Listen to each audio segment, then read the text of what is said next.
bare patches, green tinge here and there, and hairline cracks all over the surface, indicating there will be variable bounce. And this is a used pitch, therefore I'm expecting this one to assist spinners as the day progresses. Bit of patch-up works, covering up the footholds, watering and rolling on. It's ready for the game. And as the day progresses, players running on top of it, some hitting down and roughing up the surface, and it will assist more to the spin bowlers, and they will once again dominate the proceedings. Well, talking about a spa score, I think if a team has something around 200, that will be sufficient for them to do well. And is to put runs on the board and put pressure on your position. I therefore wouldn't be surprised at all team visiting from the other side of the fence will decide to bat first.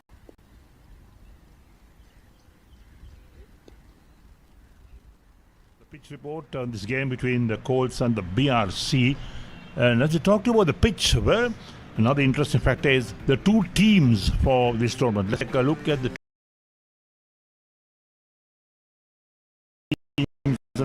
team cards for this game. There we are, the BRC, Chamika Disanayaka, Chamika Hinatigala, Tinu Rabes, Movin Subasingha, Morwin Abinash, along with Ravija Sandaruan and Arshan and Yasuru Rodrigo. That makes up the BRC team. And look at the Colts. Well, Akila Dhananjay leading the Colts.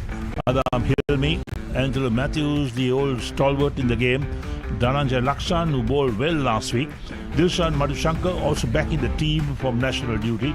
Hirno Galage, Kavita Gamage, Kavish Kanjula, Mudil Lakshan, Sangeet Kure, who is the ministry of the batting department, and Sanoj Darshika making up the 11 for the Colts. Game schedule start at 9:45 in the morning, and we also say good morning to Estelle Vasudevan. Good morning, Estelle. Good morning, Eric. Yes, it's a bright and sunny day here at the BRC. Coast Cricket will be keen to get a good run, good total on the board, put some pressure on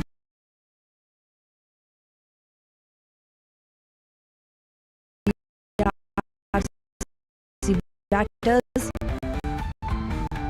It's been a good run for them in this tournament so far. 3 wins in their 4 games. BRC, on the other hand, still to get off the board. Team batting first. There is no toss in these games. That's been a feature of this tournament so far, decided by Sri Lanka Cricket. And the team will start to bowl first. And of course, the Colts are the visitors in this game against the BRC. And the decision they have made is they're going to bat first. And not a bad decision. The last game they played, also they batted first. That was against Nugegoda. And of course, they based a decent score with Kure leading the charge in the batting department. And of course, they won that game quite handsomely.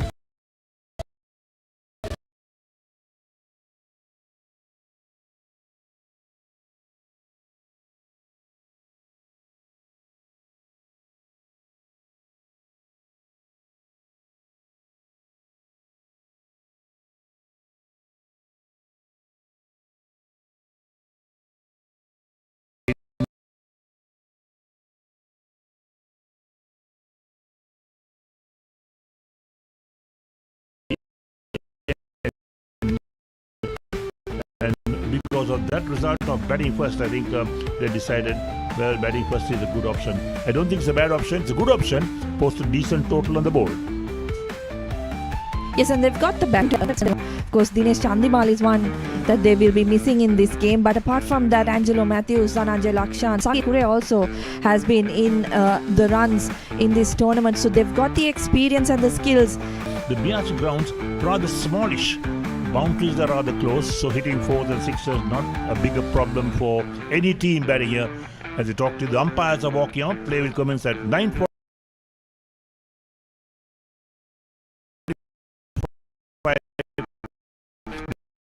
this morning with the Colts.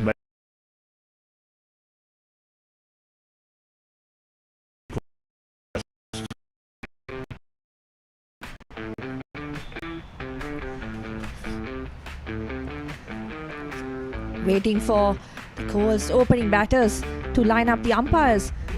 Settings 1-3 of their 4 games so far will definitely be coming into this game with a lot of confidence, knowing that they have calls for a low total. I wonder what type of total they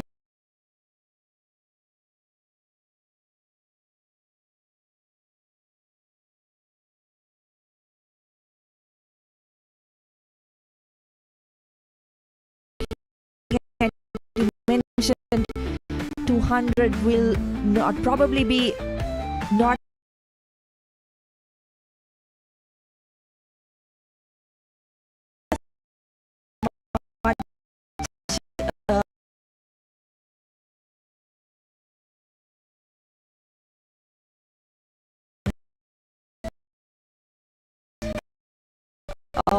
of a challenge for that batting lineup from Colts, but what type of total would BRC want to restrict them to? Well, looking at batting totals, Estelle, I think that the Colts, with the strong batting side they have, they look to go close to 300 or past 300 runs on these smallish grounds. That's what they're to restrict any. And one of the games that the Colts will want to dominate from the first ball. Don't forget, they are one of the principal teams in this. See their chances in chasing it down. Right, so we see the Colts openers also walking out to the middle. And Sangeet Kure lead the charge for the Colts. He's batted superbly so far. A century and 2 half-centuries or 3 half-centuries in the tournament so far. And he's led the charge for the Colts in the batting department. And look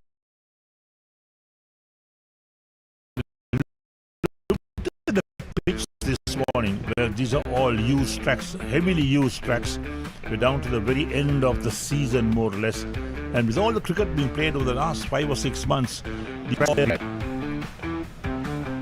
Yeah, lots of low-scoring encounters we've seen in this competition so far. It is probably one of the big reasons that Colts decided that they'd have a bat first. No doubt that BRC themselves would have fancied their chances if they could have taken first lease of the wicket. Right, so it'll be interesting to see as to what the BRC tactics will be.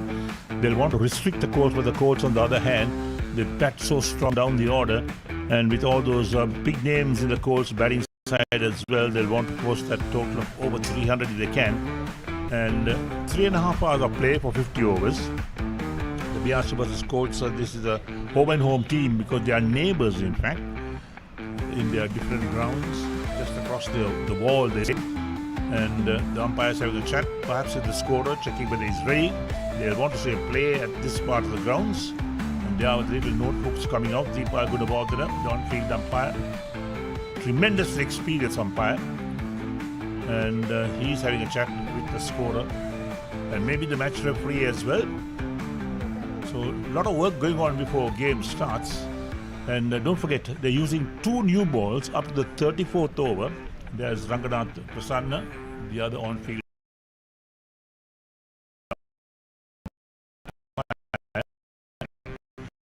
We're talking about the balls, using 2 balls up to the 34th over, and then from the 35th over, the captain, the fielding side will decide which ball should be used. So they use 1 ball. In a game that's dominated by batters, it's good to see the fielding side getting that option. First, in this game between Colts and BRC.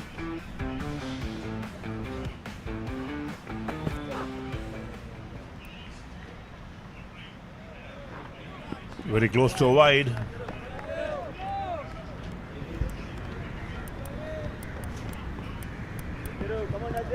Adam Hilmi is on strike.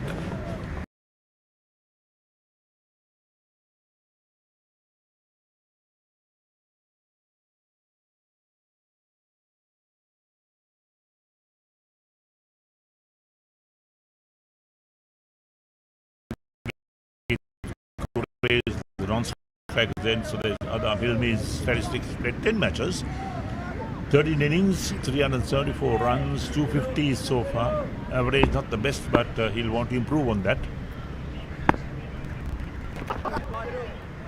Much better from Yasiru Rodrigo, closer to the bat, new to his wicket. Runs averaging 27 and striking at 71, 550s and 300s. He's been in a bit of form in this competition so far. So he'll be the one that Colts look to play that long innings.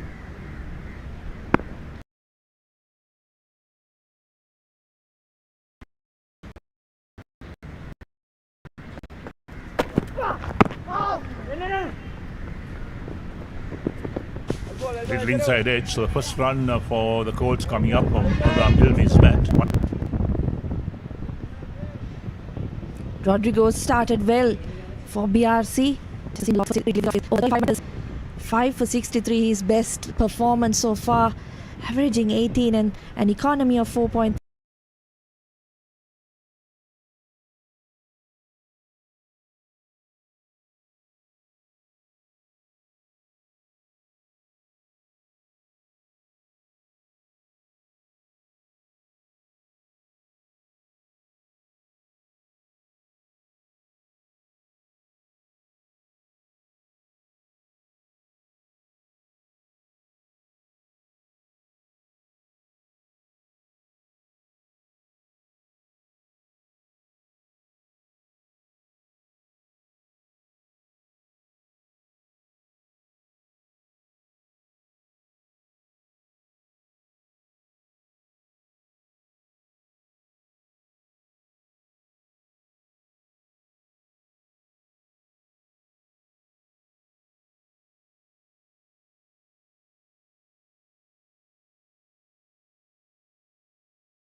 That's beautifully bowled by Yasuru Rodrigo. Just an inch away from that off stump. But he misses. So that's the end of the third over. Colts 4 for no loss.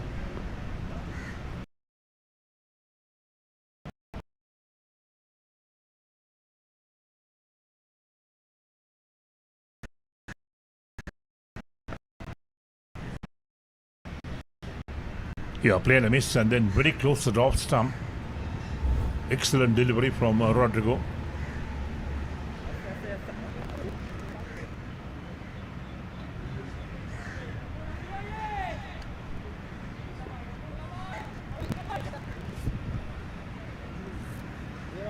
So Murwin Abinash will continue.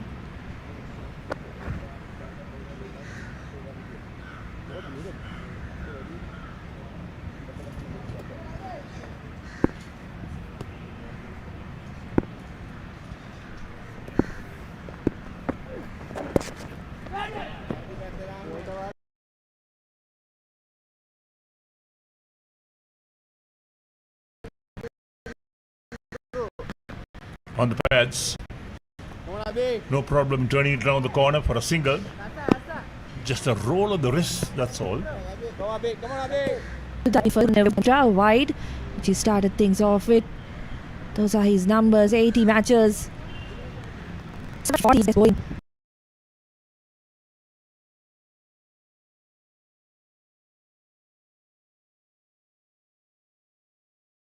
Performance averaging 19.66 and an economy less than 4. In these conditions, you'd expect this type of bowler to perform. Once again, Sangeet Kure playing defensively.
BRC in the third over, and Kure makes them pay. Next, got the ball to the boundary behind square on the off side. So heading salt to the wound. Sangeet Kure finally off the mark. Not good for BRC.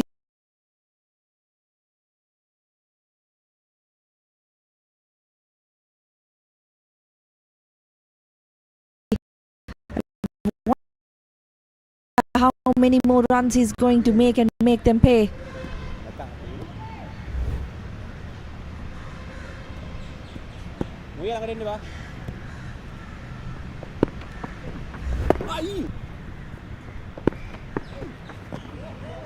And Avinash, disappointing one, 9 for no loss after 4. Got an edge to that, should have been caught at slip or the wicket keeper. The ball was travelling slowly, and that's a big catch to drop early on. Will Sangeet Kure make the BRC pay for that? Let's wait and see.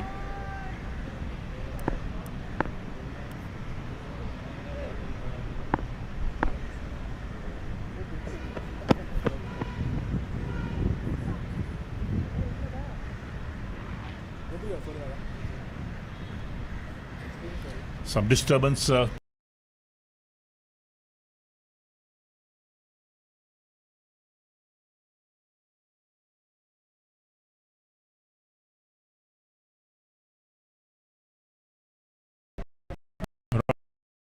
inside screen area.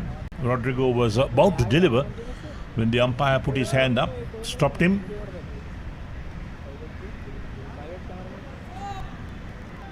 In these conditions, having to stop short of delivering the ball, because again Yasuru Rodrigo. It's a small ground. It's also a very quick outfield.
Nicely played by Sangeet Kure.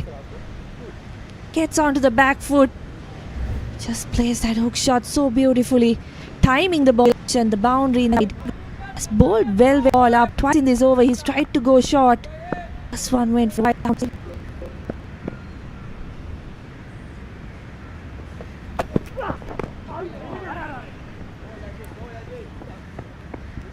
Bit of extra bounce that time. Surprised Sangeet Kure as well. Took it to the glove. It's not going to be easy to bat on this track for sure.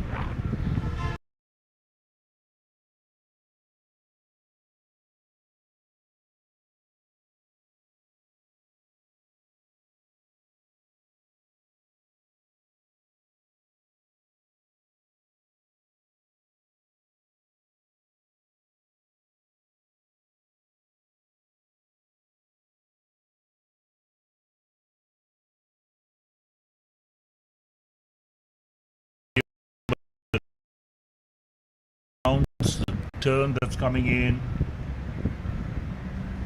Yes, we've already seen some deliveries keep low, and that one just getting big on Sangeet Kure.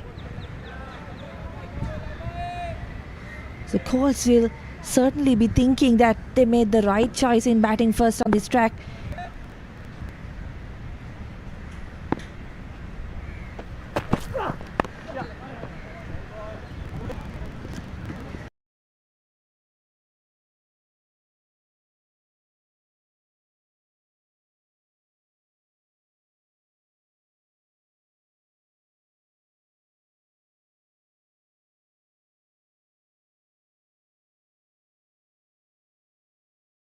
Chamika, that pitch report you gave us indicated that we might see a bit of variable bounce, bit of spin on the track, and that's exactly what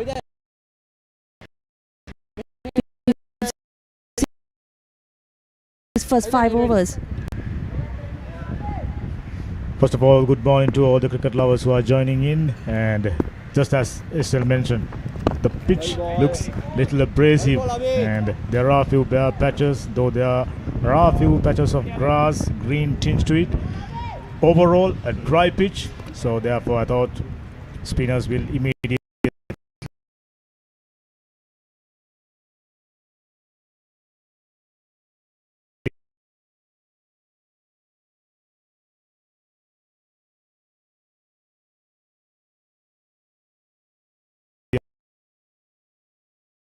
and it's been proven already.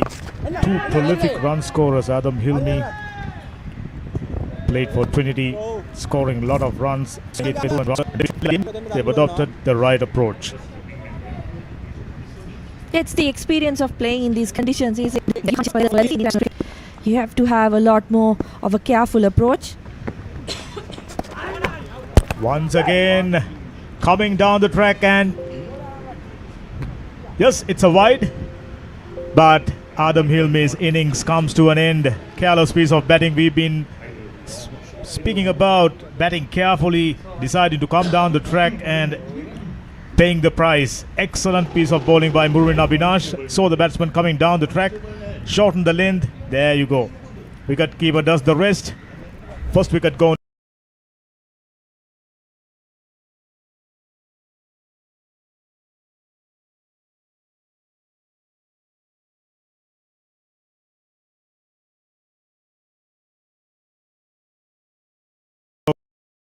Colombo calls 18 runs on the board. Yeah, deserved wicket for Murwin Abhinash. He's been bowling well and had that big drop catch in that time. Down the leg side as he sees the batter coming down the track. So, a much deserved wicket. And 3 wickets inside first 10 overs. And as the day progresses, I'm expecting spinners to dominate the proceedings. It's already been proven looking at the team selection. Just a single fast bowler. That's pretty disappointing to me. Whichever the case, horses for courses, as they say. Adam Hilmi, not the best piece of batting. Youngster failed during the very first game, and today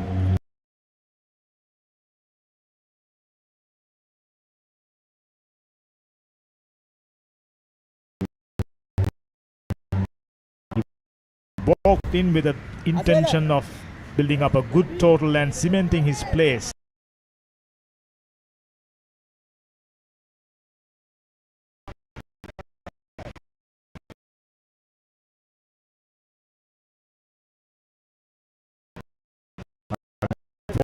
Unfortunately, not to be. Now, interestingly,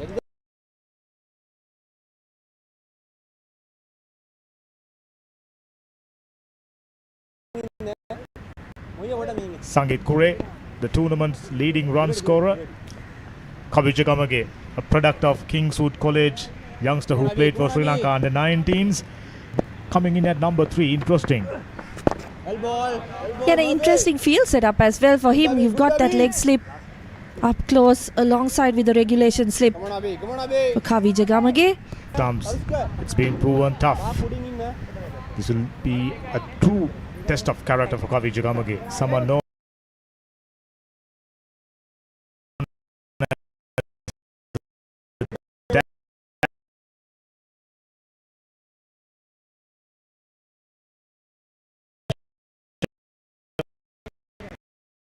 someone who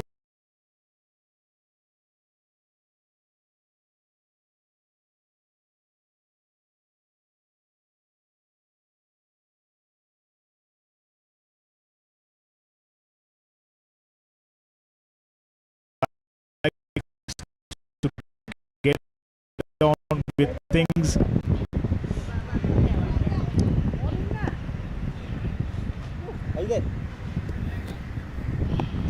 If I'm not mistaken, this is his second game, so Not too much of record to show for those record.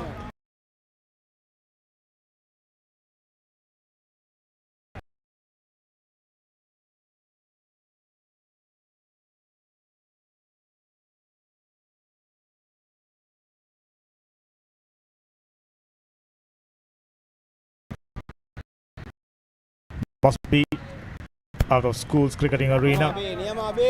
Represented Sri Lanka under 19s and done really well, and considered. He's come in this position, as you said.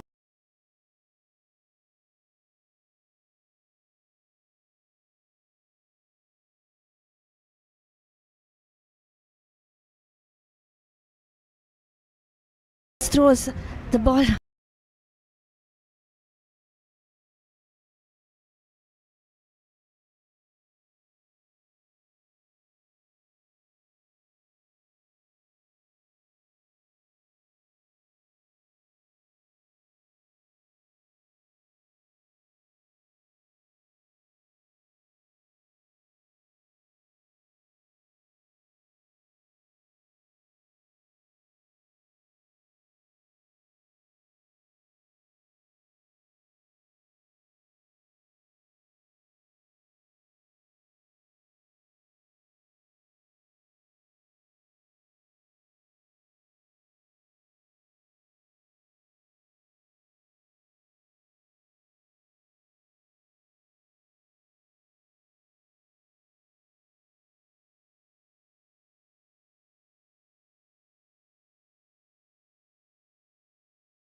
Painter been in the scene for a long period. Who knows how to play on a pitch like this?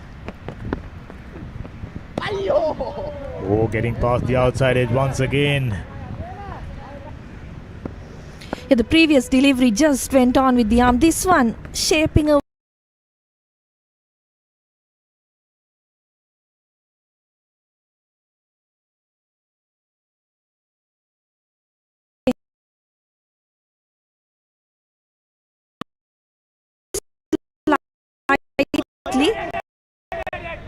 Kure, as you mentioned, such an experienced bat. Even he is finding it difficult out there. So good start for Tarushka Ashel. Done. 19 for Nolos.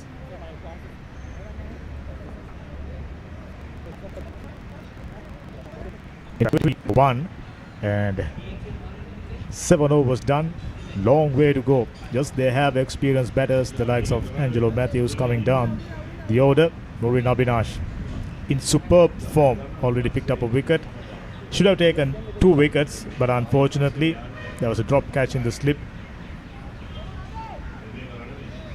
Yeah, he'll count himself unlucky, but he's got to put that behind him now. Try to find a way to dismiss Sangeet Kure or draw that mistake out of the left-handed batter once again. Well ball. Punch of the back foot straight to the cover fielder for no run. He will go after the bowling. Lies to go over mid.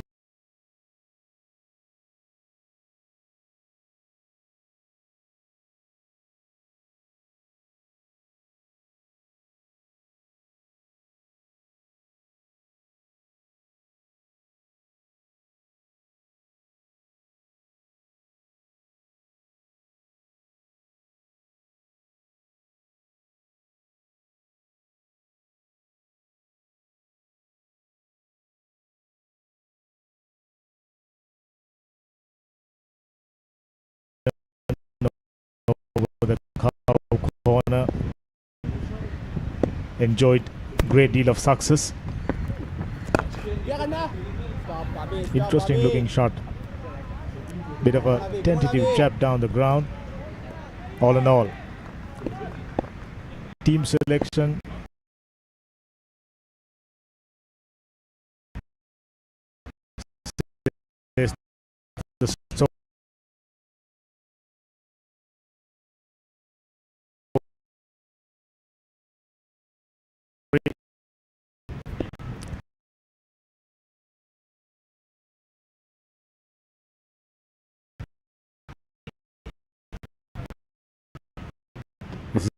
a spin-oriented track and worked away. Got it finer. Valuable boundary. Loose deliveries, very few. And whenever you see it, making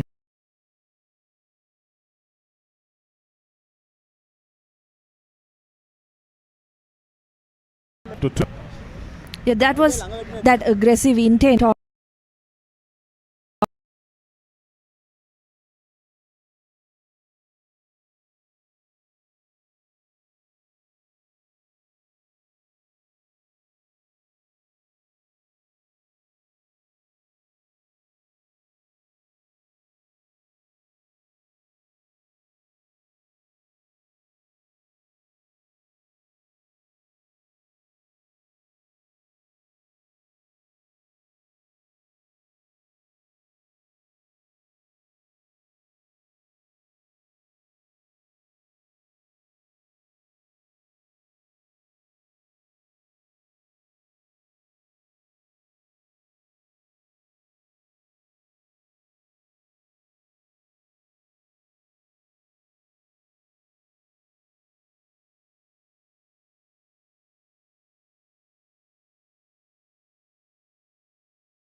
for BRC. Since then, it's been Tausha Ashir. In his second over, he's bowled far. lovely. Through the gap and no stopping. That's a beautiful cover drive. Kavi Jagamage, he's on the move. Yeah, this is the exact role they would want him to play, isn't it? Looking for those runs, looking to make as many runs as possible in this power play. Finds the gap beautifully on that occasion. And he hits the ball hard, isn't it? Once he hits the middle of the bat, there is no stopping it. Absolutely. Very talented youngster. Solid defense, which means someone who's got the aggression as well as the caution. Ideal combination, especially in a game like this. Spinners dominating the proceedings and run scoring proven tough. Oh, lovely. Gaining in confidence. Yeah, not just that boundary. I think the last two defensive shots would give him plenty of confidence, as well as his team in his ability. Just looks really assured of what he's doing. Previous delivery went on with the arm. Clever variations. Nowadays, bowlers, they pretty much have the undercutter and conventional turner, mixing it up. That's how they pick up wickets. That's how they going about wicket hunt. Straight to the fielder, timed it well. 4 runs off the 9th. Colombo calls 32 for 1.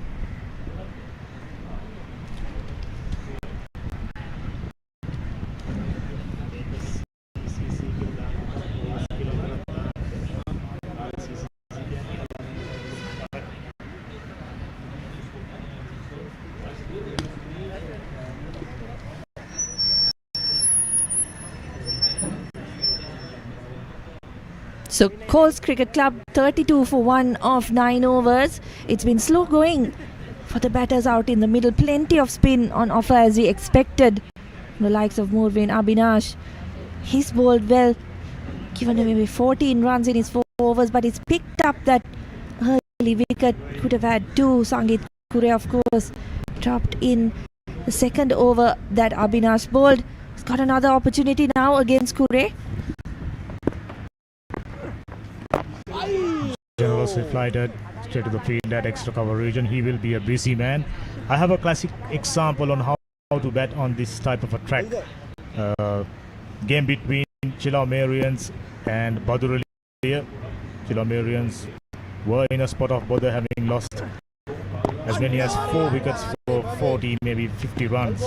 And they decided play the game like a 3-day game. Never worried about run rate. Pretty much occupying the crease for till the 40th over. Then later on they cashed in. That approach wouldn't be a bad one in this game as well. Straight to the field once again. Maureen Abhinash, very consistent. Picked up a wicket high on confidence, and this track definitely responding.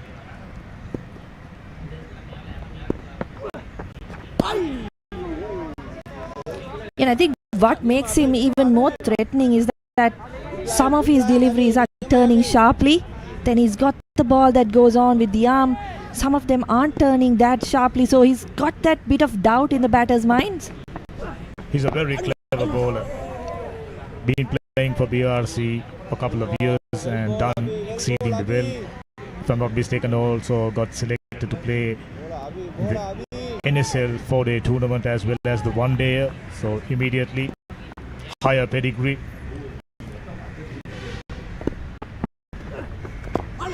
Oh, lovely bowling. A Maiden to complete the 10th. Colts 32 for 1.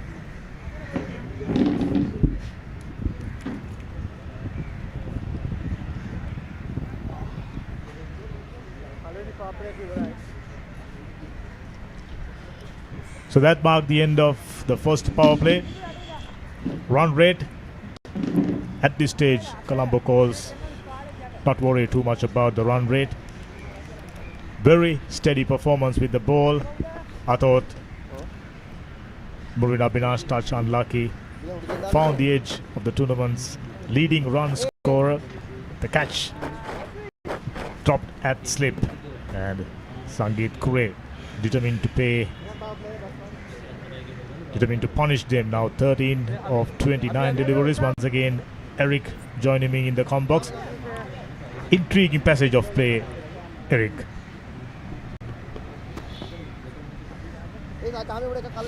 Well, what I've seen is that this pitch, well, it's two-paced. It's got variable bounce. It's got a lot of surprises, a lot of tricks up its sleeve. And I think batting first was a good decision of the Colts. And what a good total is now, I really wouldn't know, because I'm pretty sure that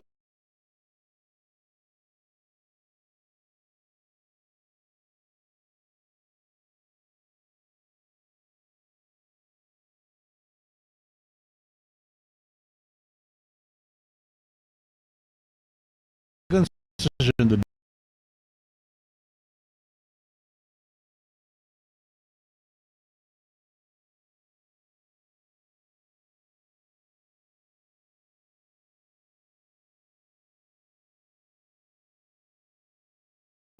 that's another indication that Dani will announce some forward. And it's not such a pain. And there we are. The protocol is going on at the moment. Because the moment you get hit somewhere near the helmet area, it's mandatory that the protocols take place. But we must see a replay of that. That's going to be important to see as to how that ball behaved at that time. Goes to tell you how tricky a pitch is. BRC track we are playing, and it's been a used track, as I mentioned during the pitch report. There are a few patches. There are grass with a green tinge. Overall, very dry, bare pitch, not too much of grass, and we are hoping for that replay of that previous delivery where Kavi Jukamage got hit on his chin underneath the helmet. Never a comfortable feeling. That's right, it's under the helmet. But of course, the protocols were carried out. It'll be interesting to see as to how that ball behaved. A replay of that will show us as to what happened.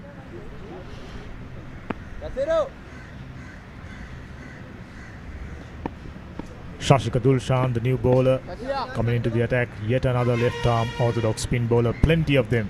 Just about each and every team got at least two.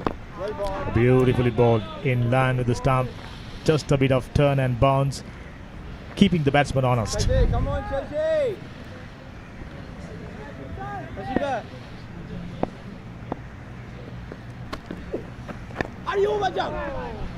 There you go, very tentative inner part of the bat, straight to the field at mid-wicket region. Trial by a spin. That's the name of the game today between Colombo Colts and BRC. BRC is searching for their first win. 3 very close games, but unfortunately they only managed to end up in the wrong side of the results, and hopefully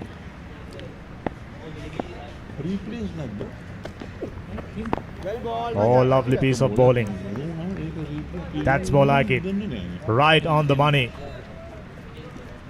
Excellent over. A maiden. 11 overs done, 32 for 1.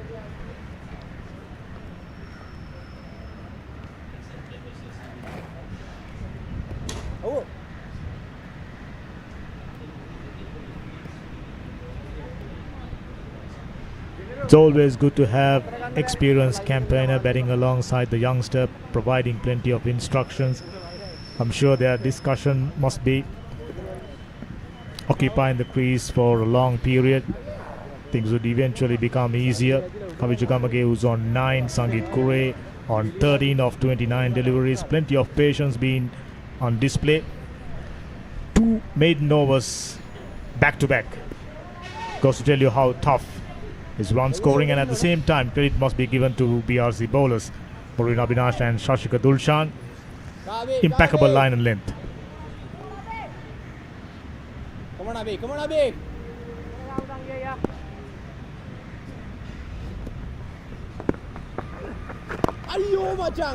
Stop. Good hands. Playing it late. Let the ball come on to you. Interestingly, 2 slip fielders. Come away.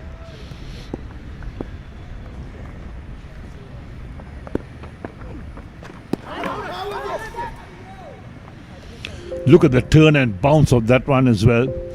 Beat Sangeet Kure, all ends up. He's lucky to be there. It was dropped when he was not, before he had scored. And that one really turned and bounced. The wicketkeeper had the bails off, but Sangeet Kure had his foot behind the crease. Ball move. Getting increasingly difficult as the ball getting older. We see this prodigious turn, just about managing to keep his back foot inside the crease. Excellent piece of bowling by Maureen Abhinash. Teasing line and length. Straight to the fielder for no run. Rodrigo does the fielding. Plenty of dot balls. Calls batters at this stage not to worry about the run rate. Projected scores have come down to 139. Well ball. Looks like that one came off the inside edge. Not out is the call by experienced umpire Dipal Gunawardena.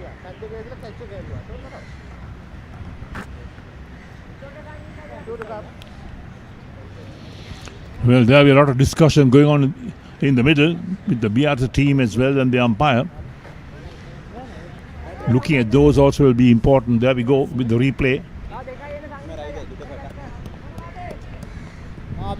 Very close indeed. Very, very close. Absolutely.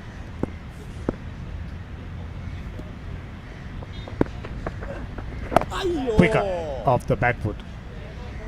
Punched it straight to the fielder for no run. Another excellent over. Just 1 delivery remaining. And he gets it right. 3 maiden overs on the trot. We'll have to wait and see.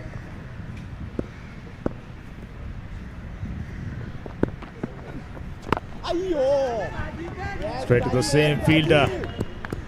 3 maidens on the trot. Excellent over by Maureen Abhinash. 32 for 1.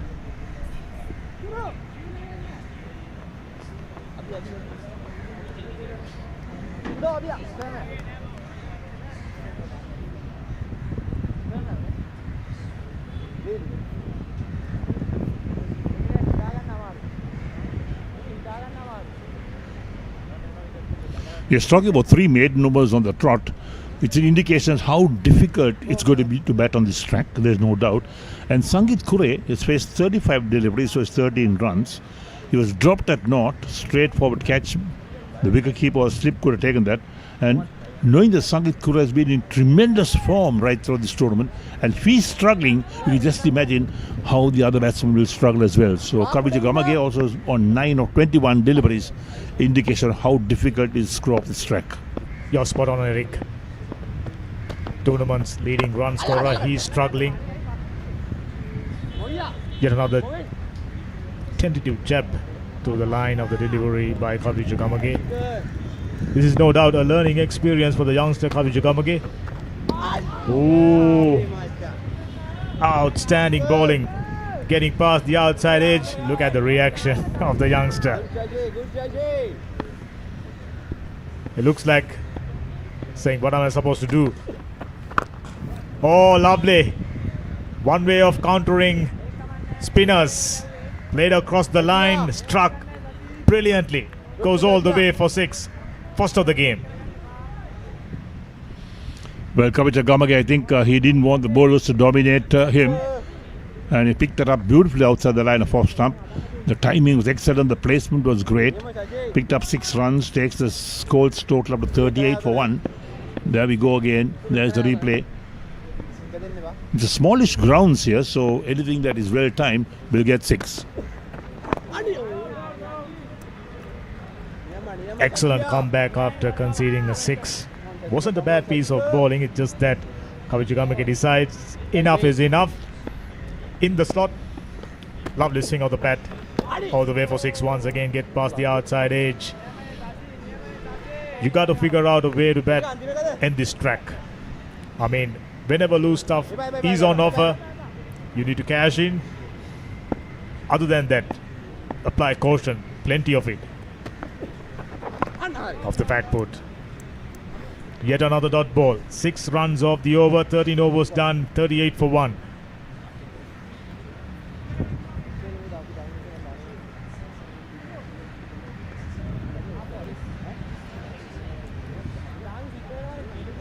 Now, Eric, generally it's been a struggle, but those boundaries, especially by Kavi Jagamage, very well timed and very well placed. And he seems like whenever he's getting a boundary, he seems like playing on a different surface, but immediately afterwards, bowlers right on the money. That's the 6. Struck beautifully. I mean, shot of the day. Yeah, just 13 overs in. Someone has to do really well to beat that. Sangeet Kure, tournament's leading run scorer. Very slow progress for him.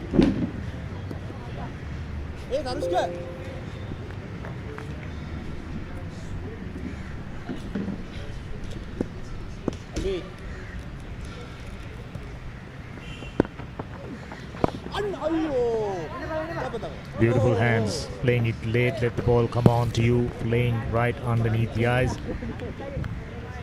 Sort of techniques we've seen right throughout this tournament by this man, experienced campaigner Sangeet Kure.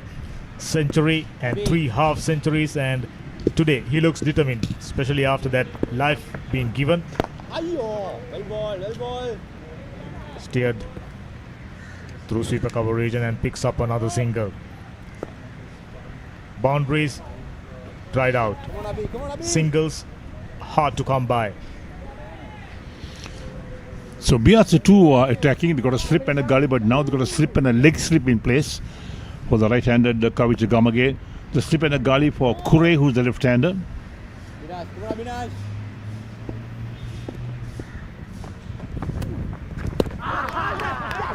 That's it. Found the outside edge. A slider does the trick for Murin Abhinash.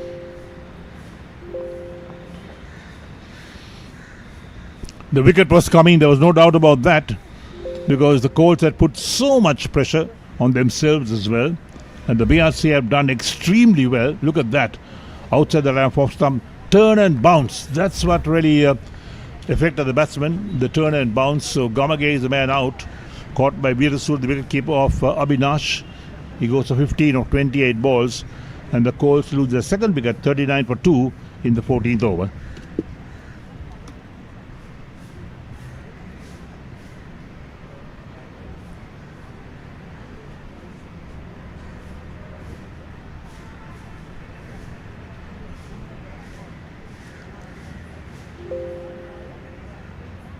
(6-9) looks familiar.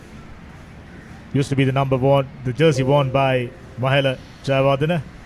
Now belongs to this legend, Angelo Mathews. Once again walks into the middle when his team under tremendous pressure.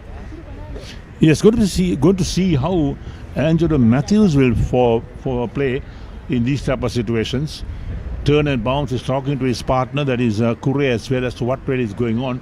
Kure gave him an explanation, so he's got to be really careful as to how he's going to play, particularly at the start of the innings.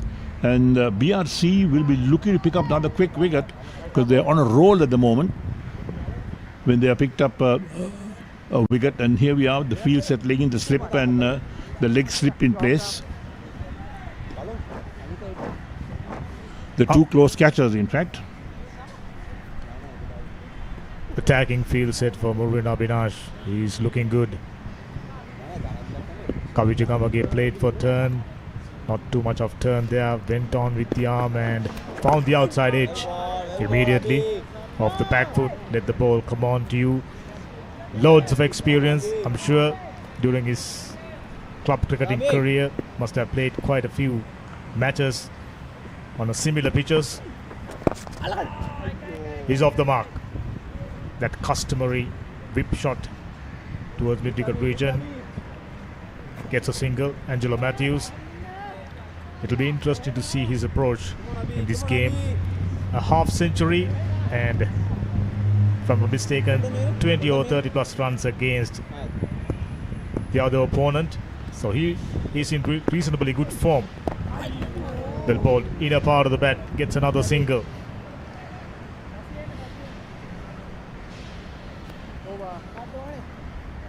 So that's the completion of the 14th over. Fairly good run, 2 runs and a wicket. 14 done, 41 for 2.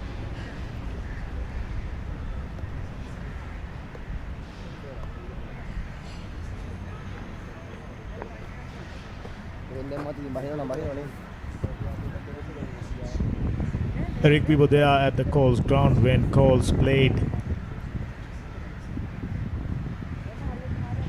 Kunagal YCC, and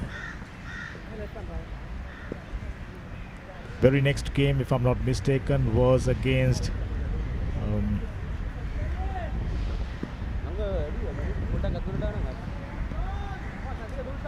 Bugegoda Sports and Welfare Club. These two added 50 plus runs for the third wicket, expecting something similar. Very good. Punched away down the ground, gets another single. Sangeet Kure looks increasingly good. Even the bowlers have to be really careful how they bowl. You can't afford to bowl full tossers. Now that last delivery from Sashika Dulshan with a full toss. Try to pitch it up somewhere to get that extra turn and bounce. But when it becomes a full toss, Sangeet Kure had no problem playing it out towards long on for a single. And this is where the bowlers also will have to really stick to their task. You said it right. When the pitch is offering you so much, wide ball fuller. That's more like it. Sharp, in deeper. Angelo Mathews was ready for it. Solid techniques. We witnessed that just about 16 to 17 years. Oh, that's lovely. Offline, beautifully whipped away for another single. Angelo Mathews getting things moving for Colombo Colts. Yeah, on the pads, that's what really happened, and Mathews had no problem just rolling his wrists on that and playing it down towards backward square leg.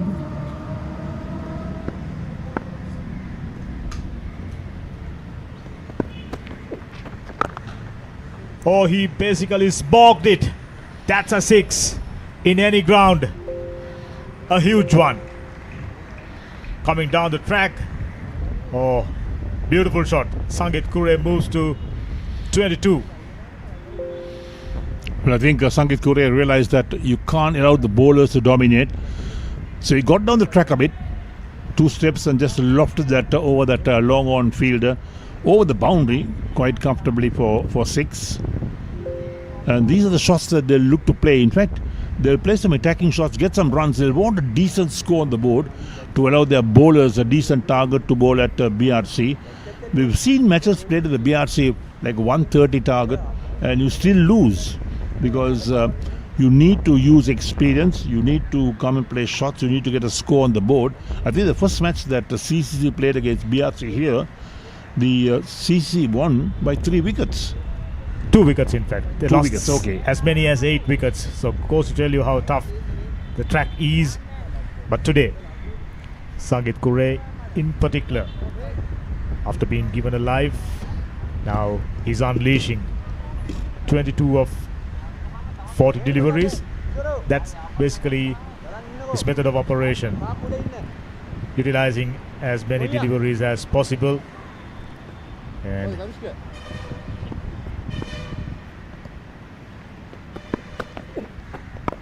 well bowled, equally well played. Good comeback after being hit for 6. 8 runs off under the circumstances. Excellent over. Shashika Dulshan, in fact. Now Ashley worked away, gets another single. Great over, 9 runs off. 15 overs done, 50 runs on the board.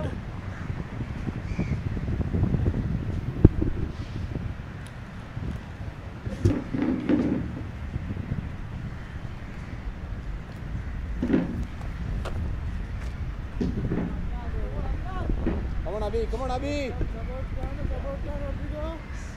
Abhi.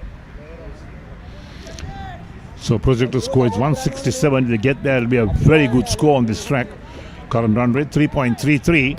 So Mathews and Kure will have to rebuild this innings. They lost 2 quick wickets, this Colts Cricket Club.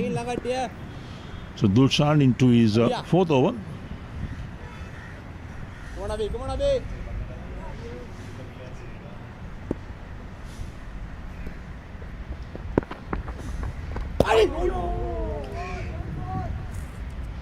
That one there, just going on with the arm, well judged and well left.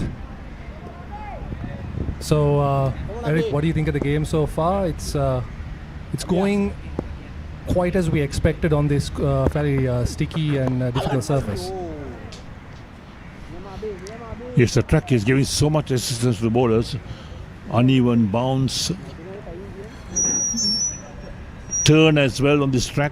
1 catch already dropped. Sangit Kure has dropped when he was not by the slip.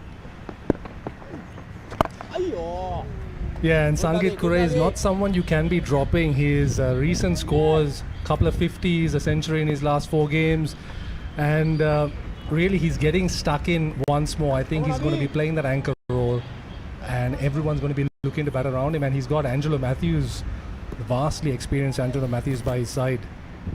Come on, Abhi.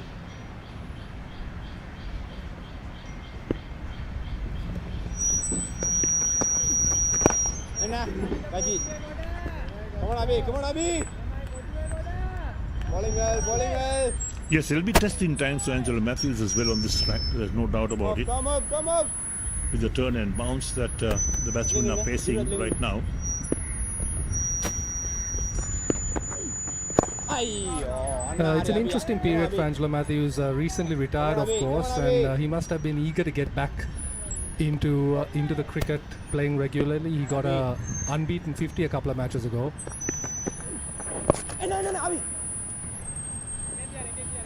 And right now this looks to be right up his alley. You know, it's a difficult surface, but he can just knock the ball around, play himself in, and really they're getting the best of the batting conditions. So play a long deep innings and hopefully get a really difficult total on the board.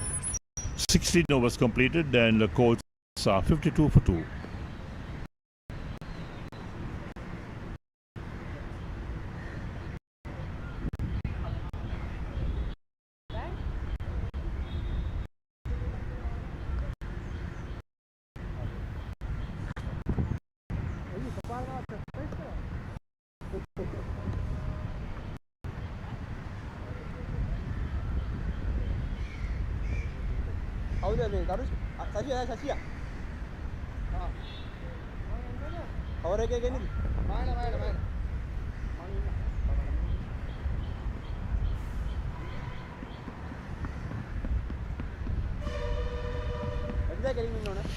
Yes, the Colts will ring their bowling changes as well. They want to bring on more spinners. They got a few spinners in their ranks, and now the left arm are coming on.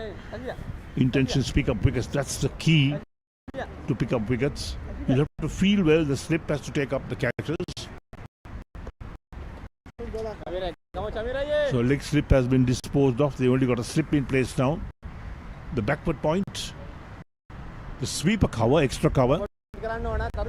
And a long off on the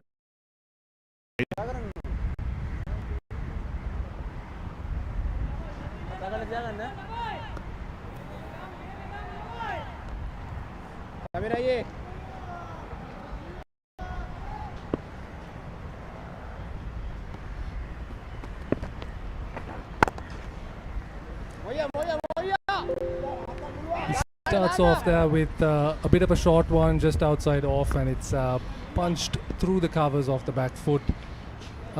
Fairly easy getaway, but bit of a loosener. He wants to be bowling a little bit fuller than that, you know, getting that natural variation off the pitch.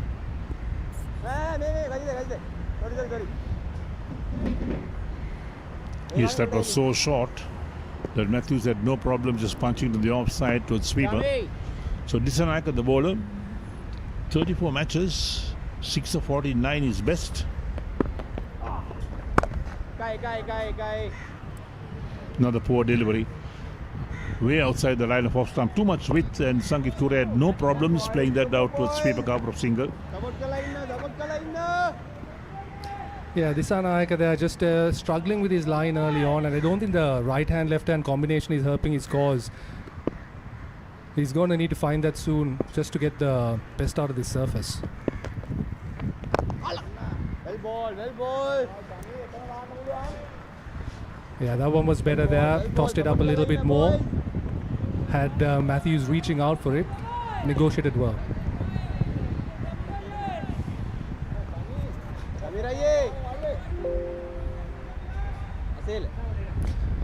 So Eric, you mentioned early on in the broadcast about how this is the first time in the tournament where the toss has been done away with for the home, whenever there's a home and an away team, and the away team gets to pick whether they bat or bowl. I feel like that goes quite a fair way to neutralizing the home surface advantage. How do you think it's worked out so far this tournament? Yes, it's not the first time. In fact, this whole tournament has been without a toss. And what you said is quite right. That's what I thought myself. To neutralize the home advantage, that they've taken the toss out of the equation. But let's wait and see when it comes to semi-finals and finals. Come on. Another poor delivery. This has been a poor over so far from Dissanayake. He's bowled too short. He's given the batsman too much of width. They made full use of that. Picked up the singles. Look at that. 5 balls, 5 singles.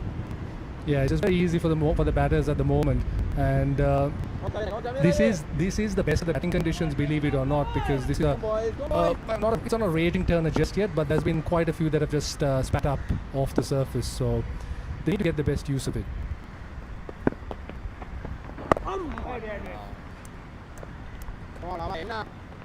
Ends the over well there with one on a good length, and it's 17 overs gone, 57 for 2.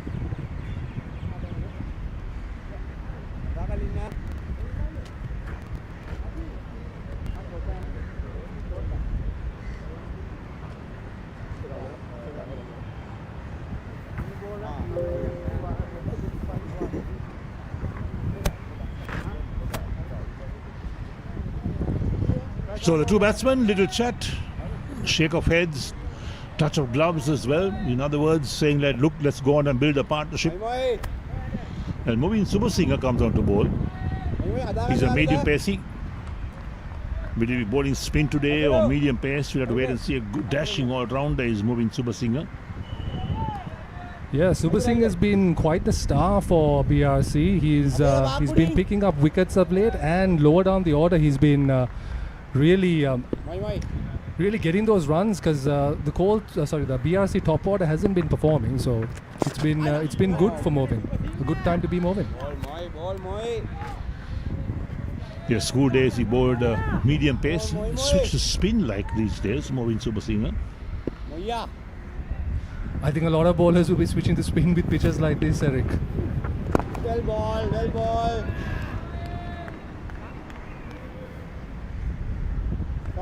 Come on, movie. Move here. Oh yeah.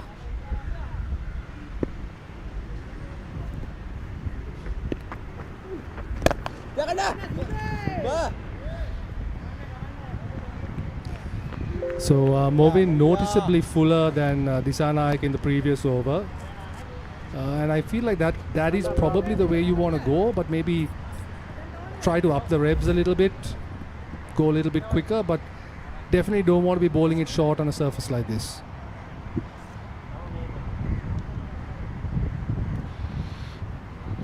So Sangeet Kure goes through the ritual that he normally does. I think of Sana Jais today as well when I look at all the rituals being performed by batsmen.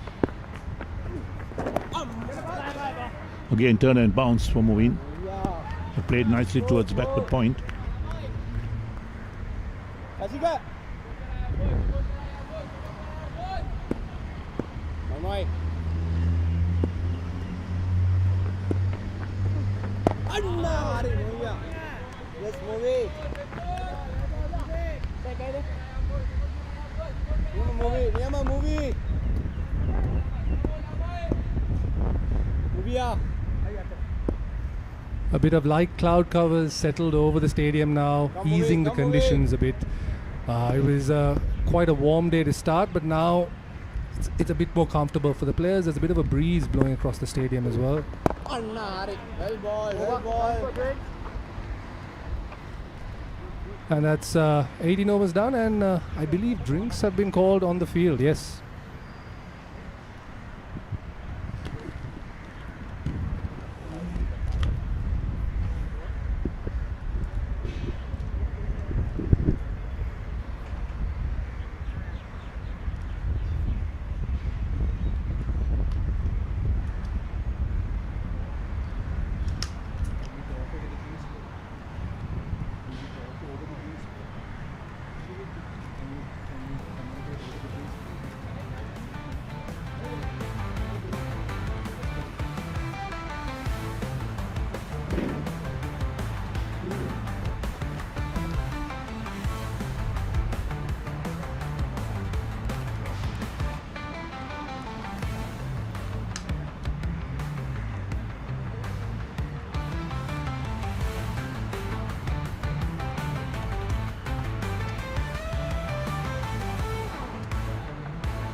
So drinks off the field at the moment.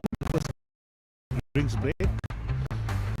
A lot of discussions took place amongst the BRC team and the Colts batsmen. Strategy is being worked out. They know how the pitch is behaving now. And there we have the scorecard. Adam Hilmi, the wicketkeeper, made just 6 runs. He was stumped by Veerasud, the wicketkeeper of Abinash.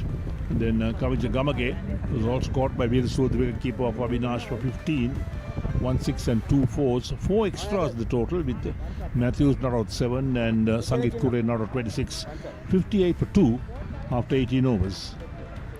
And just looking at the batting lineup, it's interesting to see Dhananjay Lakshan. He's coming in at number 7 over there. And if you recall, a couple of years back, he had a pretty good LPL season. Really good all-rounder. And having that sort of talent coming at the bottom, it just shows you the strength of this batting lineup. No, I think Lakshan will come up the order for sure. Well, last week in that game that he played, he got some runs as well. Attacking batsmen. They'll want attacking batsmen now to lift this run rate as well. Eric, do you feel that they use Lakshan as a bit of a floater just because of his ability to clear the ropes when needed? Possible, quite possible. But the score at the moment is just a trifle over, 3 runs and over. There we are, 3.19. And the Colts will want to do better than that, at least to get up to about 4 runs and over. Yeah, Angelo Mathews recently retired from Test cricket. I don't think much has changed for him though. 3 runs and over seems par for the course.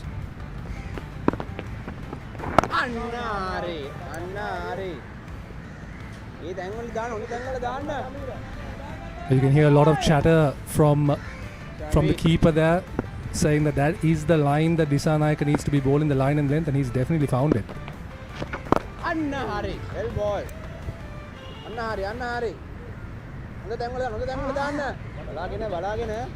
But very good from Kure over there, using his feet, making sure to put the bowler off his length.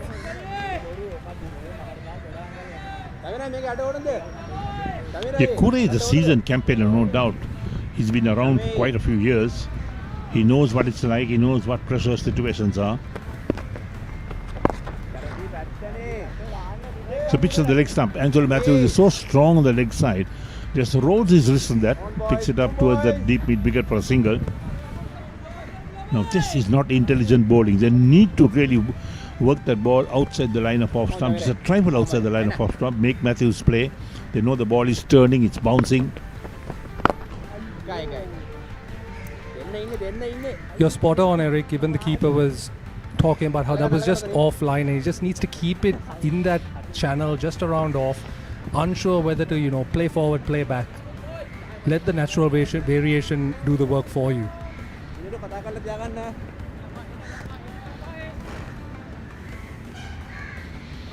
So 19 overs completed, and Colts are 62 for 2 with Kure on 28, Mathews on 9.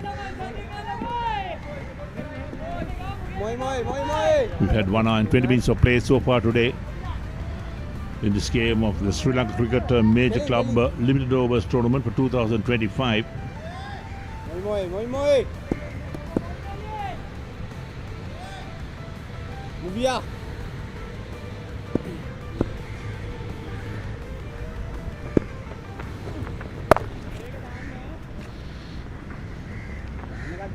Moving the change in the angle a little bit, going much wider of the crease from around the wicket, but sadly missing the length, and it was an easy cutaway. There's so much width outside the line of off stump, and Sangit Kure said thank you very much, played it towards sweeper cover for a single. They'll do that all day and all night, in fact.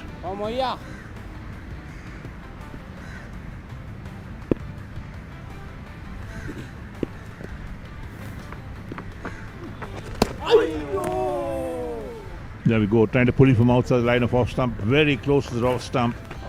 Moving Subasiga knows that. The bail's off in a flash, but the foot had not moved. Oh, smiles all around there. Angelo knows he's got away with one there. He looks to absolutely launch that over deep wicket, but ends up playing all around it, and that was a whisker away from off stump.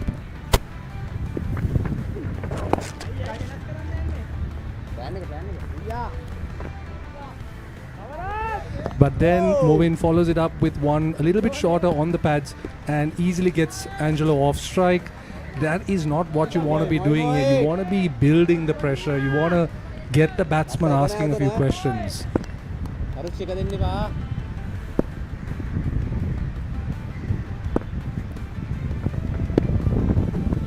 Anna Hari. Good Madan. Niyamai. That's well run. Quick single. Played with soft hands in the offside by Sangeet Kure. Come on, movie. Movia.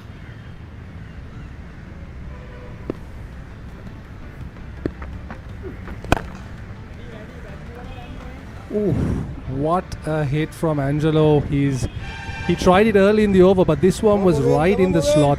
Opens up the stance, clears the front leg, and bang, over long on into cow corner. Beautiful hit. Yes, he's so good at that and made full use of that. They want to take the attack to the bowlers. They don't want the bowlers to dominate them, to keep them quiet. And we saw that Sangeet Kure also working those quick singles. And look at that, when everybody looked as to where the ball was going.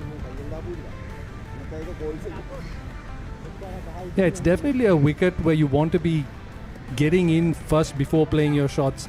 Angelo's obviously been there for a while now, about 19 deliveries. Got his eye in a bit, tried the shot earlier. This time, he was right in the zone and he pulled it off with aplomb.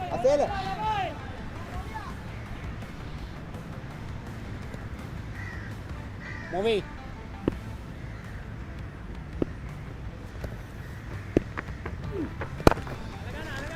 Stop movie. And that's 20 overs done, 71 for 2, and we will have another change in the commentary box.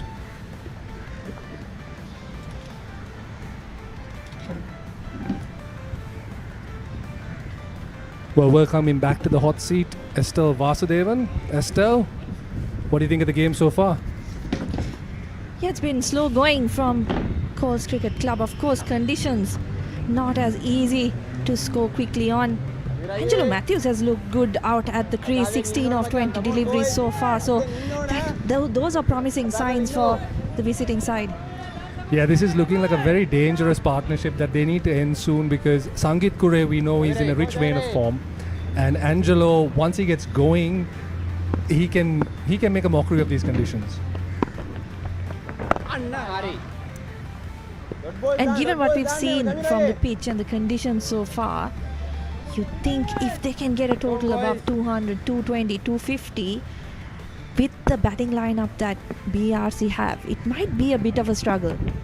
Absolutely. The current projected score is 176, but that's because the run rate, it was tailing off early on.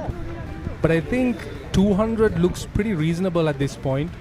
They've got more than half the game to go, half the innings to go. 250, I would imagine, would be akin to about 300 on most pitches.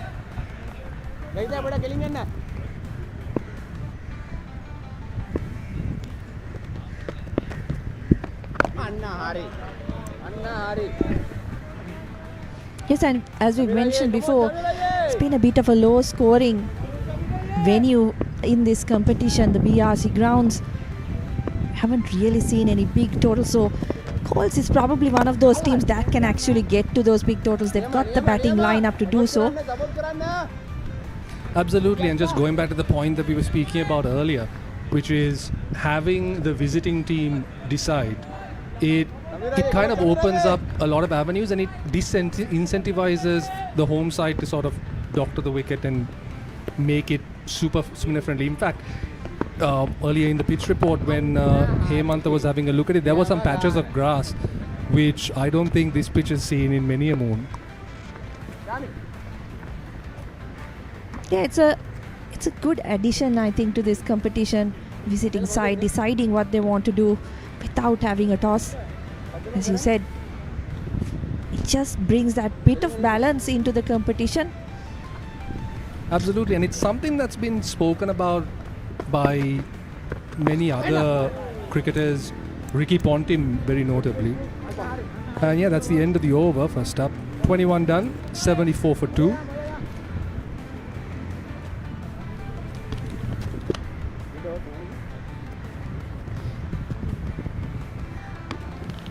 Go Moi.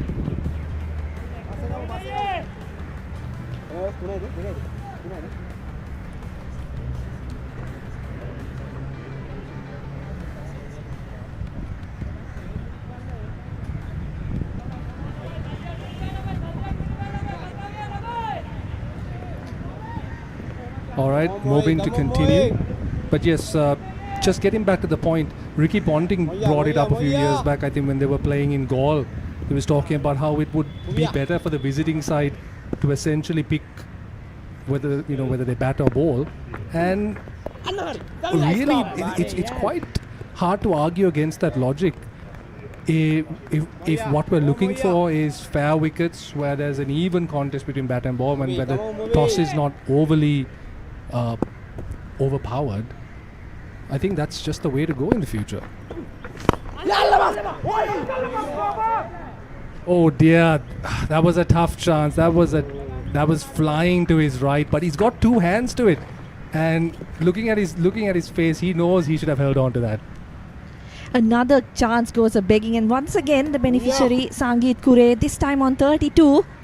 Movin Subasinghe, unlucky on that occasion. Bit of a juggle, that short extra, but not able to hold on to that catch. So once again, BRC opportunity has presented itself to get the informed Kure out, but they've made a mess of it again. You can't be missing chances like that, Estelle. It's just so demotivating for the players around, and for someone like Kure, he's already feeling himself. He's already got the confidence, and now he feels like he's got luck on his side as well.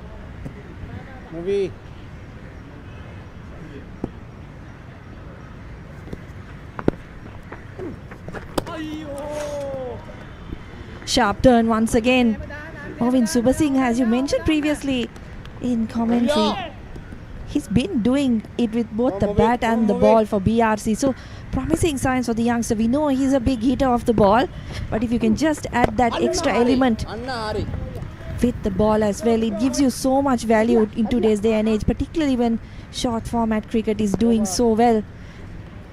Just one run off that Movin Subasinghe over. He finishes his third. Colts now 75 for 2 after 22.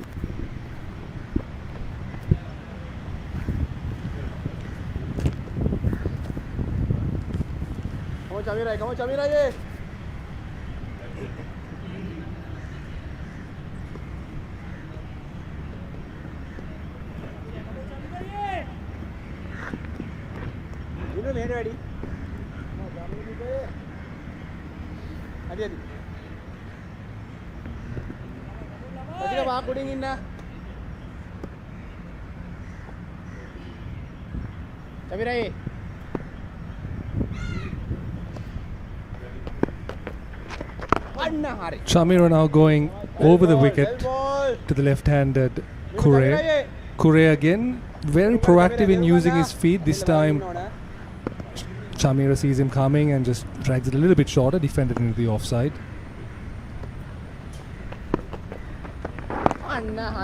Yes, it's easy to see why Sangeet Kure has made that many runs in this competition so far. Does use his feet really well, seems to be really balanced at the crease, and very, very patient. And I think that's something you need in conditions like this.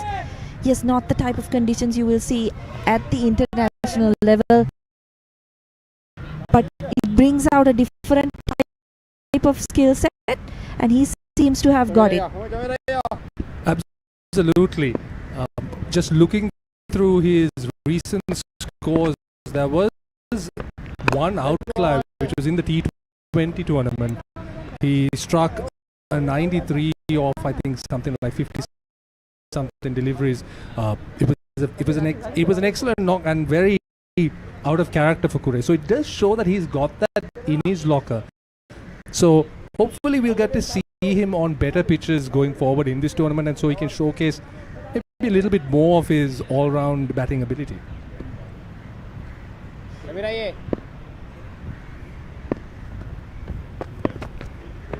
Well ball. Yes, certainly something I think Sri Lanka cricket will also be looking at.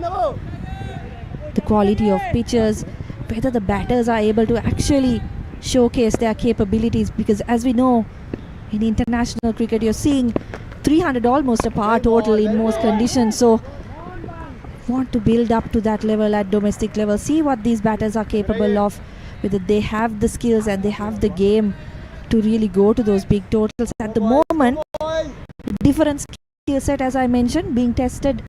Your patience, your ability to play spin, your ability to put behind opportunities that have gone off your bat. Absolutely.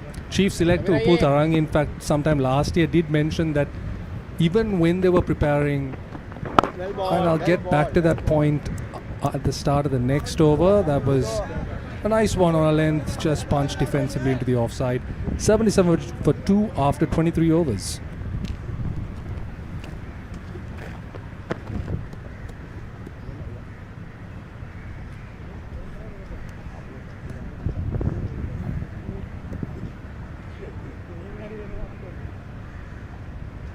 Movia. Energy tiang gahan lama, energy tiang gahan. Sasika, me ready, Sasika. But yes, still, like I was saying, Upul Tarang, the chief selector, did mention sometime last year that they were looking to make domestic pitches a little bit more batter friendly, a bit more suitable for pace.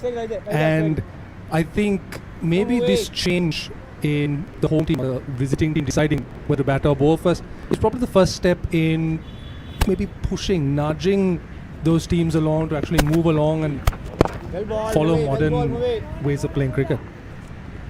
Well ball. Yeah, because it ensures that you don't just tailor-make conditions for the lineups you have, isn't it? So far in this game, we've seen 3 overs of pace. Yasiru Rodrigo right at the beginning, that opening spell. Apart from that, it's all been spin, so it's not something you want to go a bit overboard in the domestic arena. It's a brilliant delivery. Moving Super Singer gets it to spin away from Sangeet Kure, and his luck finally runs out. Dismissed for 34 of 68 deliveries. You can't say it's not been coming, but honestly, that would have gotten the best of batters out. That pitch, it had the drift, it had the dip. Pitches on off, rips away, and all Sangeet can do is he's trying to defend it, but that the edge is feathered, and a pretty dogged innings comes to an end. But that's a big wicket for BRC. Yeah, Kure being that kind of anchor in this Colts lineup. He's batted through many innings in this competition so far. So Subasinghe bringing the breakthrough for BRC. Colts losing their 3rd wicket for 78 runs.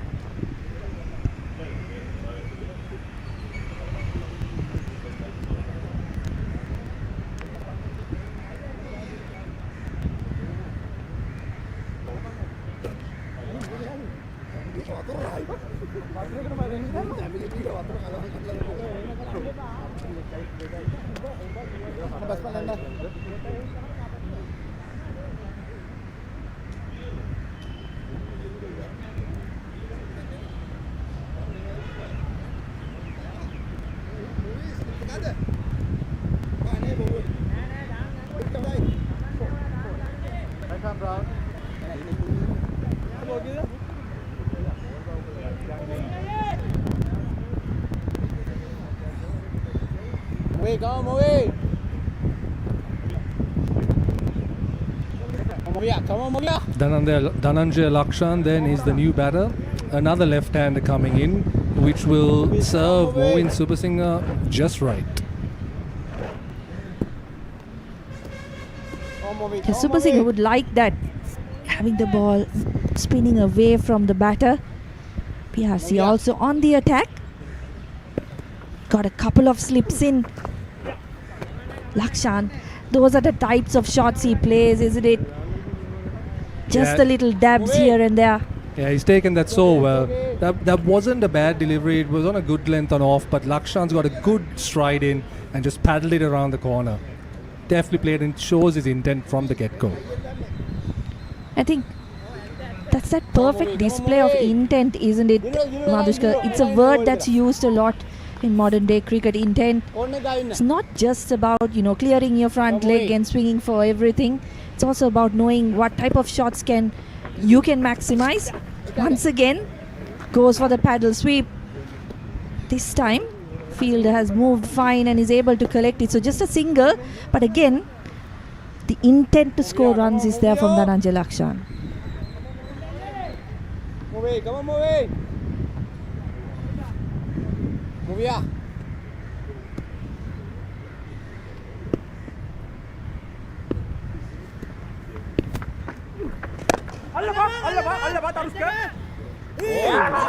Oh my goodness. Angelo Mathews has been dropped at long on, and to rub salt in the wounds, the shot's been palmed over 6 as well. That was honestly as easy as you're going to get. Straight to the man. He goes with the reverse cup and he just can't hold on. Once again, opportunity presents itself. How many times are we going to say this during this innings? First, Sangeet Kure dropped on a couple of occasions. This time, Angelo Mathews, another massive wicket. As we've said, if he gets going, can make you pay.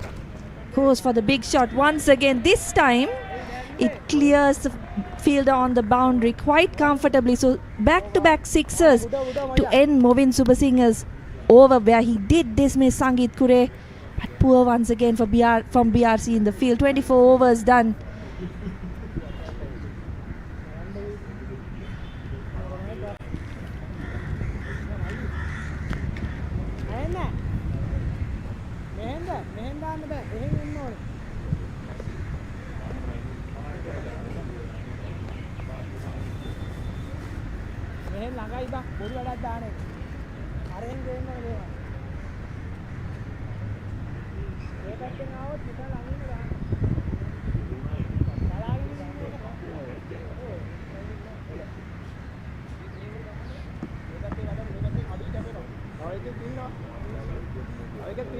So Angelo Mathews there dropped at the end of the last over.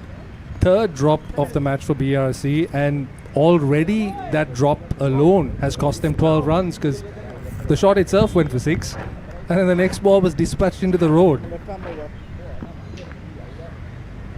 Yeah, just lapses that you can't afford against this kind of batting lineup. We mentioned before, Colts one of the stronger batting lineups in this competition. Coming into this game, into this surface where we've seen a lot of low scoring encounters, as the home team BRC, you have to take every opportunity that comes your way if you want to get points on the board. Still winless in this competition. And if you got a phone with you, you should probably take a screenshot, because we've got both batters going at better than run a ball. I don't think you're going to see that very often in this game, but right now it's looking quite good for Colts.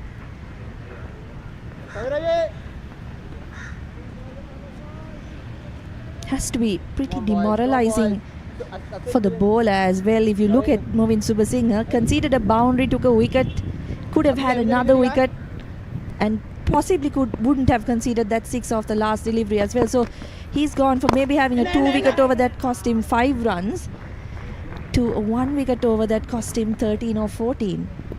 Absolutely, and it's both the set batters. You would have had Kure and Mathews over the span of a couple of balls. And in any form of cricket, you know that is some momentum shifting stuff. So Movin can feel pretty hard done by. And for Colts, they just might feel like this is their day. Just on the pair that's out there in the middle, Mathews, possibly the best type of player that Dhananjay Lakshan could expect to have on the other end.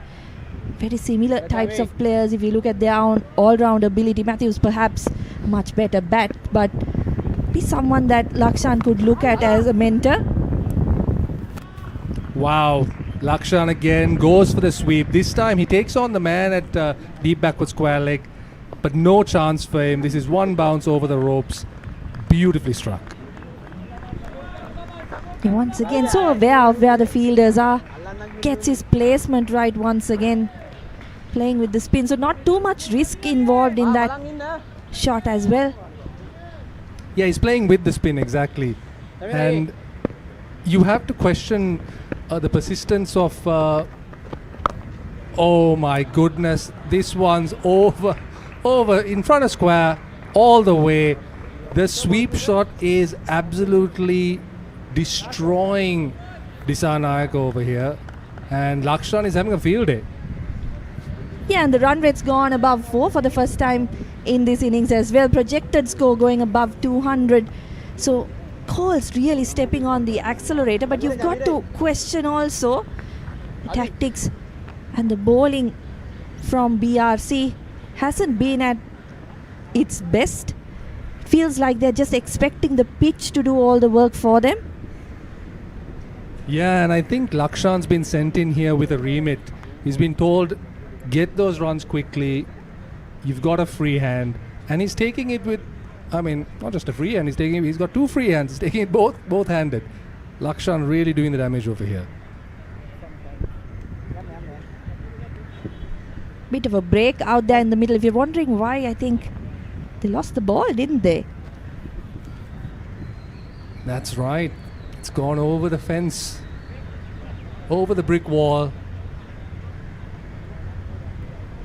If this continues on the other side of the boundary, the traffic might need to brush up on your insurance.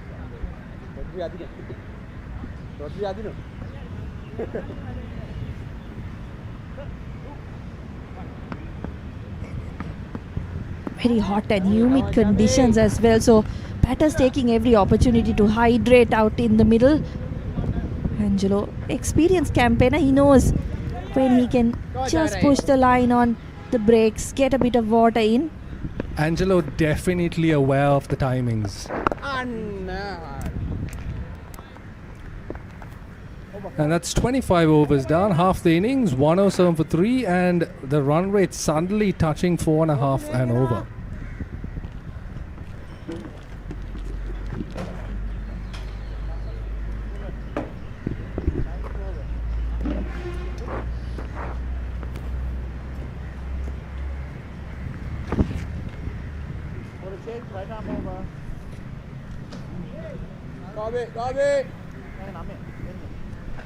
Movin Abhinash back into the attack after a successful over from Movin Subasinghe. He's been taken off the attack.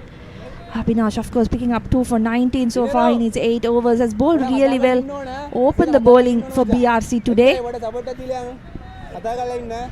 If not for drop catchers, things would have been even better for BRC. Playing in their backyard, must-win game. Lost 3 out of 3.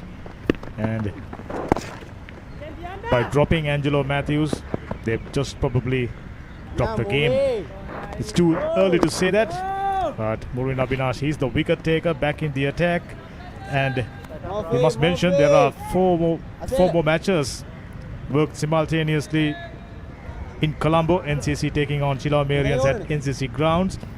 Tamil Union playing against Baduralia at Pisara Oval CCC versus Kurunagala YCC at CCC grounds. Moors versus Mugegoda Sports and Welfare Club at Moors ground, and Panadura taking on Ace Capital at Panadura Esplanade. Few interesting matches, busy day for cricket fans. Dilshan Madhushankar back in action, in good rhythm, strengthening the Colts ranks. Bowled outstandingly well that day, and they need a wicket. Well played. Pushed down the leg side and picking up a single. I thought, looking at the way the pitch is behaving, partnership of around 39 runs is a big thing. Partnership between Angelo Mathews and Sangeet Kure, exactly 39 runs. Immediately they got out of troubles. Now things looking much better. 109 for 3. And they've got this partnership going in quick succession. They haven't waited around for things to happen, which I feel like BRC is doing. They're waiting for things to happen, waiting for the pitch to do something for them, and the batters are making the maximum use of those loose deliveries. The skipper have realized that this is the moment for them to pick up another wicket, and immediately brought their main wicket taker Murwin Abhinash. He more or less the bowler who pitched the ball in and around right area and troubled the batsman. Dhananjay Lakshan, I mean, he looks very comfortable. อันนาเดียวพี่ Well played. I mean, we saw batters struggled right from the morning. Dhananjay Lakshan seems to be betting on a different surface. Couple of boundaries, already moved up to 17, taken just 8 deliveries.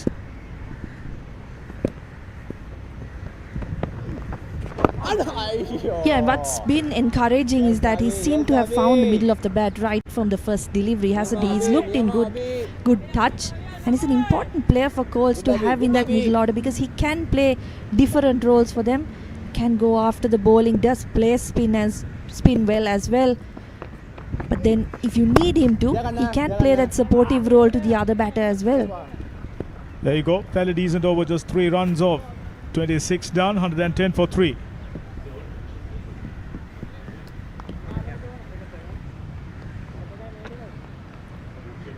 I mean, there was a classic case of rubbing salt onto the wound immediately after being dropped at long on. Angelo Mathews goes over mid-wicket region for a huge 6 very next delivery. He knows that this is the sort of a track. Got to figure out the right moment. Go for a strike. At times pitch holding up, at times a little bit of bounce. So you are never in on a track like that. Yeah, that's where all that experience comes into play, isn't it? He's been playing for many a year in the domestic arena. Of course, hasn't retired from white ball international cricket yet. So he'll have his hopes or have his eyes on that T20 World Cup at home next year as well. So we'll want to put some runs on the board in conditions like this. Show the selectors also that he still has it in him to play international cricket. And at the same time, they've included Dinesh Chandimal, another experienced campaigner in the T20 setup. Rodrigo is back, 3 good overs, given away 10 runs. Now skipper for BRC, trying out different options. Yeah, the opening bowlers are back into the attack. Yasiru Rodrigo, the left arm quick. Udvin Abhinash was the other one who opened the bowling for BRC earlier today. Rodrigo, interestingly, the only pace bowler who's been used so far by BRC. And as you mentioned, just the 3 overs for him so far. He looked good with the new ball, but wasn't really able to trouble the batters too much. Immediately sliding one down the leg side was too easy for Angelo Mathews. Worked away for a single. He's not gonna miss out on opportunities like that. 35 of 34 deliveries, which means Angelo Mathews 2, striking at a good striking rate. Dhananjay Lakshan 17 of 11 deliveries, and immediately projected scores have gone beyond 200. That's the way to go about it. Nelson on the board, 1-1-1 for 3.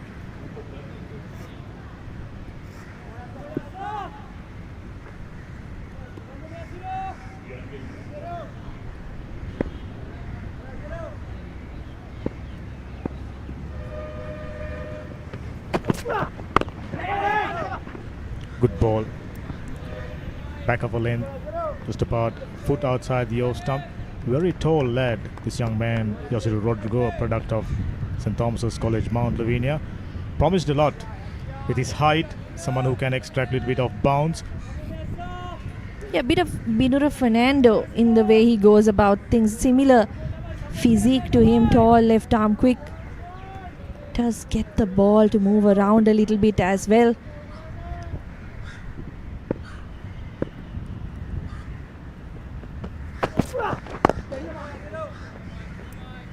You can remember still, it was a dismal performance to start off the campaign for Colombo Colts as well. Beaten against CCC, huge victory margin. I mean, all out for 103 runs, and CCC going past the total inside 15.1 overs. So losing badly, but what's heartening about their approach immediately, 3 resounding wins and looking good today to register the 4th. If they does that, they will be in the semi-finals.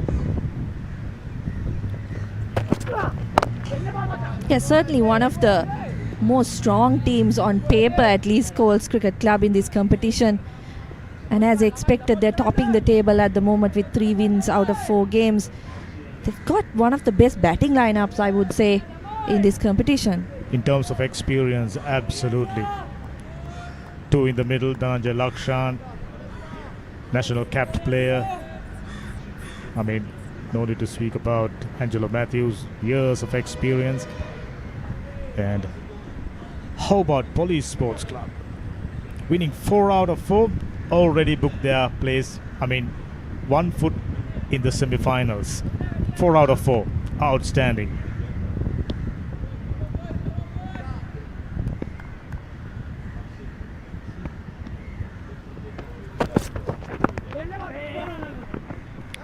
No is the call by experienced campaign Angelo Mathews. Perhaps the right one. Very good over, just a single. 27 done, 112 for 3.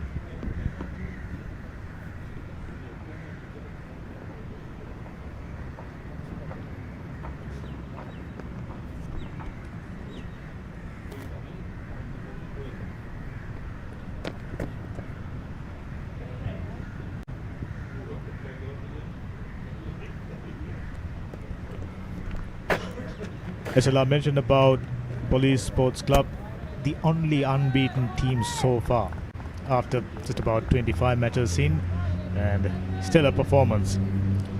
And believe it or not, there are 3 teams still searching for their first win. That's Kurunagala YCC, BRC, and the defending champions Ace Capital. Unbelievable. Yeah, a few results surprising in this competition so far, but nothing surprising about the way the Colts Cricket Club have gone about things. In this game in particular, I thought they had clear plans on how they wanted to start things off. They didn't want to lose too many wickets in those first 10 overs, but at the same time, they got guys like Kavi Jagamage coming out there trying to attack the bowling. Dhananjay Lakshan, another one who's come out there right from the word go and tried to attack, knowing that in these conditions, as we mentioned, you never really in, because the ball can do something different at any moment in time, can get your wicket, so you have to make the most of the time you have in the middle. Double single quite easily taken by Dhananjay Lakshan. He looks increasingly good, and at the same time by youngster going after and picking up a couple of boundaries, took the sting out of BRC attack a bit, though he scored something like 15 runs. Little passage he was there, he was troubling the bowlers from time to time. He'll do that all day, I tell you. One of his favorite shots, very productive, so many singles. By bowling there, you're not gonna stop him.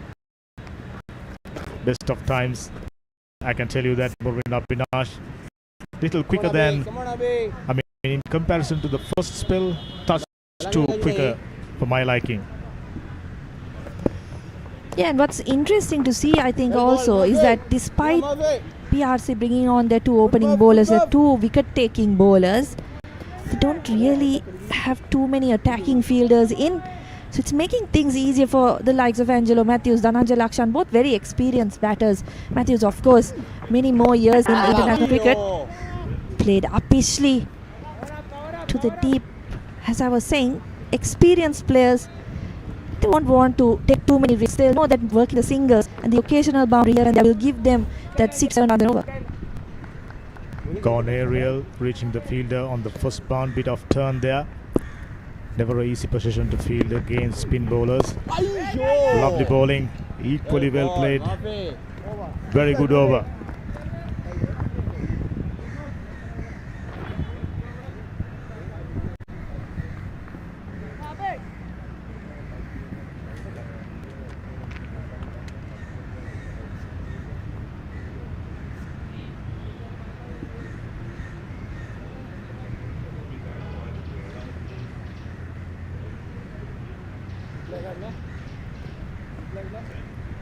This round of matches pretty much confirm as to which 2 teams will stay on top of the group. CC, the Bloomfield, I thought played brilliant. 300 plus runs against BRC. And it's a very, very close chase. Lost the game by just 7 runs. Was disappointed. Yeah, the battle on to see who makes it to the final. Every one of those close games could come back to haunt you in the end. That's why I feel like this approach from Bowls Cricket Club did mention a total of 200 would be good in this condition. It's a brilliant shot from Dhananjay Lakshan. Just playing the uppercut. It's gone all the way for 6. Timed that beautifully. Absolutely no intention of keeping it down. In India, they call it uppercut. Here, we call it uppercut. Shorter part of the boundary, gets it all the way. 6 more runs to the total. Run rate at this stage, excellent. Above 4. Yeah, I was saying, although we mentioned that 200 would be a good total on this ground, Colts want to maximize their batting lineup as much as possible, get as many runs on the board. Don't think they will be satisfied with 200. They'll want to push towards that 250 to 270 run mark, particularly with this kind of partnership that's going out in the middle. Intelligent batting. I thought, having lost 2 early wickets, 2 experienced campaigners dig themselves deep, spend time in the middle. Eventually, things now became easier. Dhananjay Lakshan, fabulous. I mean, he's on the lookout for boundaries, knowing a wicket-taking delivery might arrive at any time. So that's the sort of mindset Colts adopting at the moment. 122 for 3, 29th over in progress. Already 7 runs off. Oh, lovely hands. Easily worked that away for another single. Already an outstanding over, 8 runs off. Yeah, as you said, really intelligent batting, and they haven't really had to take too many risks, have they? 6 off the first delivery, and since then, easy singles on offer to this pair. Now looking at the way things panned out, I mean, BRC must be disappointed with their catching efforts. 3 catches, 3 big wickets. Things would have been much better. That's how cricket goes. There are days to be brilliant in the field, and their ground fielding in general very good, but their catching not ideal.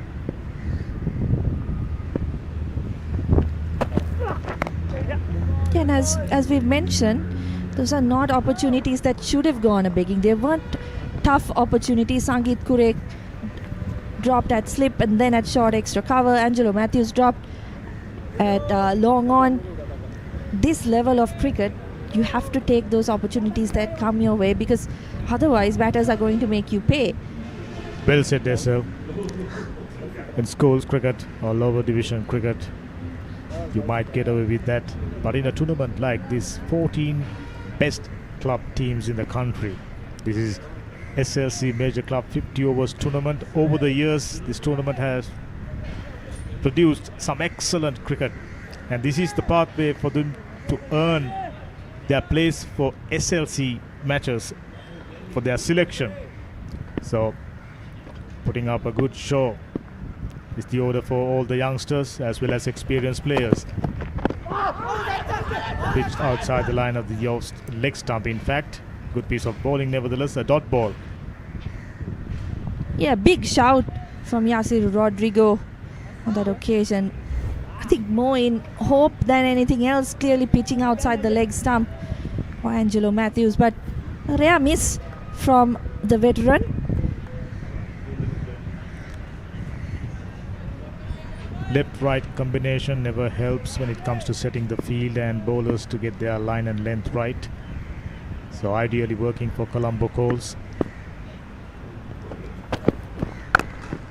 Nice shot, sounded well off the bat. Field and the deep comes around, sends in the return, and Angelo Mathews running briskly between sticks, picks up 2 more runs. Excellent over, 11 runs off. 29 overs done, 126 for 3.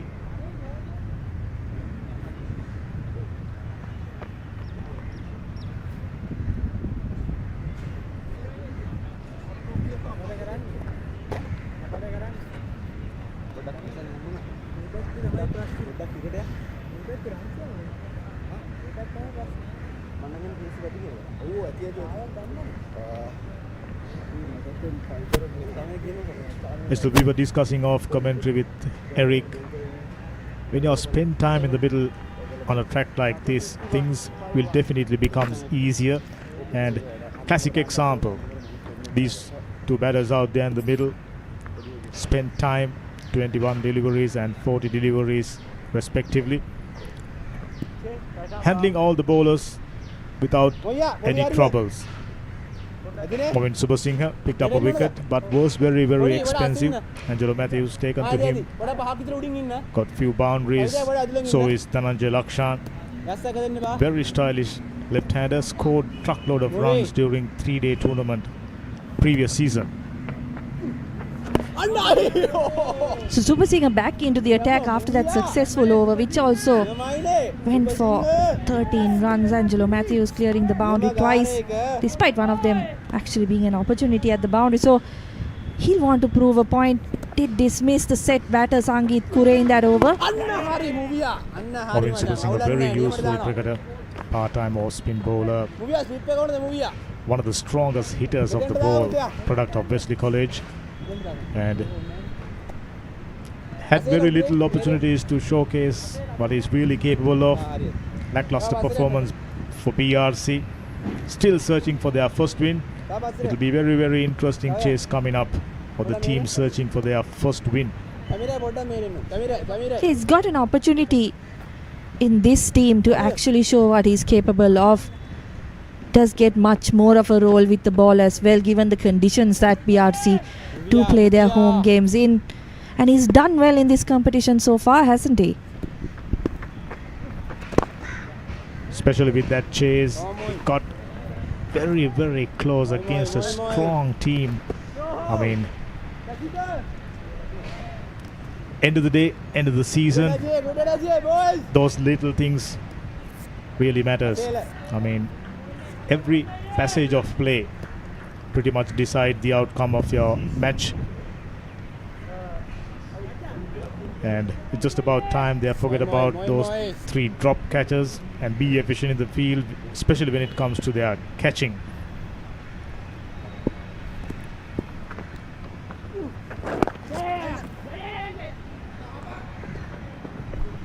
That's good running from Lakshan and Mathews. Once again, just really intelligent cricket by this pair out in the middle, getting the boundaries when they need to.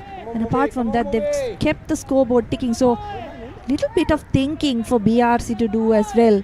How do they buy a wicket here? Because if these two bat on for 10-15 more overs, they're going to be looking at a very, very big total. Absolutely. Take a look at their body language. They look a little worried. A Yorker, Angelo Mathews trying to wind that one over mid-wicket region. Didn't really work. Good piece of bowling. I mean, energy levels have gone down. Came off the bat, otherwise would have been a very, very loud shout. Got it fine. Beats the fielder. The chase is on. And as usual, here at BRC, ball wins the race. 4 more runs to complete the 30th over. 7 runs off.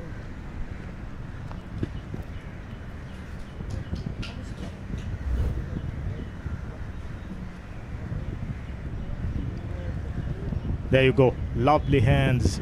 Worked away finer. Fielder at short fine leg region had absolutely no opportunities. Very, very fast outfield. Things moving along really nicely for Colts. Now it's been a struggle to start with. Now they've gotten accustomed with the pitch. Experienced campaigner together with Dhananjay Lakshan doing the job. Yeah, this pair really going along nicely. Angelo Mathews, of course, dropped early, and that's starting to show. Oh, and now we're just having a look at the Manhattan over here, and you can see the last couple of overs. 1, 2, 3 overs with over 10 runs, and that big over. 18 runs scored, wicket went, but of course that was the crucial over where Mathews himself was dropped. And it's been a bit of a turning point since then. And right now, BRC really need a wicket. They are under pressure, there's no doubt. He was shaping up for a big booming drive. check driven, got the placement, and coming back for the second quite easily. Excellent cricket. Colts well on course to reach something close to 250. They do that. It will be very, very tough later on for BRC, I tell you, considering how strong Colombo Colts bowling. There you go, that's the wicket they were after. Well taken. Much needed one. Absolutely, that was a dangerous innings from Dhananjay Lakshan, and he's just tried one sweep too many over there, top edged, and very well taken by the man at short third, just backpedaling, takes it reverse cup, and a fine innings comes to an end. Chamika Hinatigala, youngster from Manama College, Colombo 3, picks up a wicket, brought into the attack. Nicely tossed it up, little bit of bounce, and Dhananjay Lakshan's enterprising knock came to an end. 31 of 26. Caught Chamira Disanayak ball, Chamika Hinatigala. 135 for 4 now.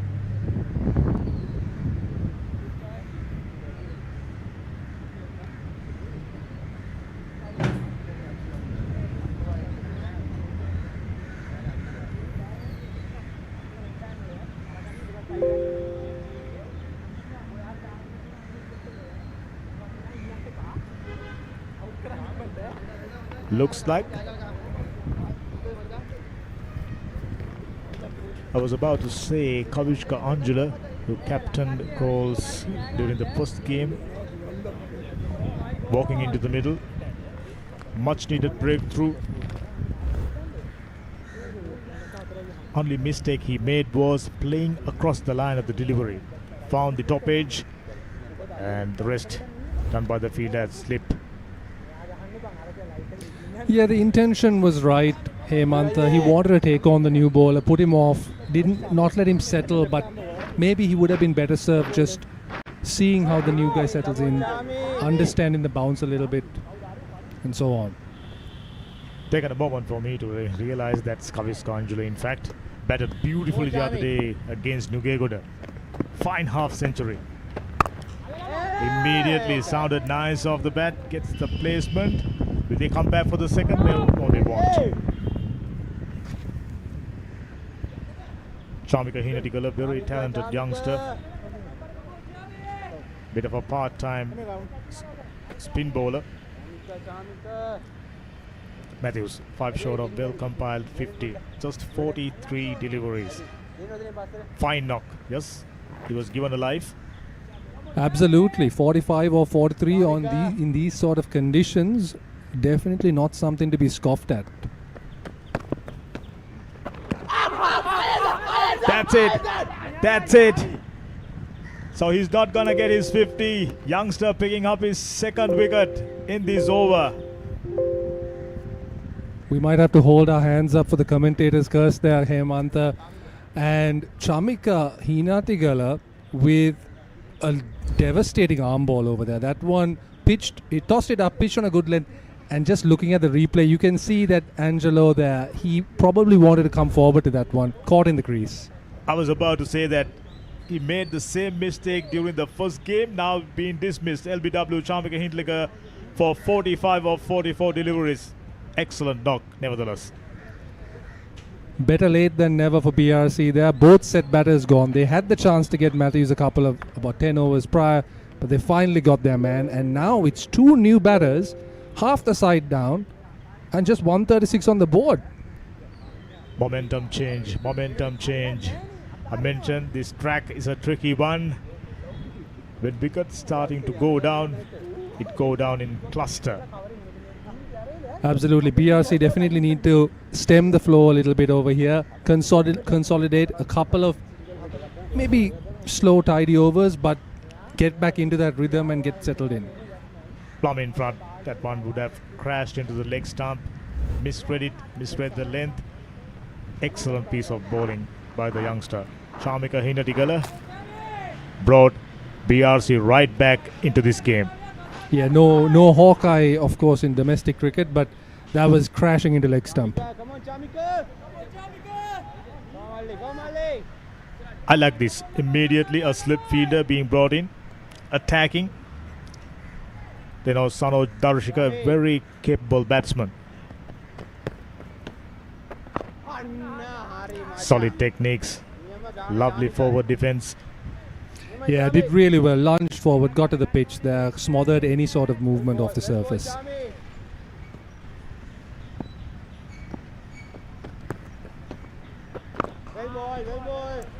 There you go. Excellent over. 3 runs and 2 wickets being taken. 31 done, 136 for 5.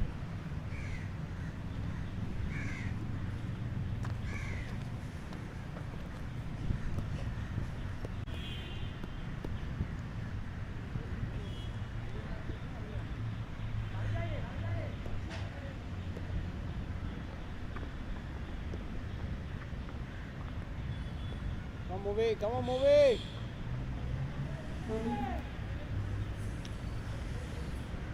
BRC think tank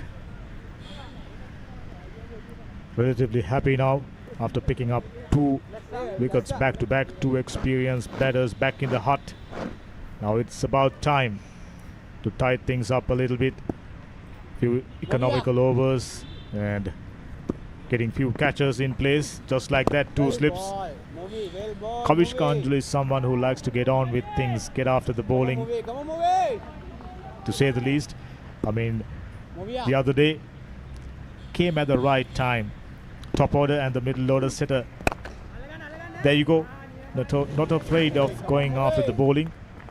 I was about to say the other day against Nugegoda, top order batters and middle order laid out a solid foundation, and this man came in and blast his way to a magnificent half century. Yeah, he'll need to bide his time a little bit over here. It's a very crucial period, just 30 overs done. If he can hang about till the 40th, I think he might be able. And he nearly threw his wicket away. This was tossed up on off stump, and I think Anjula's eyes lit up there. You could see it from over here, and he has a wild swing at it, and it has just missed off stump by a whisker. And the outside edge. Not someone who's very keen on hang around. He's a striker, there's no doubt. Particularly likes to get over the cow corner. It could be a very interesting period over here. Anjula versus Super Singer. That one went on with the arm, if I'm not mistaken, over the leg stump. This has run away for 4, but how unfortunate was that for Super Singer? He's beaten Angelo both edges, and this one, it's missed the bat, it's missed leg stump, it's missed the keeper, it's missed everyone, and it's run away. There goes the replay. Playing for turn. Oh, just about half an inch above the leg stump. As close as it gets. 4 runs to the total, nevertheless. 32 done, 140 for 5.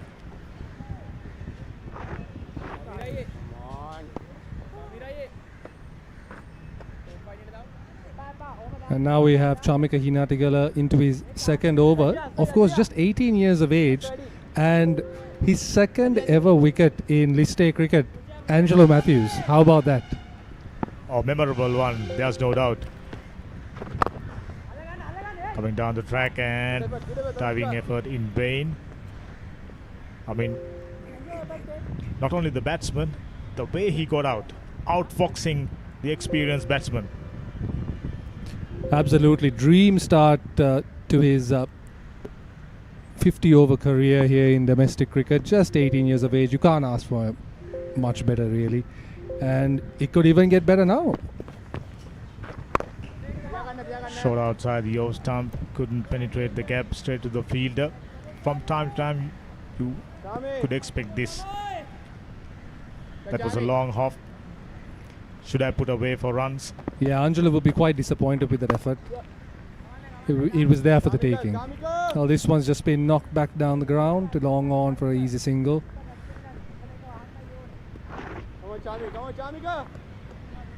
There's no doubt Sanoj Darshika as well as Kavishka Anjula will bite a little bit of time. Yes, they have 5 wickets in hand. It's about laying out a solid foundation.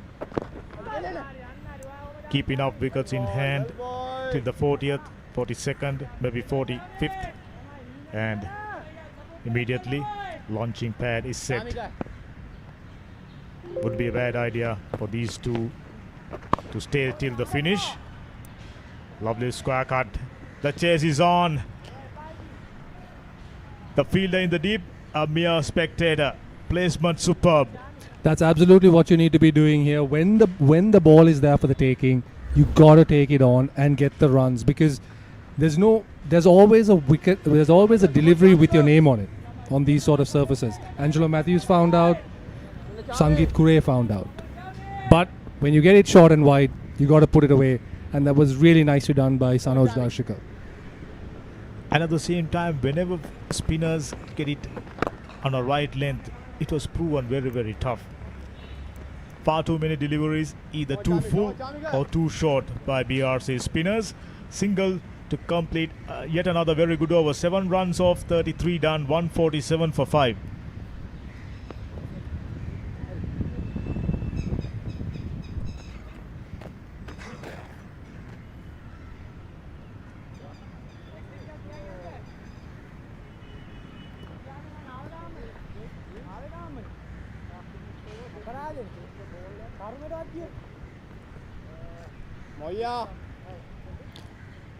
Just going back to what you were saying in the last over, Hemanta, despite the 2 quick wickets, I think Colts can find themselves quite well placed in this game. 147, you said at the pitch report, 200 would be a pretty defendable total, and I think they are on course for above that. So they just need to keep their heads, not take any unnecessary risks, and move forward from there. And then once the last 10 overs come in, that's when you amp up the aggression. Said it right. Having enough wickets in the hand, and towards the end, it's a different feeling. You're finishing up with few lusty blows, scoring 10 and over towards last 5 overs, and exactly what they are after. That one seems to have came off the edge. Otherwise would have been a clear wide. That's true. Wide not called, so that does indicate the umpire thinks there was some bat on that, or glove or something along those lines. The keeper might have wanted to do better, but there was some excess bounce there. He had to take it almost near his chest area, really. Well bowled, more or less outside the off stump. There's a possibility of huge sharp turn, and also going on with the arm. That's how you keep the batsman guessing. There you go, the slider immediately after. But very positive foot movement there from Sanoj Darshika. When he goes forward, he likes to really get to the pitch, and over there you saw he went right back and across, getting behind the line. So any sort of undue movement, he's able to negotiate it in front of him. As the experts say, when you pick up the delivery of the hands quickly enough, when your reflexes are good, you can play the ball late, right in front of your eyes. That's exactly what Kavish Kanjula and Sanoj Darshika is doing for Colts. All the great batters, the likes of Joe Root, Harry Brook, playing their deliveries right underneath the eyes. Let the ball come on to you just like that. Ooh, how did that miss the outside edge? Yet another fine delivery, just a single off. 34 overs done, 148 for 5. Sharp turn. Very, very close. That was a beauty.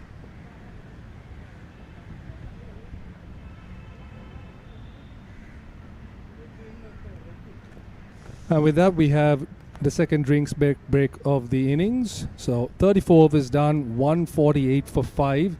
Pretty evenly contested. Couple of more wickets and you would think BRC are in the game. But this partnership here, if they can get another 30-40 runs on the board, I think Colts will feel like they're quite in control of this game. Absolutely no doubt. We'll talk about that. At the moment, players taking drinks.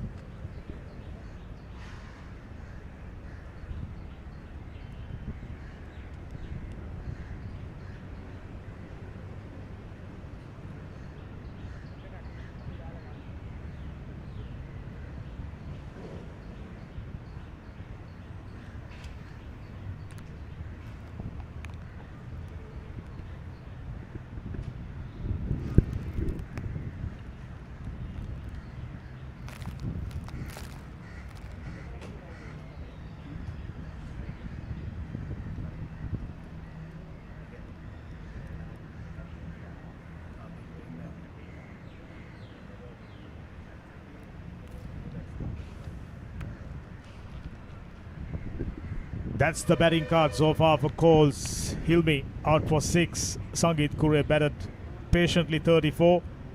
Gamage 15. Angelo Mathews missing out on half century 45. And Dhananjay Lakshan, the man, got out lately for 31 runs. Now it's up to Kavishka Anjula and Sanod Darshika to build another partnership, both on single digits with 8 extras. After 34 overs, 148 for 5. Yeah, and just looking through that scoreboard, you can see when you look at the wickets over here, you got Muvin Abhinash, who got the wickets early on before that partnership between Dhananjay Lakshan and Angelo Mathews took it away. Movin Subasingh, of course, very unfortunate. He's had a few catches dropped off him, notably the one of Angelo Mathews. And then young Shamika Heenathigala with 2 wickets in his first over, his first 2 wickets in List A cricket, and one of them Angelo Mathews. But generally speaking, it's been a bit of a loose bowling effort from BRC. They've been hoping for the conditions to do something for them, but when the batters have taken it to them, they've struggled to cope. So those are the partnerships. That magnificent 3rd wicket stand, 39 runs, resurrected things for Colombo Colts. Afterwards, Angelo Mathews and Dhananjay Lakshan, fabulous 57 runs partnership, taken them just 42 deliveries. Afterwards, Darshika and Anjula looking to build up another partnership. You said it right. At this point, Colombo Colts in front of the game. absolutely, and Colts, you can see they've been keen to build partnerships. It's only that last wicket which was they lost 2 in quick succession, and I think BRC can they've shot themselves in the foot a little bit. They've been unable to hold on to the chances that they've had. But Colts have made good use of those opportunities. And going forward, I think this pair as well, they're looking positive in their intent. And hopefully for Colts, this pair can again just add that 30-40 runs and then just eke the score along. They can even take the liberty of playing out few overs to settle down, maybe 2, maybe 3 overs. And we know for a fact both the batters like to go after the bowling. Therefore, absolutely no doubts. After 5-6 overs, they will definitely go after the bowling and expect some fireworks. But for the time being, playing it sensible. That's what in order for Colombo Colts batters.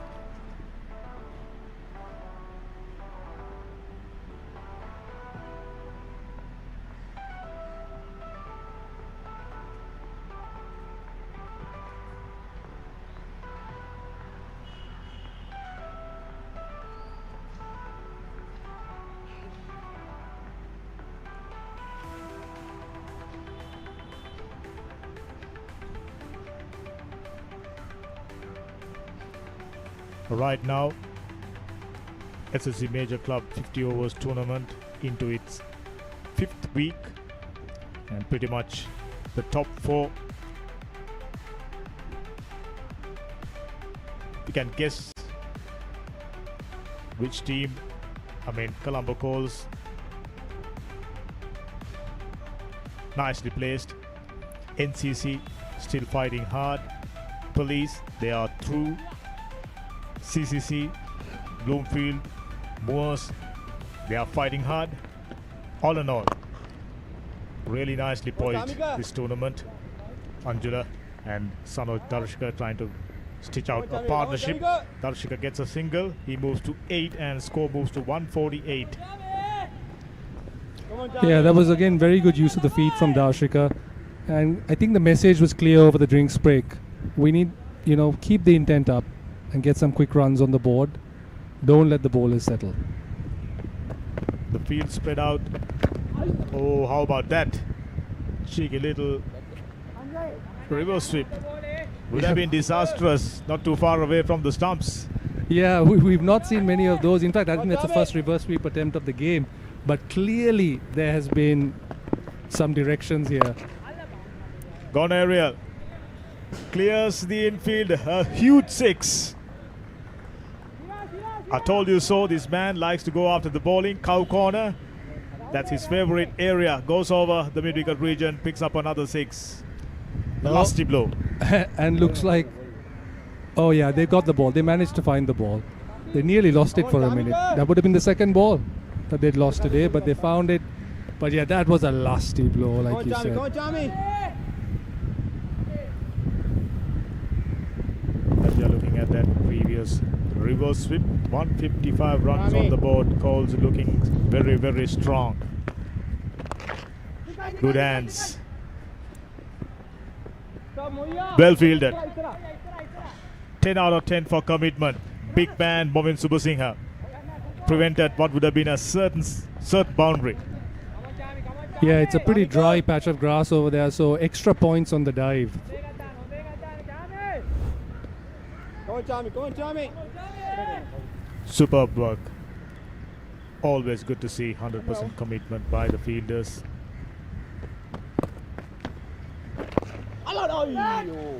Gone aerial for a while. Well, boy. Short of the mid-wicket fielder. Still, that slowness, that Come on, unevenness, Jamie. variable bounce on display. Good hands. Will it go all the way? Looks like it will. And it does. This is brilliant batting. That was great use of the pace there. This one was pushed through a little bit quicker outside off, but Kavishka Anjula, he's really turned in on after the drinks break. He just waits for this one, opens the face late, and just runs it down. Really nice to play. Using the pace of the bowler, the placement was fabulous. 4 more runs to the total, 35 down, 161 for 5.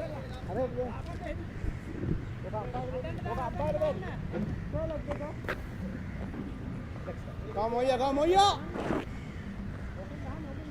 Kati support ka line na bodak, support ka line na.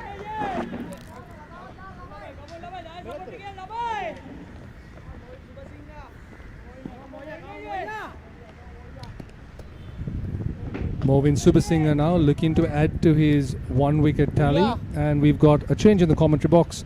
Eric, welcome back. How do you think the game is going so far?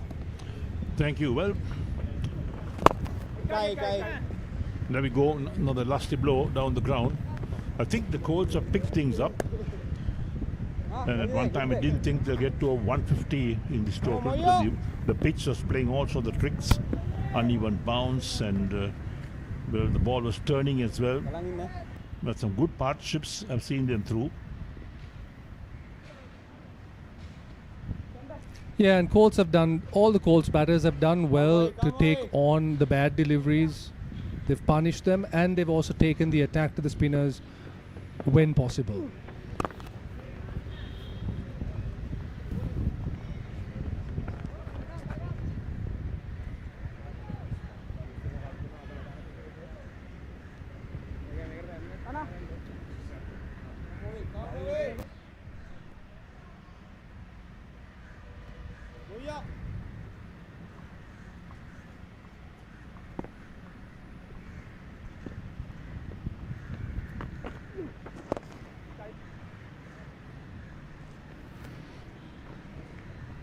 Those little flicks and picking up those singles keeps the scoreboard moving. That's the good thing about Darshika and Anjula's partnership here. 15 and 10 respectively, the two batsmen. And that's what the Colts need, these youngsters, to pick up some runs. Yeah, they've done well to keep the scoreboard ticking along. And when the delivery is like that, they've shown due respect. They've gotten behind the line and they've defended well. So Sri Lanka Cricket Major Club Limited Overs Tournament for 2025. We're coming to the tail end of this. And soon the semi-finals will be played, and then the grand final at the end of this month.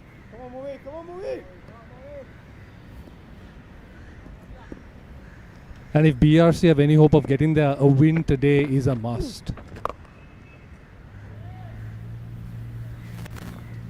Oh, and that's cleared. Wow. It looked like the fielder might be in business for a moment there, but he's gotten a lot of that. A big slog sweep, and it's gone all the way in front of square leg. These two are really getting a move on now. And there we go. That's the big sweep shot coming up. Got the elevation, got the distance going as well. The smallish grounds here, the BRC, but when you get bat to ball, well, you always got value for your shots. So 36 completed and the Colts 170 for 5. Kasih.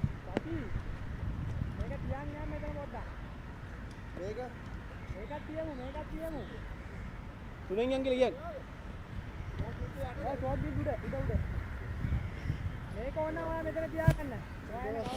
Current run rate 4.72, not bad, is picked up.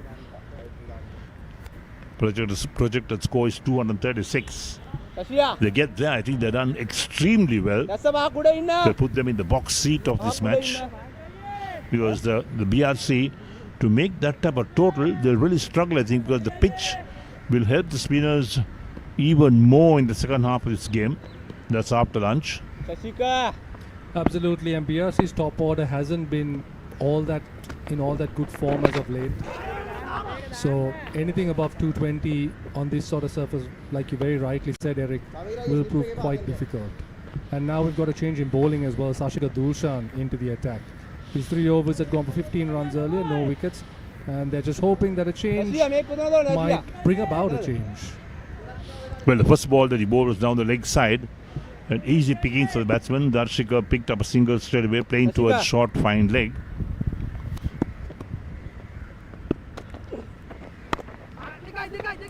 Thick edge down to third man. That's going to fly down to the boundary for 4. Yeah, this was pushed through quickly and it rushed the batter a little bit, but it's a very safe shot there. There's no slip in place, just a short third. And any sort of edge will get you the runs. So runs coming thick and fast here for Colts. The outfields are so fast these days. Look at that, the way the ball travelled. Yeah, this BRC outfield is known for its pacey nature, and it's really proving it's a lot of value for your stroke making today.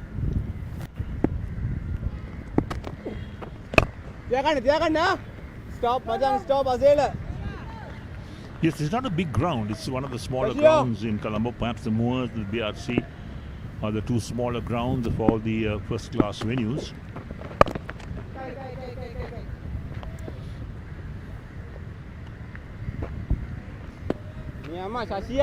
And I must say, everything's been working out for Colts today, because even if you look at the conditions, it is warm, but the sun has been sort of obscured by the clouds a little bit, so it's not been too uncomfortable for most parts. But just as I say that, the sun is peeking out a little bit.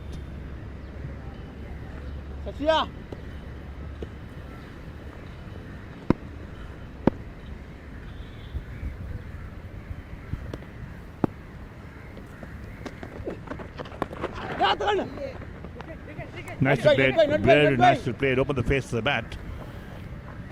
Yeah, and really good, again, really positive footwork from Sanoj Darshika. He moves right across the line there, and he seems to have more time than the rest of the batters. Waits for it and just runs it down.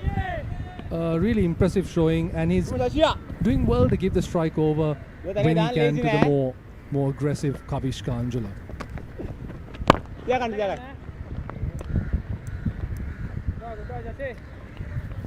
And that's 8 runs off the over. Another very good over for Colts.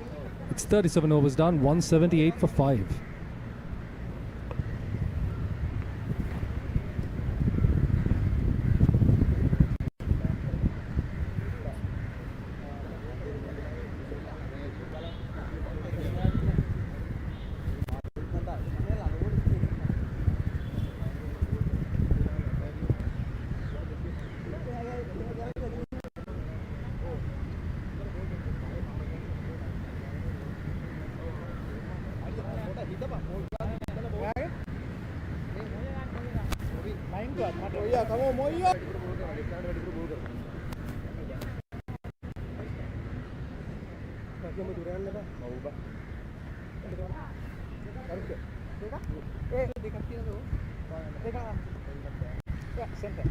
So the current run rate 4.81, 178 for 5 after 37. The Colts batting first in the Sri Lanka Cricket Major Clubs Limited Overs Tournament for 2025.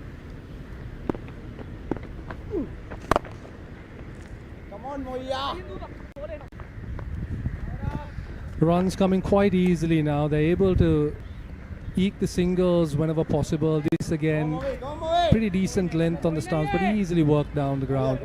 And honestly, it seems like BRC is just going through the motions here.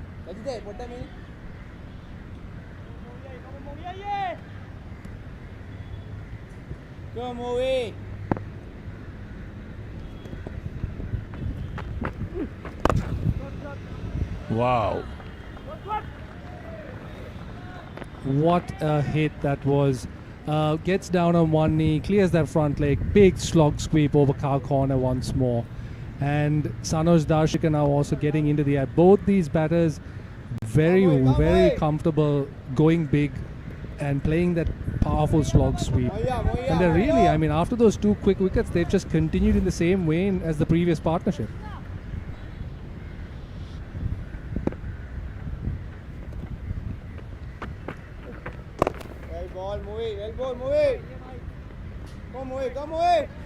Good response there from Movin, just pushing a little bit quicker outside off, but Sanoj Darshika knows he's got the boundary for the over, so he's not in any rush right now.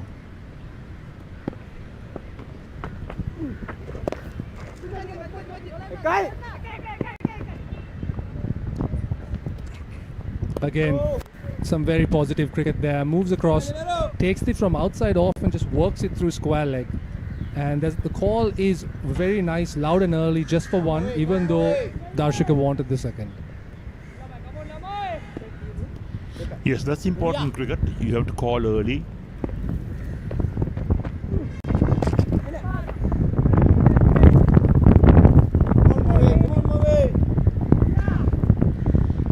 Nice little breeze blowing across the grounds. I think all our viewers can hear the breeze through our headsets and our microphones. Yeah, the breeze definitely coming through the stump mic over there.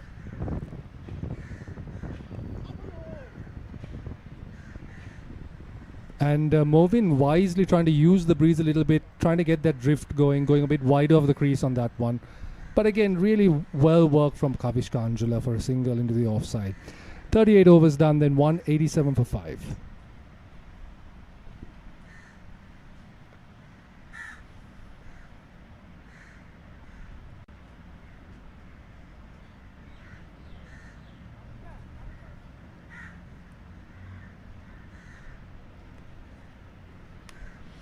Well, there we have the foliage around the grounds, and we do hope you're enjoying our live coverage of the action of this BRC versus Colts game, coming to you live from the BRC grounds in Colombo. This is the Sri Lanka Cricket Major Club Limited Overs Tournament for 2025. In a couple of weeks, we'll have the semi-finals and then the final towards the end of the month.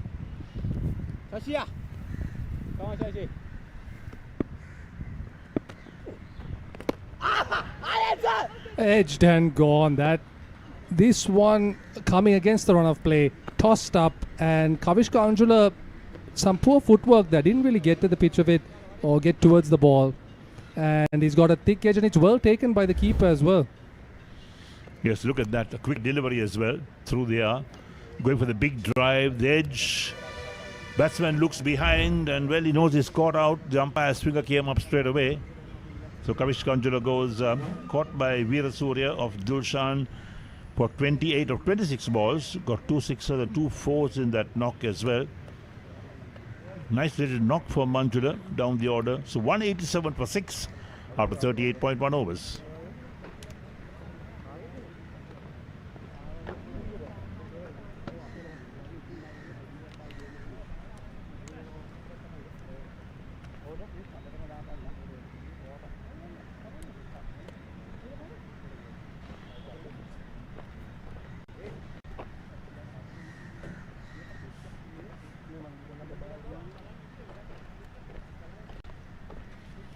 Mudita Lakshan, the new man in.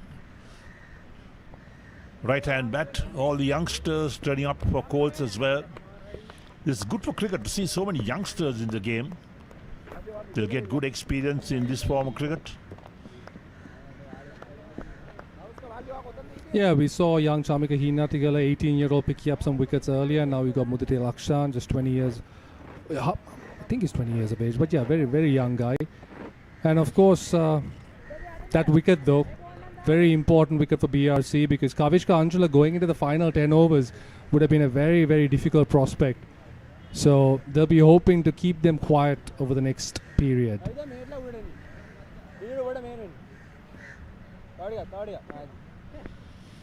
Premier faces, he'll be out bowling his heart out later this afternoon.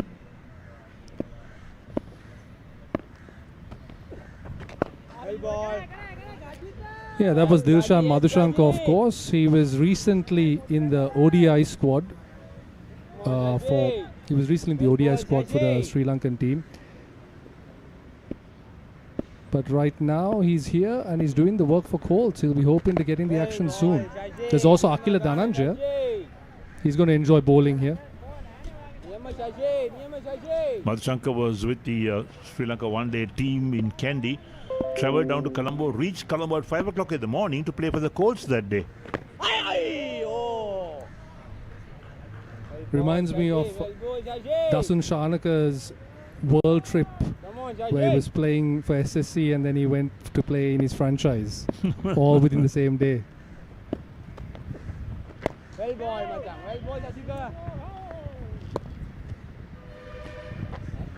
This has been a very tight over from Sashika Dushan after that wicket, not giving much away.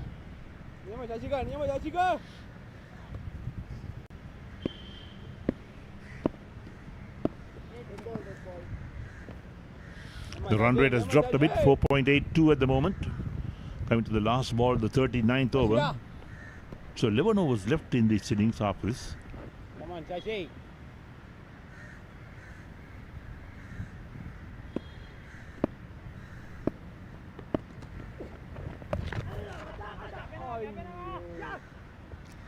Another batter very happy to employ the sweep shot, but this time there is a fielder down at deep backward square leg. Just a single there to end the over. No maiden for Sashika Dushan, but just one run off it and a wicket. 39 overs done, 191 for 6.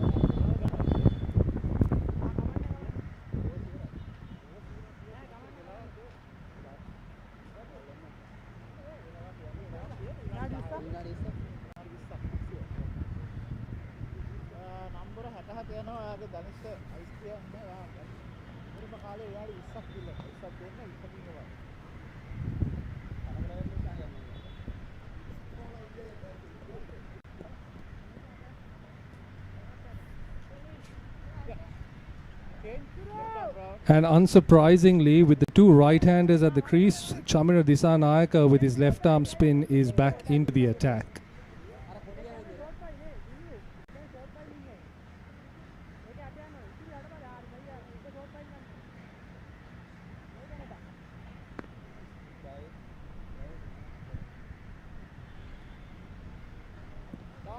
Come on, boys.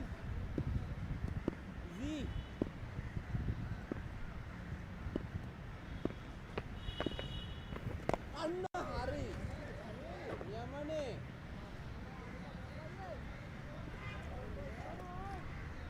Starts off well enough there, nicely tossed up a round off.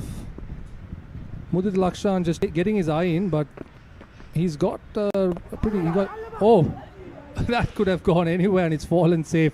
This one, I think it hits a patch of a rough patch just outside off. Lakshan thinks about the cut and then wants to pull away from it.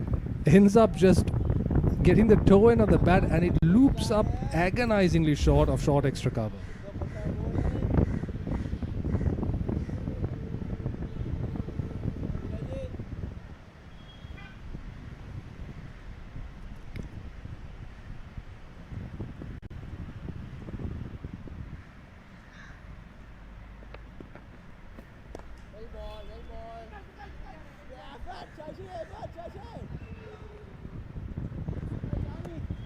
They should have been looking for two that time.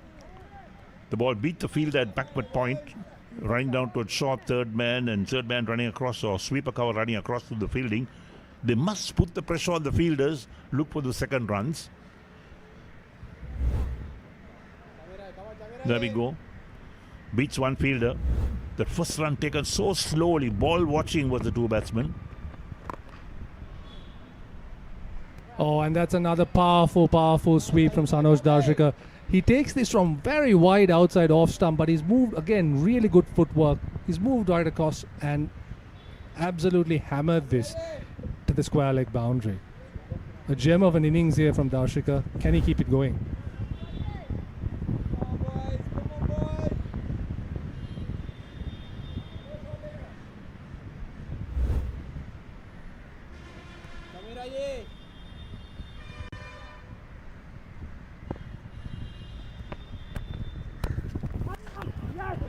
Edged and gone.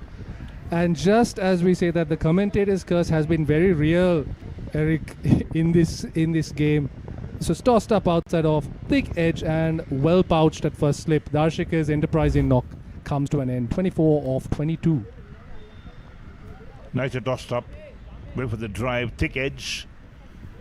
Slip was half asleep that time, but recovered well to take the catch. Straight to the slip fielder. Made no mistake about it. Yeah, the best fielders always do make it look very easy. But that was a pretty straightforward take. So Colts lose their 7th wicket, 193 for 7 after 39.5 overs. Can they bat out the full 50 overs? That's the next question. We've got 10 overs left after this one is completed. And they only got 3 wickets in hand, down to the tail more or less. Run rate is 4.85. They've done well to get to this score. Very handy score for the Colts. BRC will have to bat really well if they've got to get this total.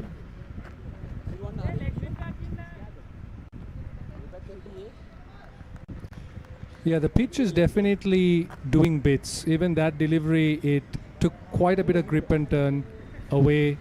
So there's always the threat of losing your wicket when you try your shots. There we go. Way outside the line of off stump. The batsman did well to get his bat to it. Yeah, he might have been better off if he had just sort of maybe stayed back and gone cross-batted on that instead of trying for the drive.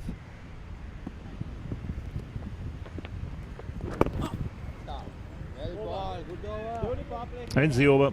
40 completed. The Colts 193 for 7 in 40 overs.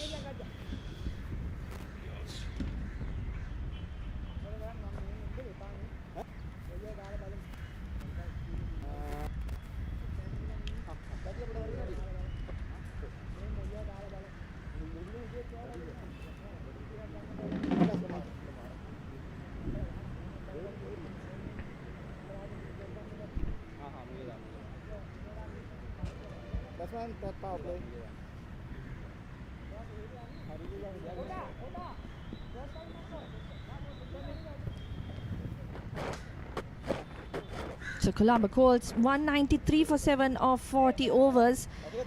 Lost a couple of quick wickets for the last 10 over period, but still a decent total on the board at a decent run rate, 4.83 at the moment.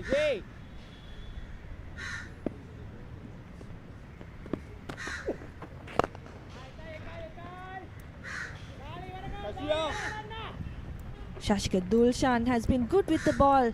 Picked up the solitary wicket, but has bowled some good lines and lengths. Managed to extract some turn also from the pitch.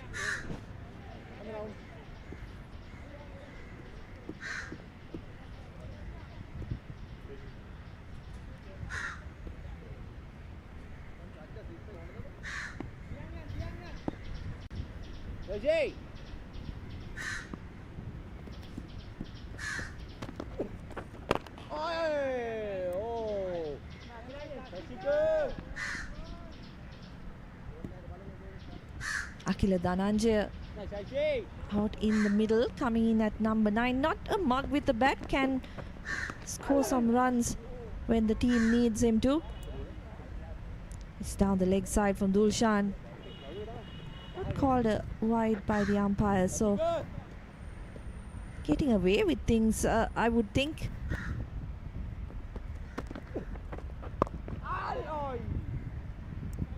Played upishly, Akila Dhananjaya. But it's fielded in the deep. Just a single. Runs in this over, 2 so far. Tulshan once again keeping things tight for BRC.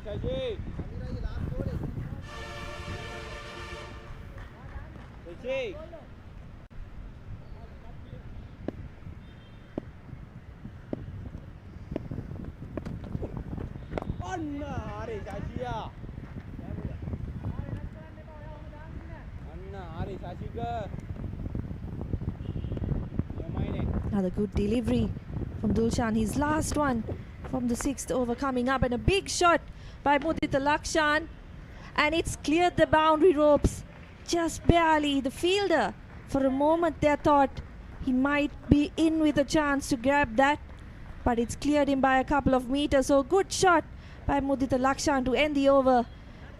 Colts 201 for 7 after 41.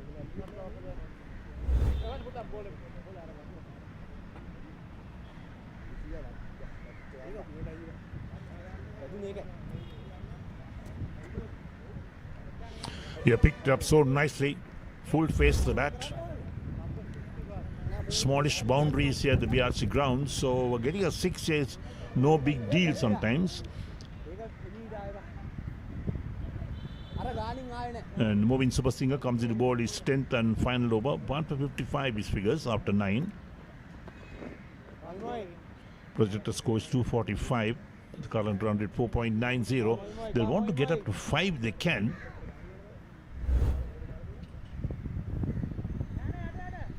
That's that shot by Mudita Lakshan once again.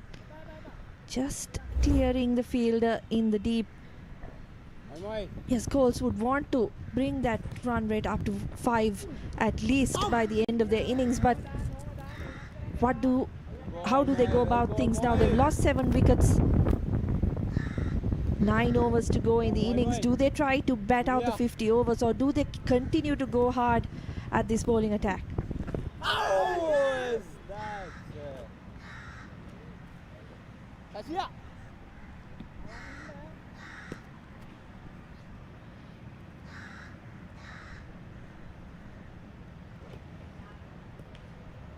Come on, Moy. Jadi tayo pada Avidalin na.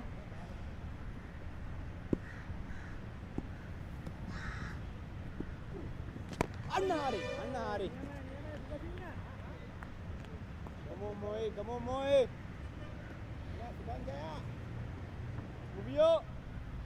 So 3 dot balls for Movin's 10th over.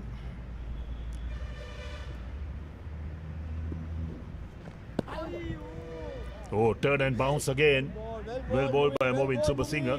We're going to see that in the afternoon as well. Turn and bounce. Colts will really look to put pressure on the BRC batsmen.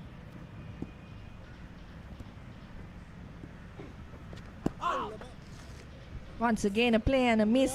Super Singh has been good with the ball, hasn't he, today? Has gone at more than 5 runs and over, but created opportunities, has got the ball to rip away from the batters more often than not.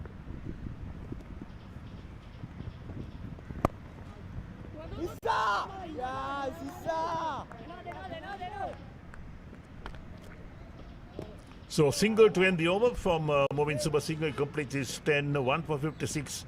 And after 42 overs, the Colts are 202 for 7.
Sashika Dulshan into his 7th over.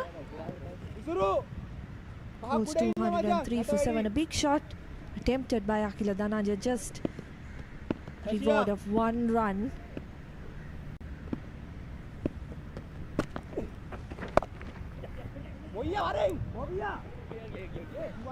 It's nicely played by Mudita Lakshan, finds the gap perfectly on the offside. That fielder at sweeper cover didn't really have much ground to cover, but just the way that ball was timed, it flew to the boundary. Yes, excellent shot, no doubt. Waited for that, opened the face of the bat. Made use of the pace of the ball, that's what was good about it. Takes Lakshan double figures on 13th, and Colts on their merry way 207 for 7 in the 43rd.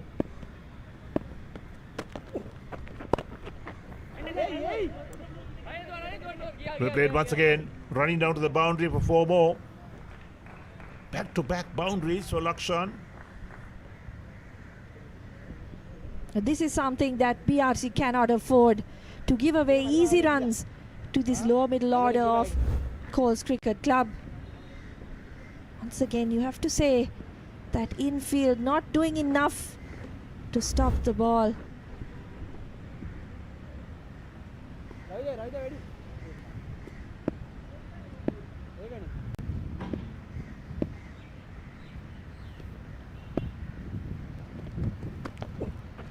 Well ball, Sashika, well ball, Sashika.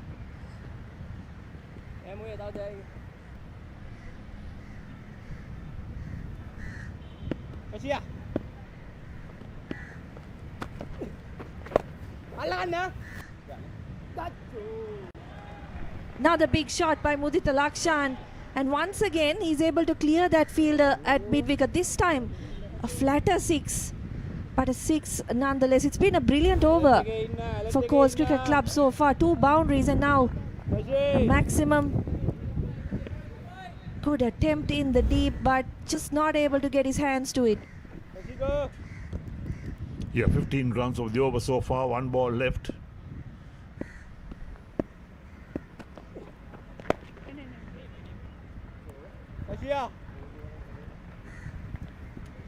So makes that 16 of the over, completes the 43rd, and the Colts are 218 for 7.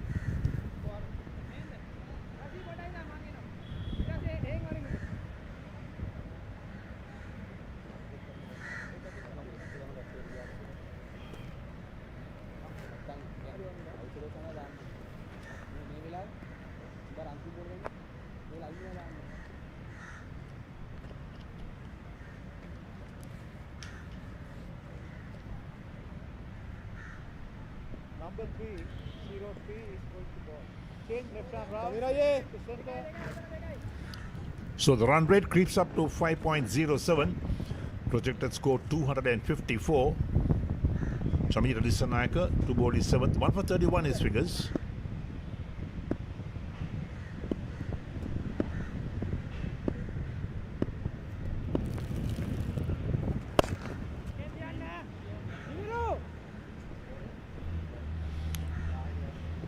Went like a tracer bullet. Yeah, Lakshan is playing a brilliant little cameo here. 24 of 16 he's got, 28 of 17 he's got so far. Seems to be finding the boundary in every over, but poor bowling as well from Dissanayaka. Just dropping that ball short.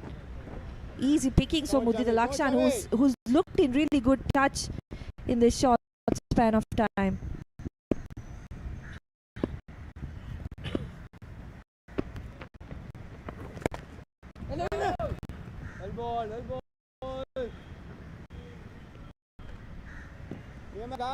Yes, the Colts heading towards a big total. 222 for 7 after 43.2.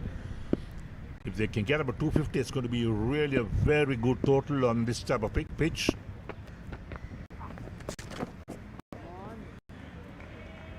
Very poor delivery down the leg side. Helped away for 4.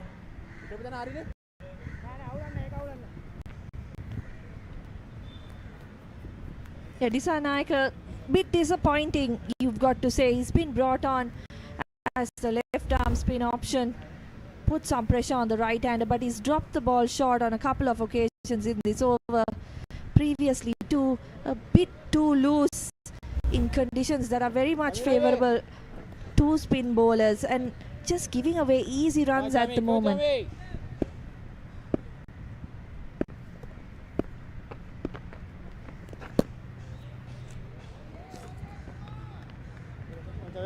Yes, Lakshan is moved out 32 of 20 balls. How quickly he's got there.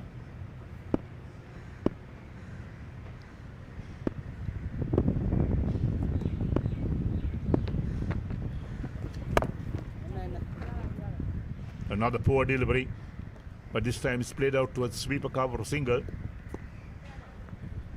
You can't bowl wide outside the line of off stump down the leg side. He's bowled both sides the wicket as Dissanayake in this over. Given away 9 runs so far of the 5 balls he's bowled. These are big overs for the Colts. They'll take it.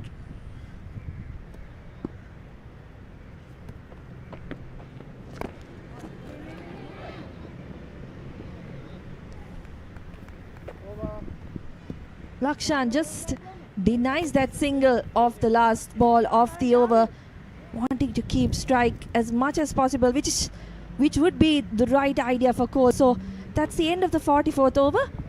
222 for 7.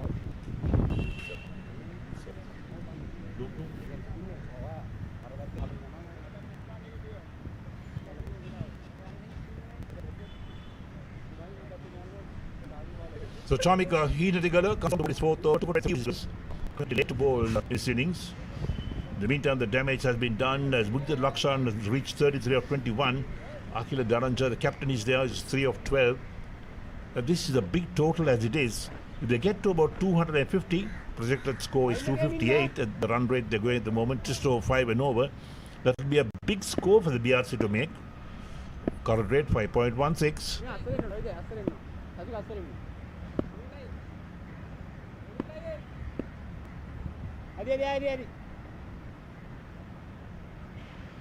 Tommy.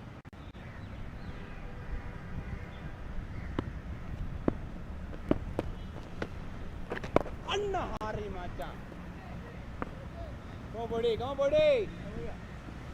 Hinatigala picking up those 2 wickets, 2 crucial breakthroughs for the youngster. Got to wonder why he was taken off the attack despite going for 23 runs. Wickets are the order of the day for BRC. They've let things get away a little bit with Mudita Lakshan, so they brought him back into the attack.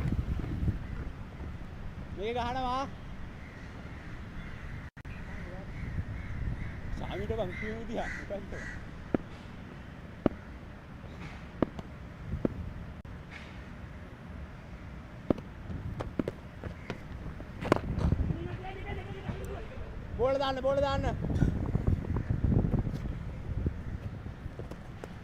Yes, good point you made. Chamika Hinatigala only bowled 3 overs before this. Picked up 2 wickets and now brought him late into the attack to try and contain the Colts batsman. He's considered 1 run of the 3 balls he's bowled so far. Perhaps he's more economical than the earlier bowlers used by the Colts captain.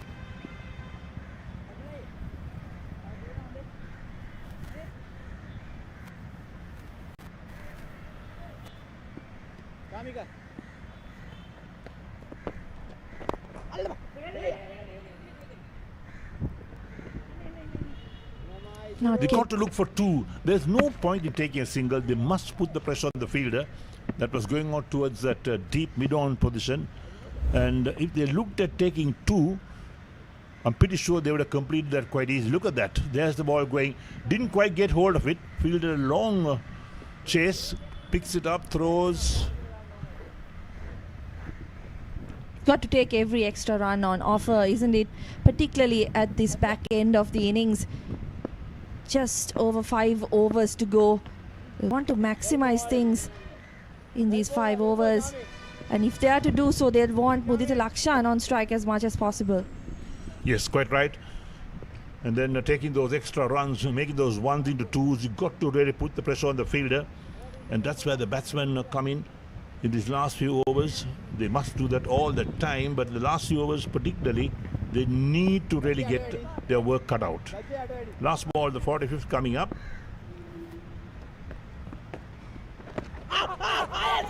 Wrap to the pad, a big shout again, the finger goes up, where we are, so Akila Dhananjaya, the man out. LBW for 4, Colts lose their 8th, and Heenadigala picks up his 3rd wicket. Where were you, Heenadigala, all these overs? Yeah, once again he picks up the breakthrough just when BRC needs it full right on the stump. So Akila Dhananjaya has to go for 4 of 14. Good over from the youngster. Excellent over. Kept it nice and tight. 3 for 26 after his 4 overs. 45 overs completed. The Colts are 230 for the loss of 8 wickets.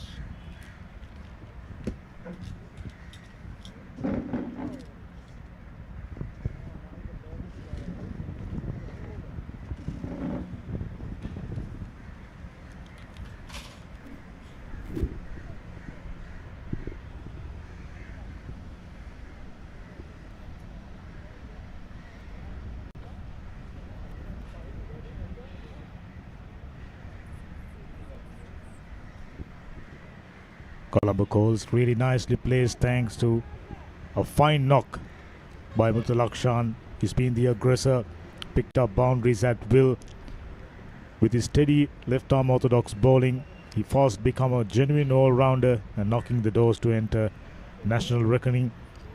Lately, he's been batting outstandingly well, particularly against Nugegoda. That partnership with Kavish Kanjula took them to 275. They were pretty much hoping to go past 230, and today classic case.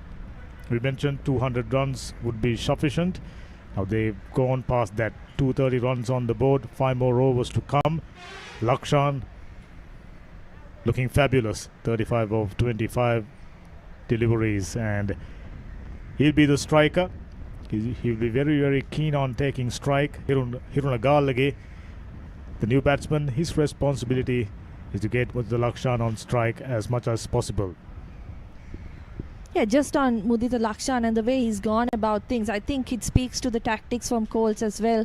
Every new batter that has come out has tried to attack the BRC bowling, and that's what has taken them to this total. Despite losing 8 wickets, they'll be happy that they've been able to score at over 5 runs and over, particularly after the slow start they got to this innings. It was a slow start, but very steady start, and they took the intelligent approach. Remember Sangeet Kure? He was very steady, been there for a fairly long period. Yes, he was given a life. Angelo Mathews, I thought, played outstandingly well. Hirunagalage, right-handed batsman, known for his bowling. Calls all in all in the box seat. Touch too early to say that. It will be a very, very tough chase, I can tell you that. Yeah, it was expected, wasn't it, when Colts decided to have a bat on this track. They do have a strong batting lineup. Quick single on that occasion. Galage, a tempting one.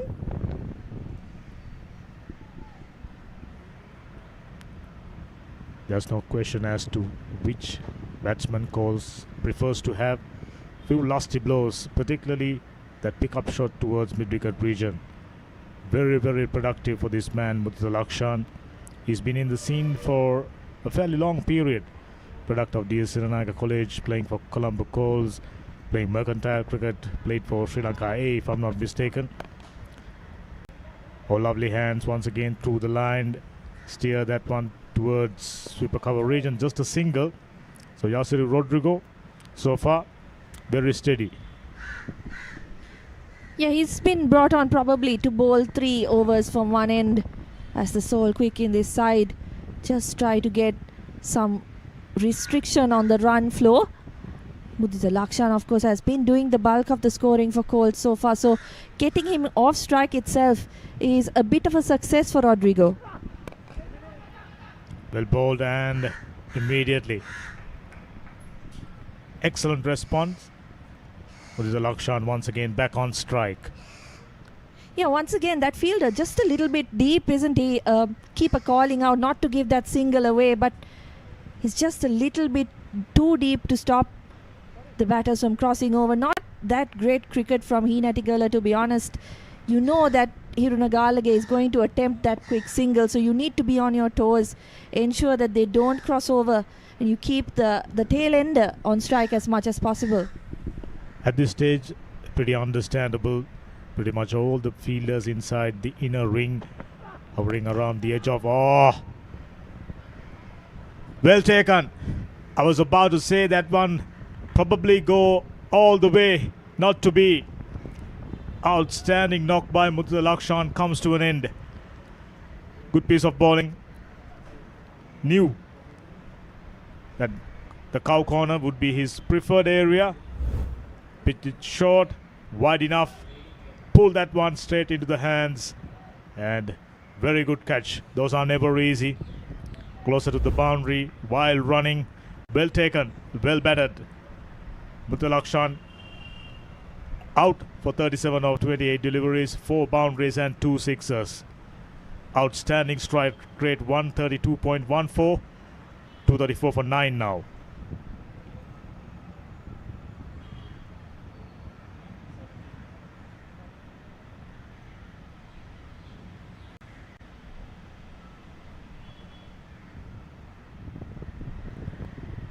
There you go, left arm seamer Dilshan Madhushankar. Probably wouldn't have expected to walk in with the bat. We better have another look at the previous dismissal. Almost sliced it. Never out of the meat of the bat. And excellent catch. Good running catch. Those are never easy. Yeah, the bowler probably had his heart in his throat for a moment there, because we've seen a couple of chances going down from the BRC fielders, but as you said, really good take. Came off the bat. That's the indication by experienced umpire.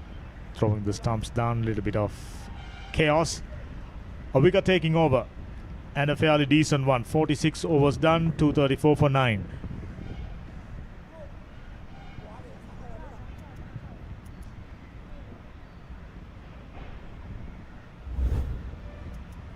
Once again, that inside edge, well judged. Excellent on-field called by the umpire. We do have the luxury of those slow-mo replays. Umpires in the middle need to make the decision in a split second. Umpiring from both the umpires. Excellent. 234 for 9. 47th over, just about to start. Chamika Heenatigala, you mentioned taking him off the attack. Probably a mistake. You're right about that. He came in, picked up 2 wickets immediately. And yes, he went for a few runs during his first spell, but he's a wicket taker. Just like that. Goes through extra cover region. That area usually vacant. Well played. Yeah, lovely shot from Hirunagalage, coming in at number 10 for Colombo Colts, but sort of shot of a tail ender. Made room for himself and going into that vacant extra cover area. So good start to the over. That's what's been good about this innings from Colombo Colts. Despite losing wickets, every new batter who's come in has looked to score runs, has showed that intent. As you're praising for his previous shot of extra cover, it's been cleaned up. Chamika Heenatigala picking up his 4th wicket. He's a wicket taker. Already proven that. 4.2 overs, 4 for 30. Excellent piece of bowling. In line with the stump on a Yorker length. As usual, tailenders playing across the line and paying the price. So 238 all out.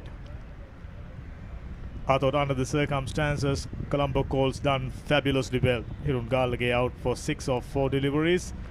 Chamika Heenatigala cleaning him up.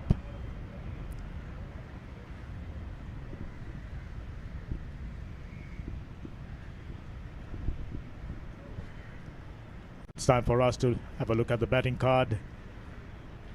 A good one. Sangeet Kure. Fantastic 34. Good contributions by youngster Gamage. Angelo Mathews batted superbly. 3 towering sixers, 45 of 44 deliveries. And Dhananjay Lakshan batted briskly, 31 of 26. And Kavishka Anjula looked dangerous for a while. Sanoj Darshika batted well, and fabulous knocked down the order by the all-rounder Mudita Lakshan. 37 made the difference. Goes over 200, well over 200 in fact, 238 all out with 8 extras. Yes, they bundled out inside 50 overs. Still a very good score on the board. And that's the bowling performance from BRC. The home side, Murvin Abhinash, 2 wickets for 26 runs. One of the pick of the bowlers, but Chamika Heenatigala, the youngster, just 4.2 overs for him. The last bowler brought on into the attack, picking up 4 for 30. I think Colombo Colts would possibly have gone past 260 to 270 if not for him. Youngster bowling really well, went for plenty, nearly 7 runs and over. But the wickets column, that's the most important one. Movin Subasinghe, Chamira Distanayaka and Shashika Dulshan, as well as Yasiru Rodrigo picking up 1 wicket apiece. Tarishka Ashal, the only one wicketless in this inning. So 8 extras from the BRC bowlers, but they'll be happy at least that they didn't allow Colts Cricket Club to finish their quota of 50 overs. They've bowled them out in 46.2 for 238.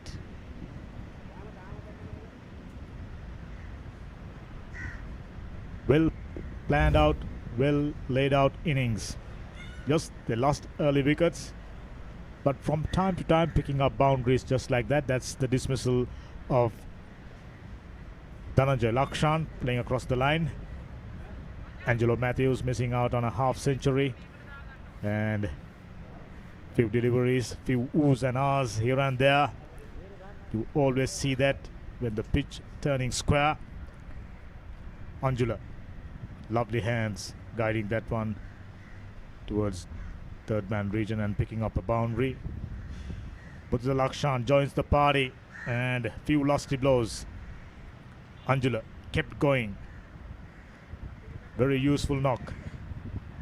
And Mudita Lakshan once again goes over the cow corner. That's the dismissal of Kavishka Anjula. And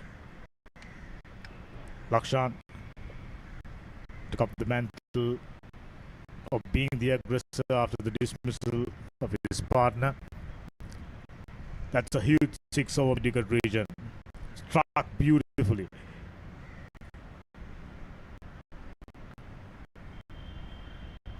Few well-timed shot here and there. That one really nicely steered the way towards the point region and picking up a boundary. Excellent batting. Once again gets it over the fielder. All in all, at the end of the first innings, Colombo calls the happiest side. Youngster picking up his 4th wicket. And that's the dismissal of Mudita Lakshan. Well taken down in the deep. And after hitting that boundary over extra cover, he was cleaned up, clean bowled, and that marked the end of Cole's innings. All in all, got enough runs on the board. I'm thinking it will be a very, very tough chase for BRC. We'll take a break and join you with the chase.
Very good afternoon and welcome back to BRC Grounds Colombo 5, where two hometown rivals, Havelock Town Giants, clashing against each other.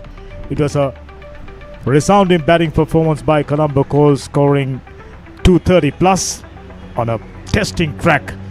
And the chase is on for BRC to register their first win of this tournament. This is SLC Major Club 50 overs tournament 2025. Promises to be an exciting chase. I'm joined by Madhushka in the com box.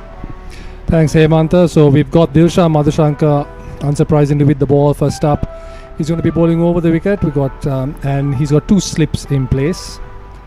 And they'll be looking for some early wickets here, but they've got a pretty healthy total on the board, considering the state of the pitch. First ball after the break, glide away towards third man region and picks up a single. Tarushka Azel and Rajiva Sundaruan, two openers for Burger Recreation Club with a very vibrant history. They've been playing outstanding cricket for a long period. Unfortunately, there you go, the figures. 5 for 80, that's his best. He's a wicket taker, whichever the format. Touch expensive, but the average excellent, 23.14. Yeah, Madhushanka was very recently named in the Sri Lankan national 50 over squad, but he hasn't been a part of that side for quite some time. If you recall, back in 2023, he was amongst the highest wicket takers at the 2023 World Cup.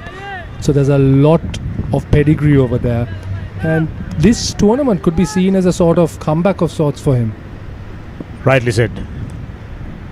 You mentioned he was a part of... Oh, immediately getting that lovely shape. That in-swinger coming in sharply towards the right-hander. Going over the top. Yes, definitely. That was vintage Madhushanka there. Pitching on middle and leg, straightening off the seam. Bit of shape in the air as well. But yeah, bit too high there. Going over the stumps for sure. It's been a tough day in the field for Burger Recreation Club. Started off brilliantly by picking up few wickets, but unfortunately midway through allowing few partnerships to blossom and found themselves under pressure now. Oh, once again that lovely shape. It's very tough when the left arm seamer gets that shape in towards you. High pace. This is excellent stuff. Dilshan Madhushanka, as is rightly said, on a comeback trail. Yeah, that shape, so reminiscent. I'm sure this has been pointed out in the past, but so reminiscent of Chaminda Vas. Just bringing it back into the right hand, and over there he was looking for that Yorker. Very well negotiated by Ravija Sundaruan.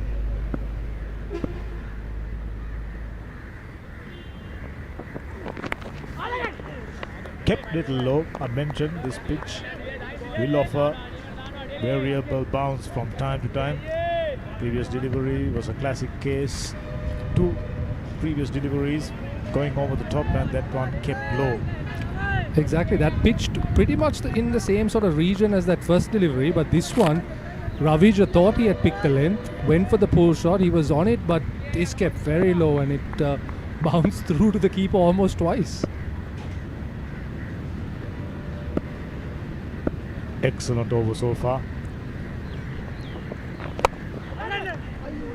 Goes aerial, full Monty, no half measures, so that in the slot, got the bat through the line. 4 more runs, score moves out to 5. Absolutely, he gave everything there. Proper follow through, bat goes all the way across the arc, and the man at extra cover throws himself to his left, but that was past him before he could blink. So intentions are pretty clear. Blue stuff is on offer. They will definitely go after it. Rajiva Sundaruan looks like a batsman with an aggressive intent. Oh, finds a fielder too close to the body. That seemed to have rushed Sundaruan a little bit, and that just goes to show the uneven nature of the uneven pace of the pitch as well. This was a little bit short of a length, and Sundaruan was in that mood. He was looking for the pull, but this rushed him a little bit, and it ended up catching that higher part of the bat, and he just chipped to mid-wicket. Hurried him up, and he didn't got enough room to maneuver his arms. Take a look at it. In fact, just looking at that, you could see he was standing a fair bit outside his crease as well, likely looking to negotiate any sort of swing that Madhushanka might have got, but that worked against him in the end. So early breakthrough then for Colts as the first over comes to an end, 5 for 1.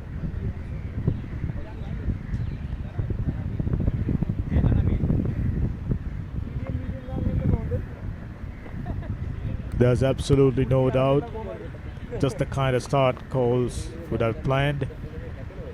Immediately, man on a comeback trail strikes, picked up a wicket. He looks very, very good. Good rhythm, good pace, hurrying the batsman up.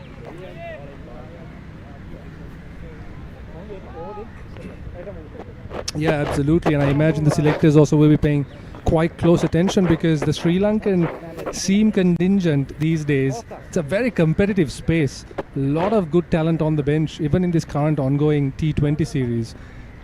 You said it right, and at the same time, you never know fast bowlers when exactly they get injured. So, your strength in your fast bowling stocks always vital. Once again, that dismissal.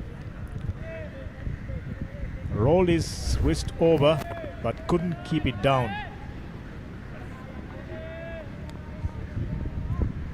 He's a very canny bowler, Dhananjay Lakshan. Played for the Sri Lanka team during England tour. Very promising youngster.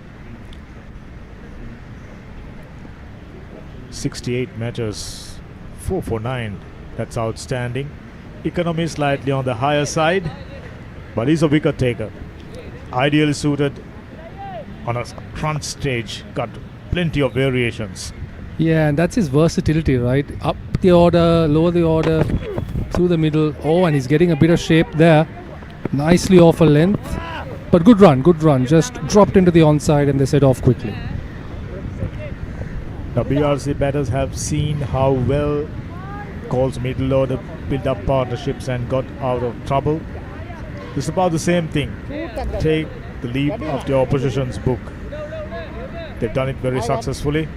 Well picked up, well thrown. Good cricket all round. Right, so it's the first ball for the new man, Gajitha Kotuwegoda. It's a right-hand bat. And he's in earlier than he would have liked. There's no doubt. Usually your best batter comes in at number 3. Oh, lovely hands. Reminds me of Nishan Madhushka. Similar techniques. That's actually a very good shout. Yeah, that showed a little bit of hand-eye coordination there. Played away from the body, but he followed the movement and he defended that well into the offside. Let's see what he can do.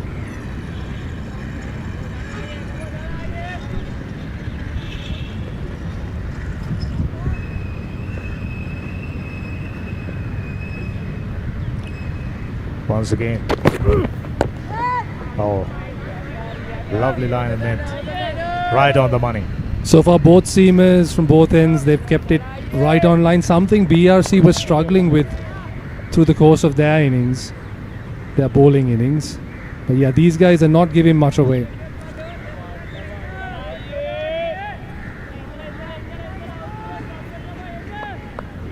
Pretty decent over to start off the proceedings for Dhananjay Lakshan. Only given away a single, finding the right line and length, keeping things quiet. There you go. Aren't you finding similarities between this young man and Nishan Madhushka? Similar mannerisms, similar technique, hopefully similar amount of runs. Well, he'll need to take on Madhushka's aggression as well, because this is the period where they need to get those runs. Once the spinners come into play, once the pitch starts to break up a little bit, those runs are going to be difficult to come by, especially with someone the caliber of Akila Dhananjay coming in later. So he's wisely keeping an eye on things early on, but they'll need to get moving fairly soon. Good in-swinger, really nicely negotiated. And also This is exactly the type of pitch Lakshan would relish. I mean, he's quicker through the air, getting some purchase off the track, and with little bit of bounce, he'll definitely be a threatening opposition. Absolutely, that was some seed movement there as well, so he's getting the ball to move both ways. Oh, lovely shape there, just coming in from wide of off stump, and Kotawego just defends that into the offside. But yeah, great tight over comes to the end. 6 of 1, 2 overs done.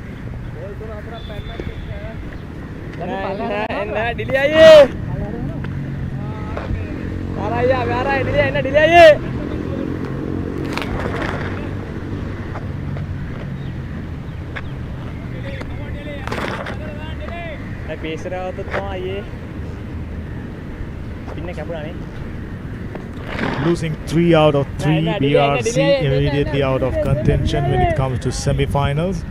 But your pride is at stake. You're just about putting up a good show against the neighbors.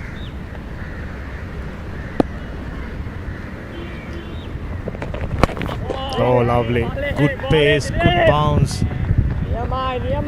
means business. Absolutely. An interesting thing you said about pride being at play. So the last time these two sides played, it was in a T20 format, and Colts ran through them. I think they got them all up for something like 73, and it was a bad showing from the BRC boys. So they'll definitely want to make amends for that, at least with the bat. Make this game a little bit closer and show that there's some fight in there.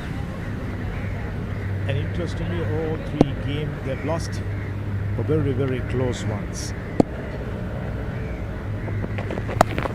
Oh, hurrying the batsman up. Goes through the gap. How about that? Serious pace. Yeah, we don't have a pace gun on here, but that looked about 140 clicks. That was rushing in, but again, really nicely played there by the batter.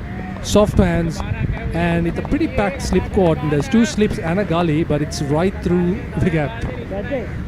The batsman Tarush Kaushal goes inside the dressing room and said, how about that for placement? Among the teammates, he found the smallest gap between teammates.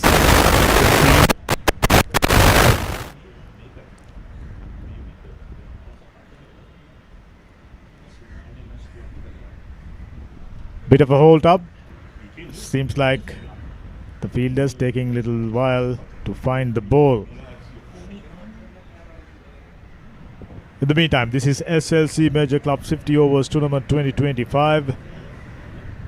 14 teams taking part, divided into 2 groups. This is Group B encounter between Colombo Colts and BRC. The visitors, Colombo Colts, deciding to bat first, put up a good show, 238 runs. And in their chase, BRC already lost a wicket. We are in the 3rd over. Dilshan Madhushankar working out some serious pace. Calls in the box seat. BRC need to fight very, very hard. Over the years, between these 2 teams, whichever the format, very, very close encounters. Therefore, the viewers as well as we up at the com box expecting something similar.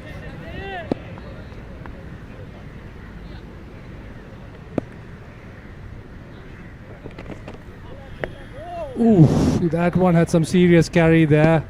The keeper having to go one-handed right up off the ground. 1 for the over called.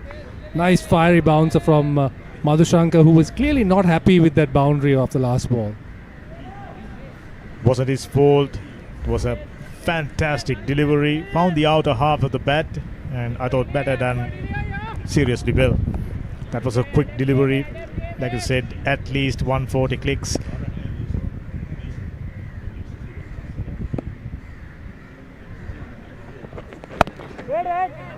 Oh, beautiful line and length. Sort of a test match length.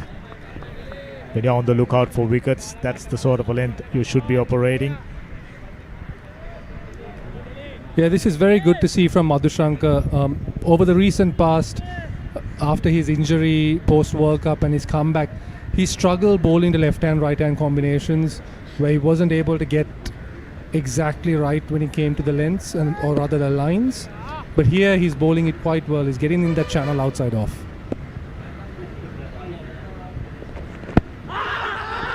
Going down the leg side with the angle.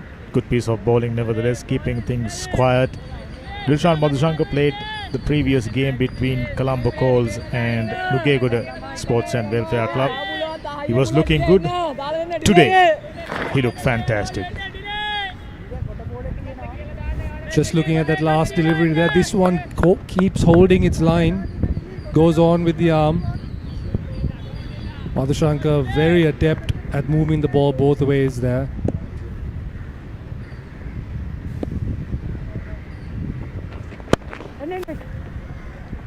Nice little push.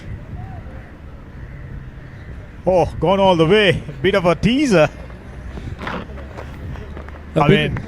Angelo Mathews hoping that he can get close. Absolutely no opportunity. Very good over, 8 runs off. Take a look at it. Just a gentle push. So much of pace off the face of the blade. Good piece of timing. Very, very fast outfield. Yeah, gave the veteran a run for his money there. You could see he was thinking, I'm too old for this, as the ball ran away towards the end. Yes, so he tried 3 overs done, 14 for 1.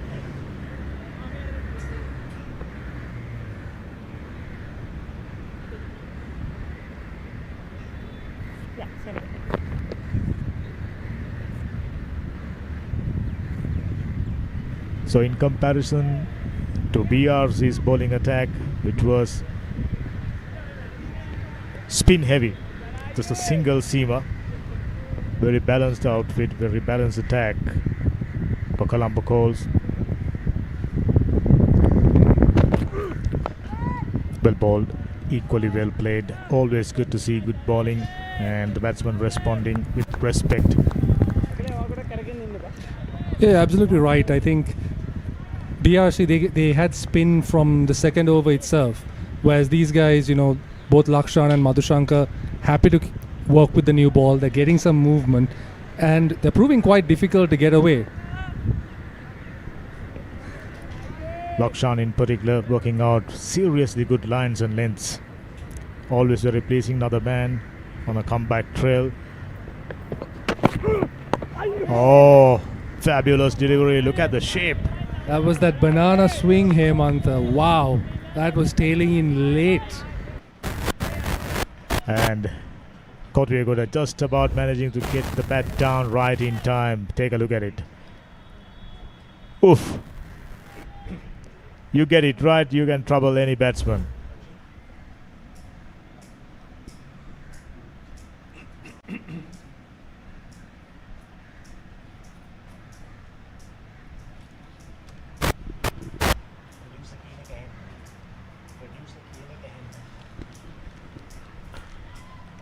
Once again, well bowled. Excellent over so far. He's bringing up all of the variations. When he goes full, he's getting the movement off the end, and over there he was getting a little bit of seam movement off a back of a length, keeping the batters guessing. And it's 8 balls in, and Kotwegoda still to get off the mark. You said it right, and Dhananjay Lakshan these days considered a genuine all-rounder, genuine fast bowling all-rounder, rare breed.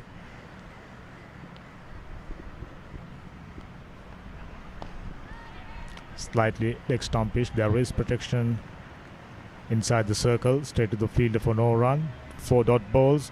He looks good. He's been scoring runs today. Fabulous knock. Was looking good for a bigger one. Wasn't to be.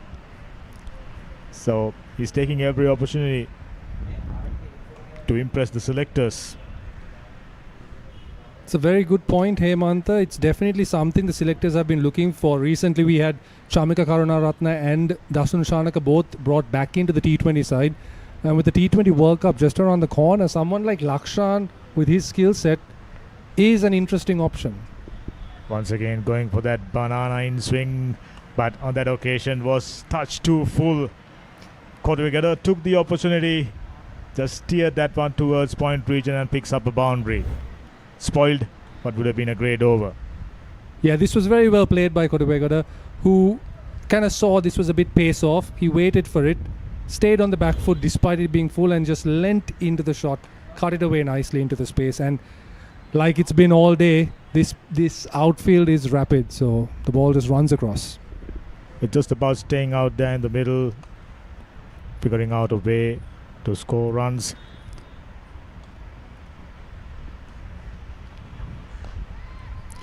Excellent bowling in line with the stumps, safely negotiated, completes another very decent over, just 4 runs off. 4 overs done, 18 for 1.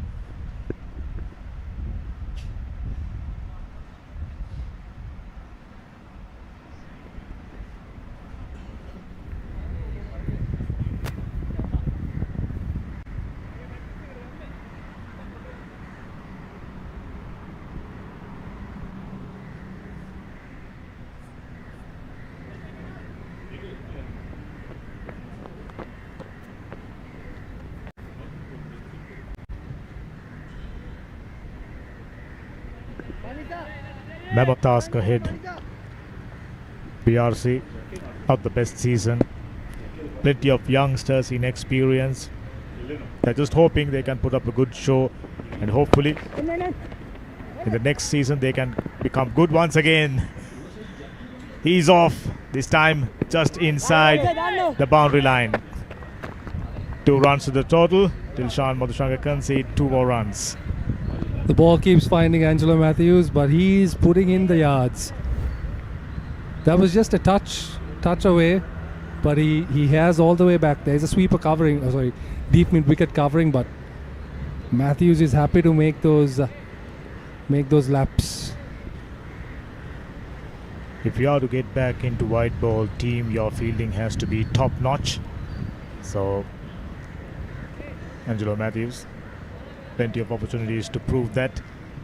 That's true. He has spoken of his intent to be available for the T20 World Cup. So this is of course 50 overs, but this is where you start that World Cup trail. Outstanding knock, 45 runs. I mean, he looks fabulous, as good as ever. Those pickup shots over mid-wicket region, brilliant. And just about did everything. The other day, just came in for a couple of overs, rolled his arm over and picked up a wicket. Experience matters. Yeah, he definitely seems to be enjoying his cricket, which is always nice to see, even after all these years.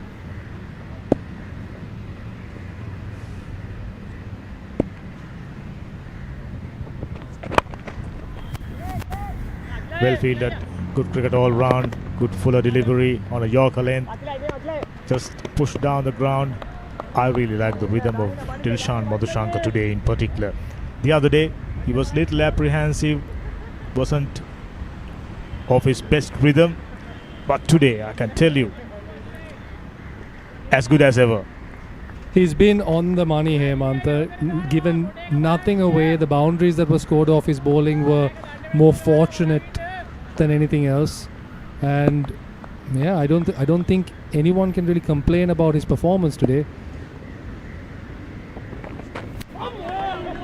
Good height, good bumper, duck underneath. Tarushka Shale taking no risk. This is a docile track, not too much of pace. Dilshan Madhushanka still extracting great deal of pace. Yeah, he's definitely rushing the batters on, and over there a nice tactical bouncer just to give the batter something a little bit extra to think about. And what you'd expect now is another one just shaping in on a good length, a round off, just to get the batter uncertain about his footwork. Oh, did that one came off the gloves? Nope. Seems to be gone down the leg side. An extra to the total. Went for that the rare seen double bouncer into the body. Then the batter might be a bit hard on himself there. He could have put that away. Could have helped it on. There's fine legs fairly square.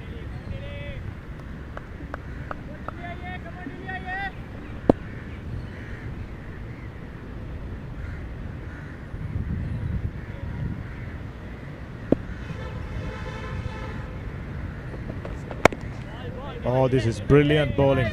in line with the stumps. Absolutely no opportunities whatsoever for the young left-hander, other than playing it defensively. Intriguing cricket. I really like the shape of Dilshan Madhushanka lately, coming out of the injury, searching for good form, and this is the ideal platform. This is SLC Major Club 50 Overs Tournament 2025. Quite a few interesting matches is underway in and around Colombo.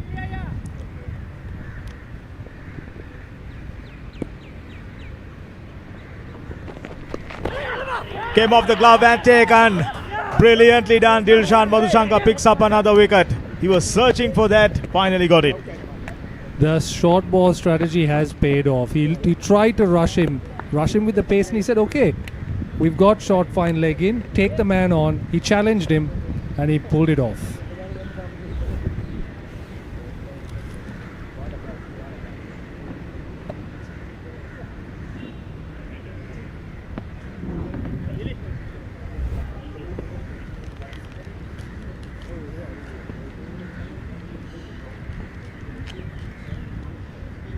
So Tarushka Ashal has to make his way back 12 or 14.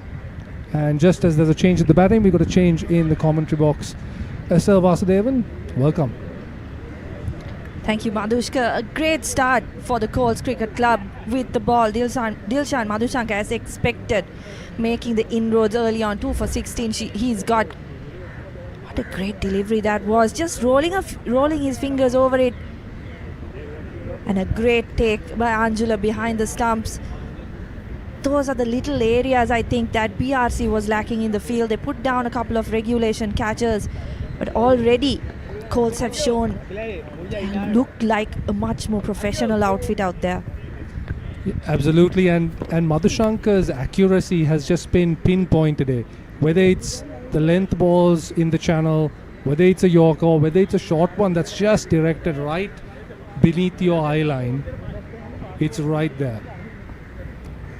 Just rewards for the tall left armour.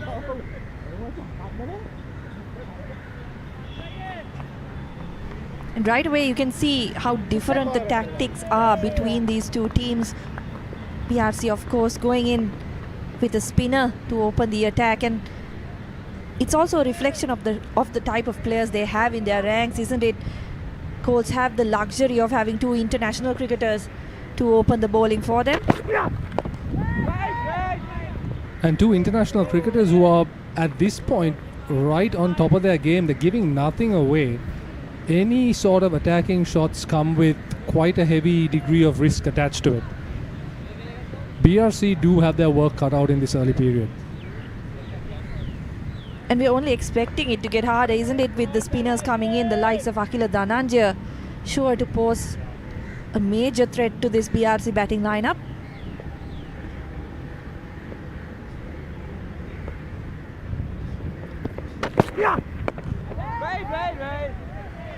And again, just keeping it so tight, just outside off. There was just one bad delivery that I can think of from Lakshan, and that was put away well by Koduvegowda. But since then, it's just been on the money outside off. These two definitely need to put something together, because this could get ugly pretty fast for BRC if they're not careful.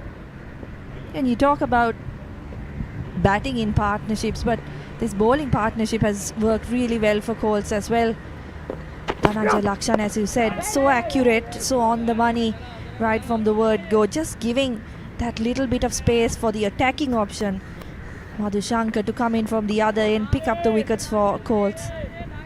And on a surface that you wouldn't expect to be useful for seam, particularly useful for seam, both these bowlers have got the ball to move both ways, off the surface and in the air. So credit to them, and they've done it with a great degree of control.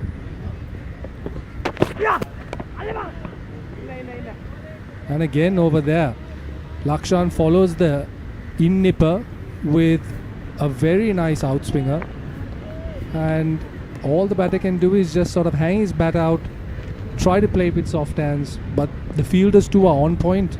The placements are there. The squeeze is on.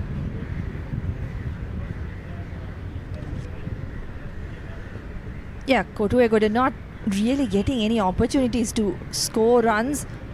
He's going to have to make something out for himself. Oh, and again, excellent fielding in the ring. Everyone working in unison over here.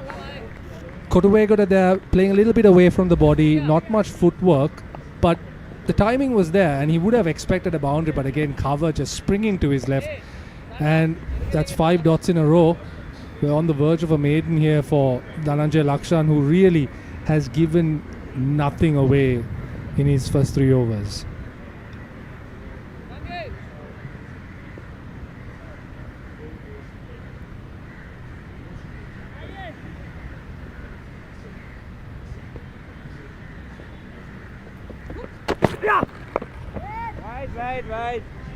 Right on the money once again, Dhananjay Lakshan.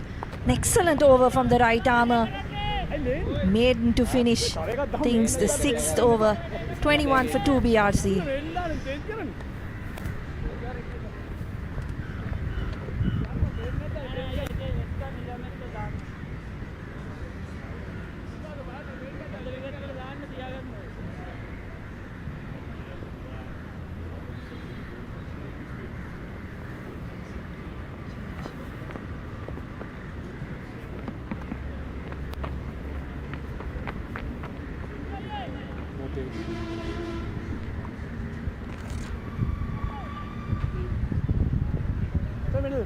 Thank you, sir.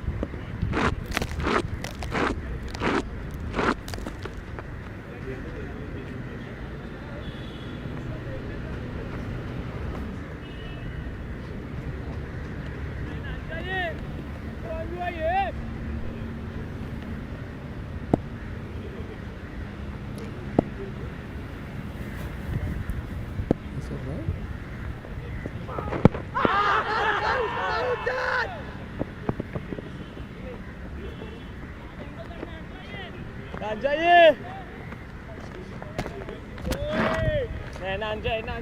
So there's been a first change in bowling for the innings after 6 overs. Kavishka Anjula, who played a lovely hand with the bat, coming into bowl, and it's yet more seam. It's so refreshing to see this much seam bowling and this much quality seam bowling in a domestic game such as this, especially after an innings where spin was king, really. Yeah, and it also shows that Colts have a versatile lineup, don't they? They don't have to go with an all-spin attack up in the air on that occasion. But a boundary found by Kotuegoda, finally able to find the boundary. Played that uppishly behind square on the off stump, but races away. This outfield has been excellent value for the batters. Yeah, that was water in the desert for Kotuegoda, short and wide, and he drank it up.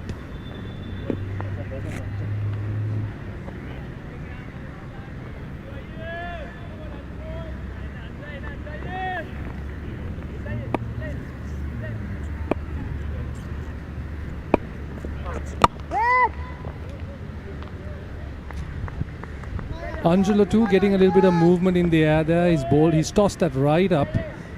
And Kotuegoda perhaps could have taken on the drive, but he opts to just dead bat it back towards the bowler. After those 2 early wickets, understandably conservative in their shot making, but at some point they're going to need to take a little bit more of a proactive approach. But right now, consolidation seems to be the name of the game.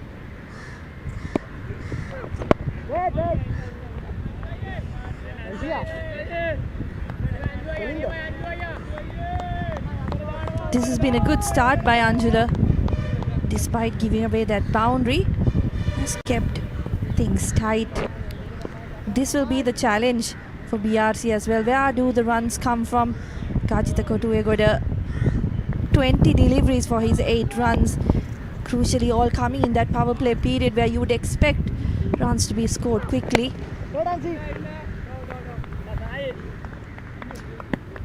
And the required run rate now just inching towards 5 and over.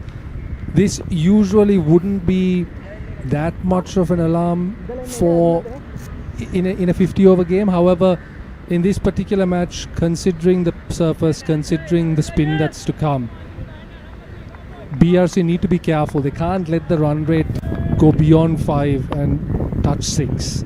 At that point, alarm bells will be set off. Thick edge, but safely through the gully region. And again, it's Angelo Mathews at deep backward point this time, fielding the ball. The ball is definitely following Mathews, but he's having a good time. Oh. And yeah, that's the end of the over. 27 for 2 after 7. Colts keeping it tight.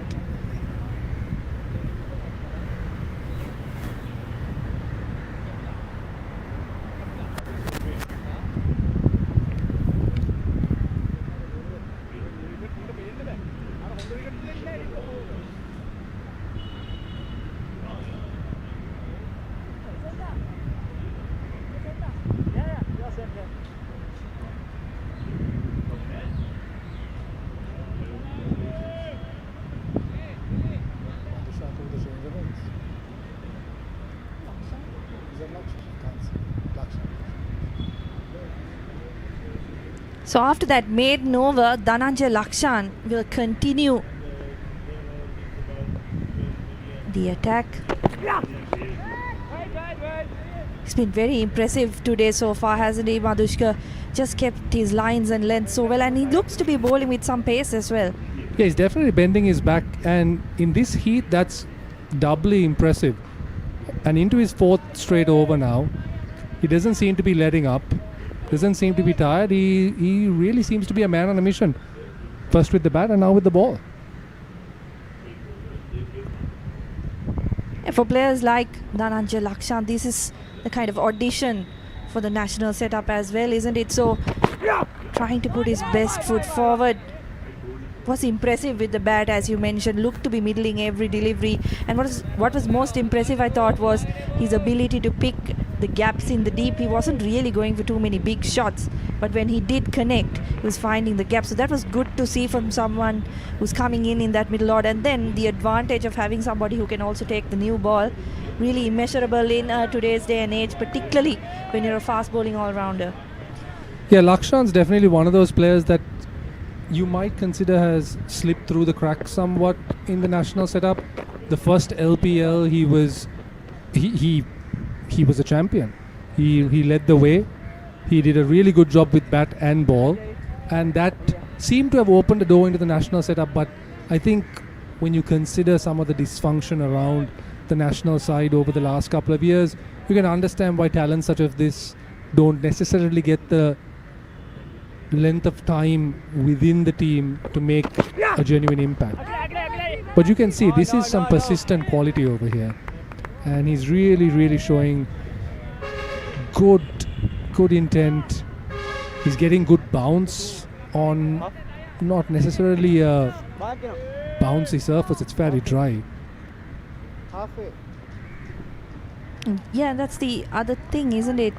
Conditions not really necessarily suitable for his type of bowling, but just the discipline that he's shown so far.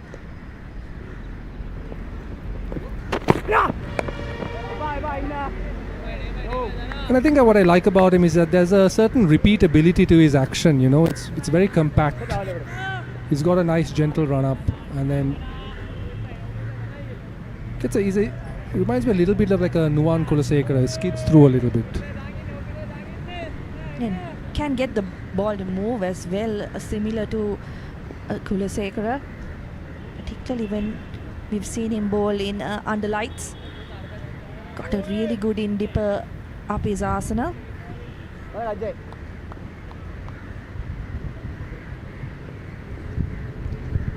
And it's nice to see Colts keeping another one slip in place even into this 8th over. Chipped away, that was in the air but in the gap, and it's running away, but again good bit of fielding, good dedication. Mid-on has back and make sure the boundary is saved. Interesting, Madhushka, that we didn't see that many balls being pulled back when BRC were in the field. We've already seen a couple pulled back by the Colts fielders. Felt like when the Colts were batting, everything that cleared that infield was just racing away to the boundary. This case, it's the second time, as far as I've noticed, that Colts have been able to run down a delivery and keep the runs down to 2. Yeah, definitely a difference can be seen just in the way both teams are carrying themselves on the field. And just as we say that again, some brilliant work in the covers there. That had 4 written all over it. This was a little bit over pitched from Lakshan, and the drive was a good one, but again, that in-ring is an impenetrable fence at the moment. And that's 8 overs done, 29 for 2.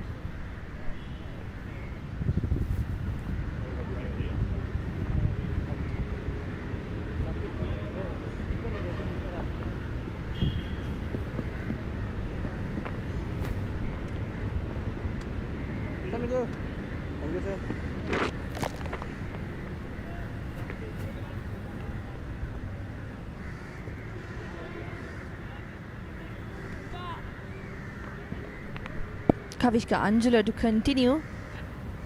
Bowled reasonably well in that first over, just going for a boundary. Otherwise, good lines and lengths. Colts also have another medium pace all-rounder in the side, Angelo Mathews. I wonder if we'd see a little bit of Angelo rolling his arm over. Of course, we've mentioned before on the broadcast, still available for selection in white ball cricket. So we want to show that he's still got the skills to make it at the international level. He did bowl in the last game that Colts played, and I think he picked up a wicket as well. So Angelo still definitely has that in him.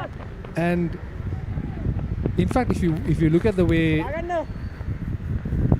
both Kavishka Angela and Dhananjay Lakshan bowl, it's reminiscent of a young Angelo.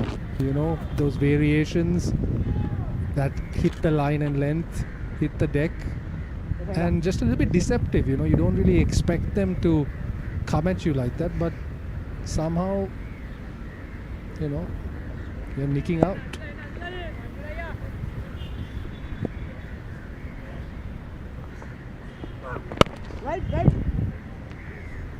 Another dot ball, and required rate creeps up to that 5 runs and over mark, as you mentioned before. Madhushka, they wouldn't want it to get too far beyond that mark because, as we've said, conditions not that easy to bat, particularly when the spinners have come on. We haven't seen any spin from the Colts yet, but can't be too long until one of those bowlers come into the attack.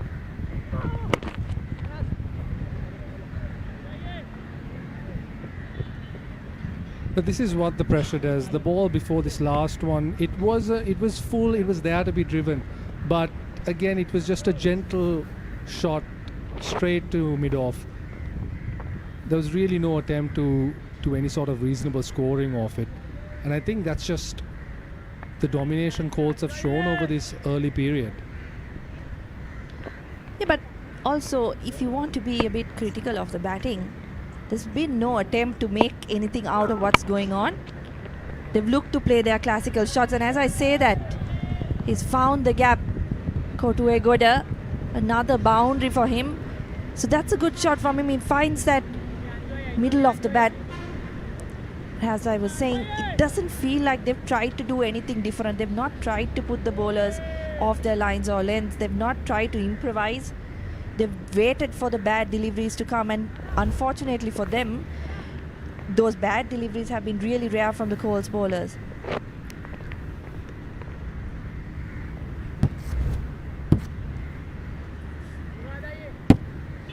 That's a fair point, Estelle. So that was the main difference that we saw with a lot of the Colts middle order batters in particular, where they used the depth of the crease well, they moved across the crease, and they were happy to find the gaps where they were, regardless of where the spinners bowled.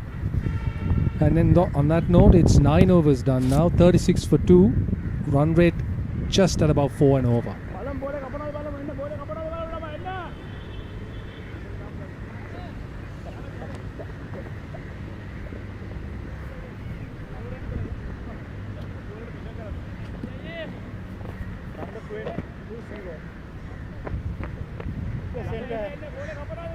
Change left arm round. Off arm. As I mentioned, it couldn't be too long until we saw spin. The spinner being brought on to replace Dhananjay Lakshan. Mudita Lakshan will come into the attack. So this, I think, is going to be a real test for the batters out there. Risira Veerasurya, he's been there a long while, has faced only 4 deliveries so far for his 2 runs. So all the strike going to Kotu Egoda, and he struggled a bit. 16 of 31.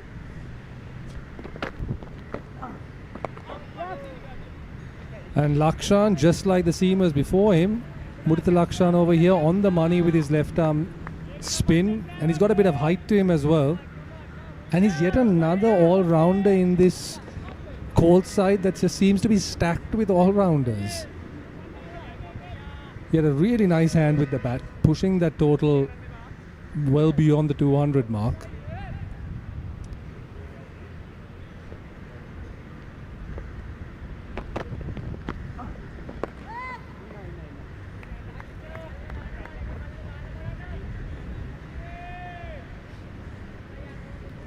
Two deliveries now on a good length.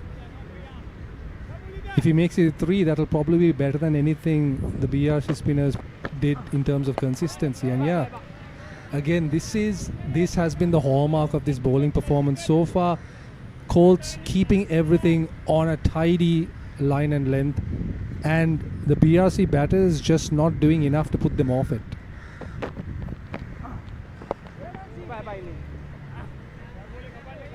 It's right on Madhushka. Mudita Lakshan has been on the money, but if we compare this to how the Colts batters faced the spinners, they were happy to use the crease, they were happy to use their feet, and as I say that, caught at the crease is Kotu Egoda, and he's trapped LBW by Mudita Lakshan, so he strikes right away, spin strikes right away for the Colts cricket team. That was a dismissal that was waiting to happen.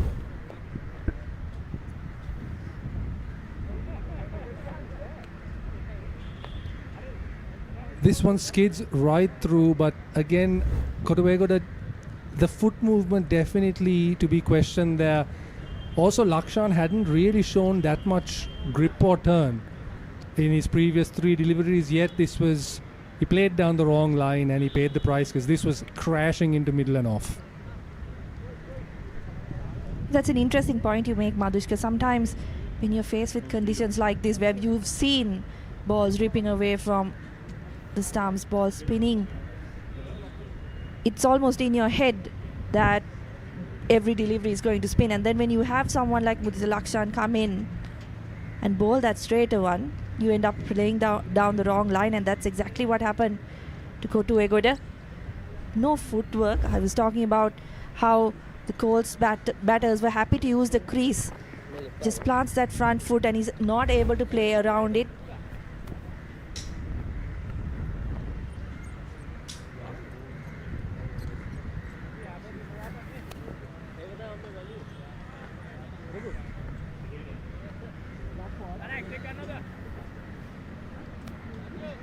Left arm round tail.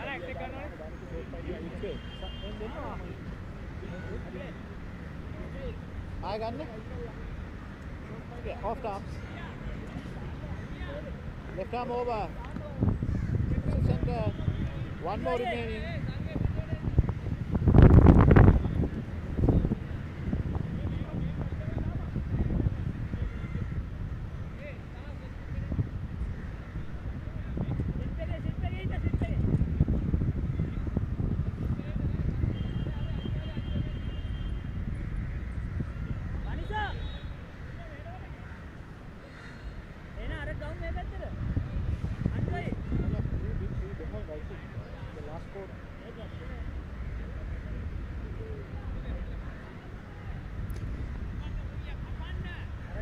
So Lakshan moving over the wicket now. There's a slip and a leg slip in place. One man out square on the leg side. And there's a man at long on as well. No ball. And he negotiates it safely. Just nudges it into the onside for a single. And that's 10 overs done, 37 for 3.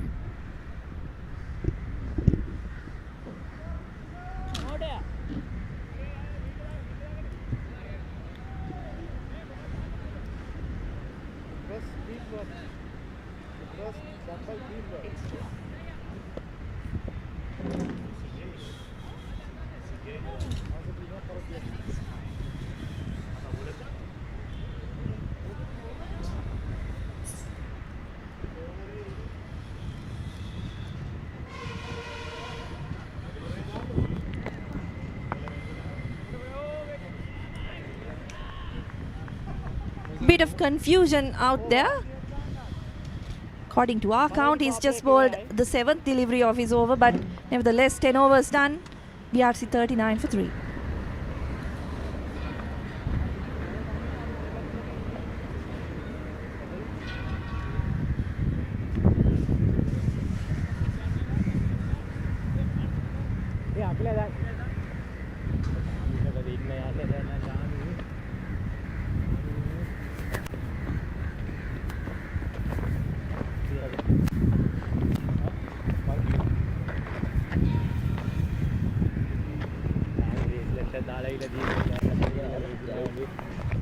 So big ask for the BRC to make it for the 200 runs in 40 overs.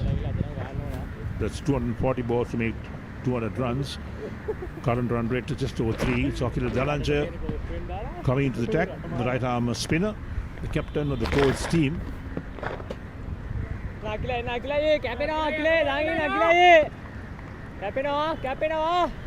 Lots of chat coming in from behind the stumps as well, talking about the spin that's on offer. Akila Dhananjaya probably the biggest threat to BRC in this game with the ball. He's been in some good form with the ball, picking up wickets in domestic cricket.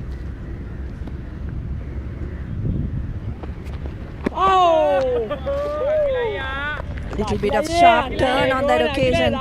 Just a little bit too wide outside the off stump to really trouble the batters. Hina Tigala lets it go. Put on the pads this time. Worked away on the onside for single. A sharp turn, bounce. Spinners will love this, and particularly Akila Dhananjaya. Come on, Akila! Bowling to left-handers is going to be really a problem for the batsman.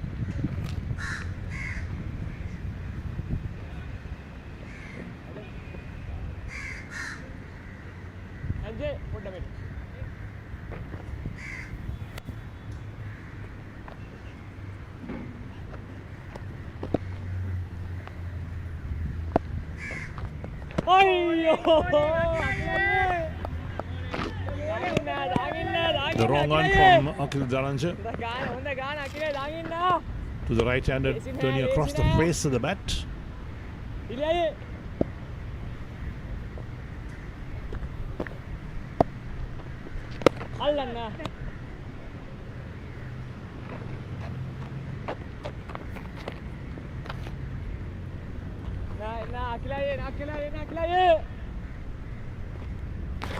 Akila Dhananjaya also has the skill of bowling some leg breaks as well.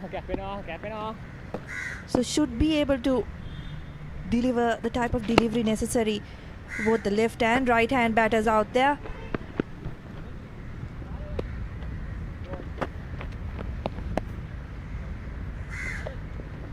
Yes, the Colts too, they have lots of spinners in their ranks. End of the overs. So 11 overs completed. And the BRC in reply to the Colts 238, 42 for 3.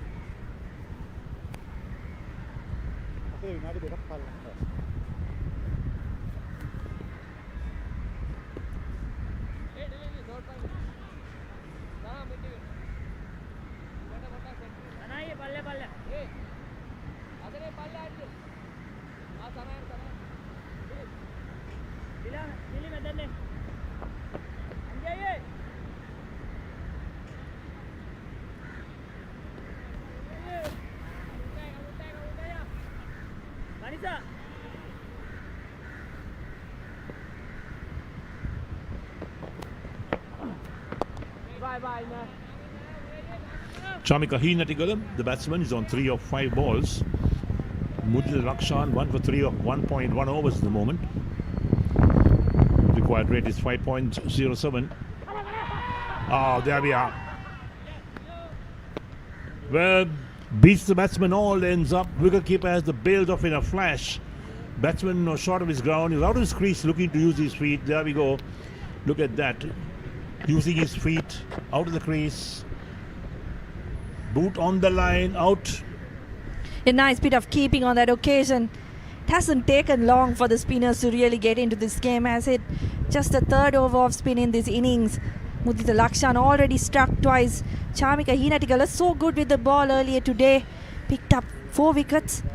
Has to go 42 for 4 now.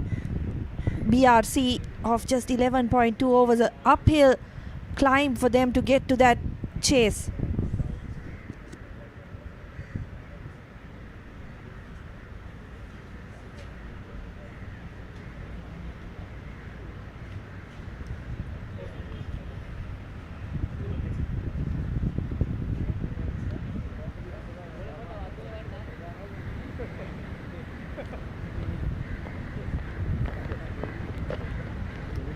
Dinura Abhay Vikramasinghe is the new man in. So this is the Sri Lanka Cricket Major Club Limited Overs tournament for 2025. We're almost at the tail end of the tournament. The semi-finals will come up in a couple of weeks, and then the final at the end of this month. We hope you're enjoying our live pictures, and we're coming to you from the BRC grounds today in Colombo. When the hometown neighbours, BRC and Colts, are battling it out. We missed the first part of the action. The Colts batted first, they were bowled off for 238 in 46.2 overs. The BRC's target is 239. They're 42 for 4 after 11.2.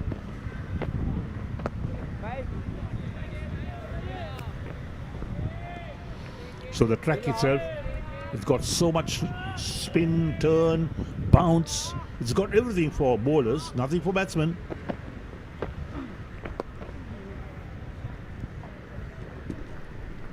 I think, having seen the way the Colts batters went about things, little bit of courage and you can make some runs. Of course, it is a bit of a minefield with the spinners in the attack, and you've got to say, from what we've seen so far, it seems like Colts do have the better quality spin bowling attack as well. Yes, and the BRC did not bowl too well. They bowled all over the place. They bowled down the leg side, outside the off stump, allowed the batsmen plenty of width to free the arms and play shots. Plenty of sixers came in the last few overs of the innings.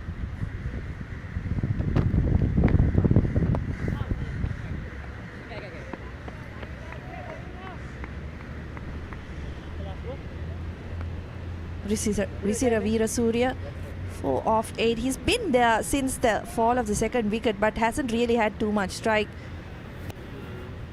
Won't be complaining too much, particularly the way Mudita Lakshan has gone about things. Has been really good with his lines and lengths. Some deliveries spinning prodigiously, others just going straight on with the arm. It's a good end to his second over. BRC now 44 for 4 after 12.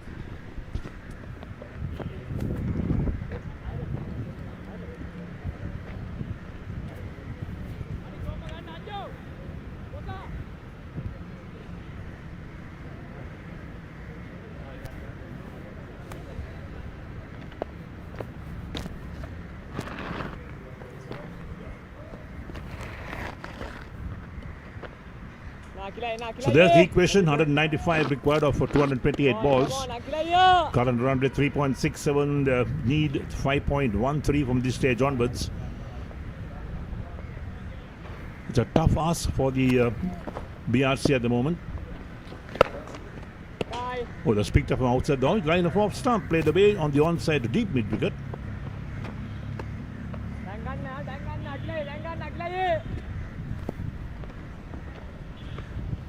Come on, Akilaya, come on, Akilaya. Akilaya, come on, Akilaya. Danava, Akilaya. Anjay. Anaye.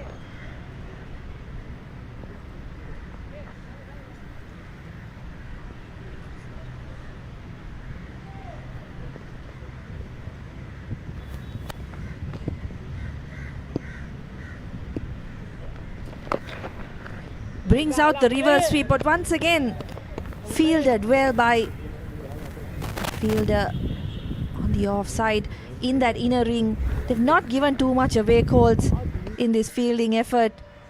Backward point, just gets down in time. Risky shot. Mudita Lakshan on that occasion.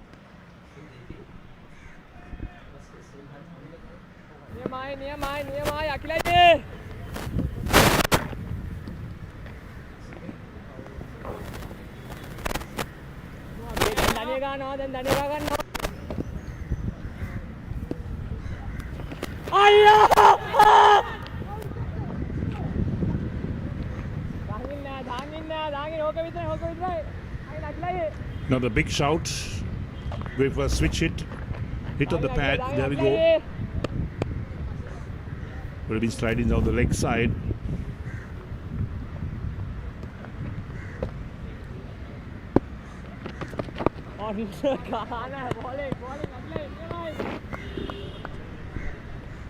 Abhay Vikrama tries to use his feet, but once again, brilliant bowling from Akila Dhananjay. Just saw him coming, dropped it a bit shorter. So unable to really make any changes to his shot. Now the dot ball to finish things. So just one run off that Akila Dhananjay over.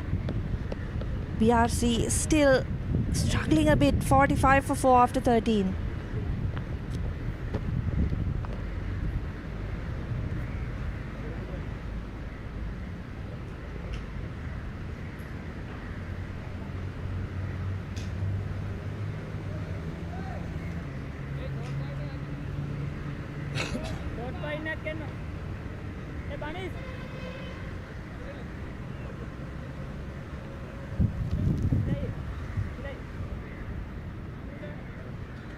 Let's start.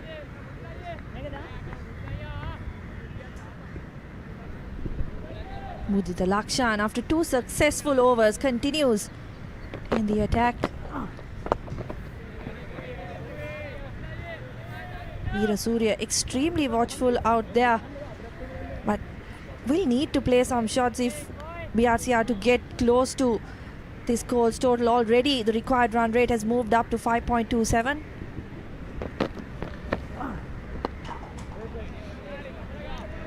Yes, so normally batsmen will look to target one particular bowler. Now, whom will the BRC batsman target with Mudita Lakshan and Dhananjay in operation? That's going to be a problem. That's why I feel like the way they approached that power play, the first power play with the fast bowlers, was a bit poor. They didn't look to attack, they didn't look to do anything different. Yes, the bowling was good. Madhushankar was good, Dhananjay Lakshan was good, Kavishka Anjula was good, but there didn't seem to be any extra effort from the BRC batters to make something happen, because they know they're going to face some really good spin bowling options later in the innings.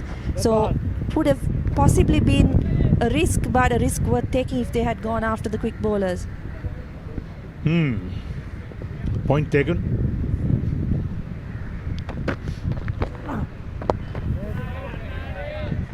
Yes, playing forward defensive for 5 balls of an over and perhaps pick up a single of the last ball is not going to help BRC scores. They'll need to have one batsman at least taking on the bowlers. There we are, bowled. Look at that. Exposed the off stump completely. It crept through lower than usual. And the BRC lose their 5th wicket. Mudita Lakshan once again, 3rd over on the trot, he's picked up a wicket. Once again, the footwork has to be questioned. Goes back. Doesn't really quite know whether he should go forward or back, and he's caught on the crease. Goes right through his shot.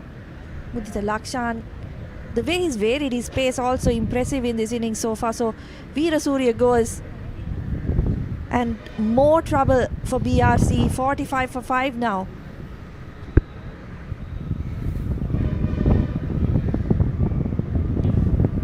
Veera Surya, the wicketkeeper batsman for the BRC, out for 6 facing 15 balls. And what a way to get out. Exposed these stumps. The ball kept a trifle low. His bat was nowhere near the ball. He just crept through to hit the off stump. And the man walking in now is Movin Subasinghe. He's a hard-hitting batsman. He likes to get on with the game. He doesn't like to be kept down, tied down and quiet. So let's see whether Movin Subasinghe will go after the bowling. Yeah, not the type of situation you want your basher to come in and face, but I'd be interested to see how he goes because he's known to have an ability to hit spinners. Bit of a spin basher, that's the reputation he has in domestic cricket, and you've got two spinners in the attack for Colts. So will he go for his shots? Will he look to play it long? That'll be interesting to see. Last ball. Yes, interesting point that Movin Subasinghe can go big with spinners. And what could he do with Mudhir Lakshan and Dhananjaya? We'll have to wait and see. So slip and a leg slip in place for Movin Subasinghe. A deep backward square leg, deep mid-wicket. Flighted. And Movin Subasinghe plays gently on the offside this time. And that'll end the over. So 14 overs completed and the BRC 45-5.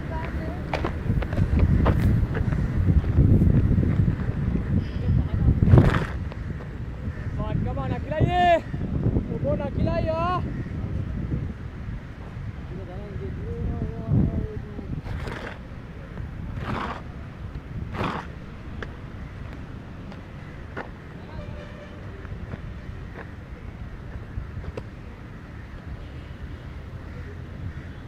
Sanai buat dah, Maiden. Sanai. Ada. Leg.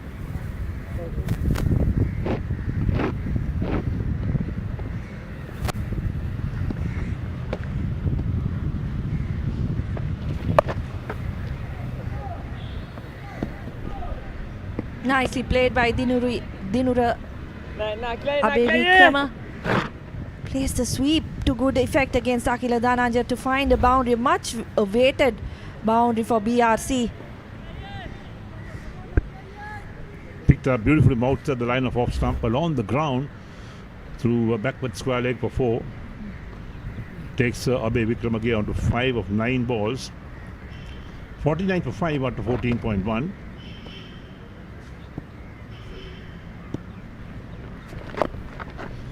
Switch hit. And is he out caught? Well, the fielder is claiming it. Come on, Akilai. Is there conviction in that? I don't think so.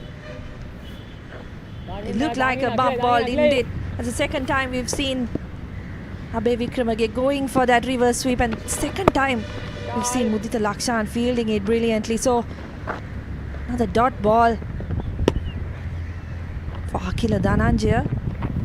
He'll be disappointed actually that he hasn't been able to take any wickets so far despite being in his third over. There's the switch hit. Look at that, claiming the catch like. But there's no drama out there. So 50 for 5 in the 15th.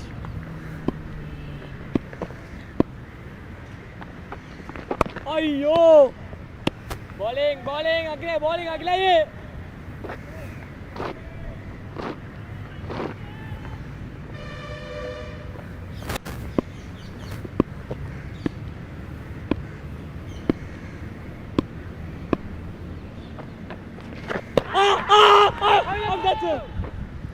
Goes another swing on the onside is Subasinghe. There was no bat in that. There was an appeal for the wicket keeper.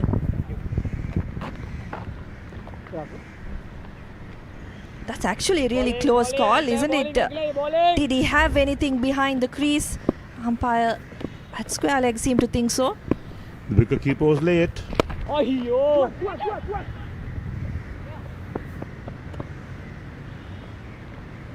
So 15 overs completed. The BRC are 51 for the loss of 5 wickets with Subasinghe on 1 and Abevikrama on 6.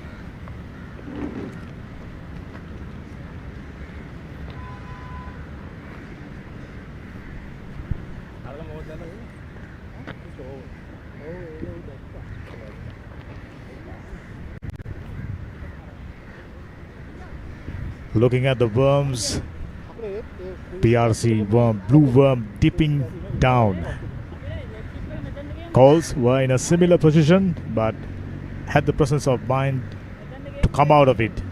Now take a look at it. 51 for 5 in dire straits, staring at a huge defeat. Yes, we did say before the inning started, it's going to be an uphill task for the BRC to get 239. The track itself assisting the spinners. There's turn, there's bounce, dot ball, let's keep low. So batting on this track is a nightmare. You said it right. Especially bowlers like Mathews, very quicker through the air. Those are the type of bowlers who are doubly hard to play on surfaces like this. Mathews already bagging up 3 wickets for just 5 runs into his 4th over. Brilliant young man who batted superbly.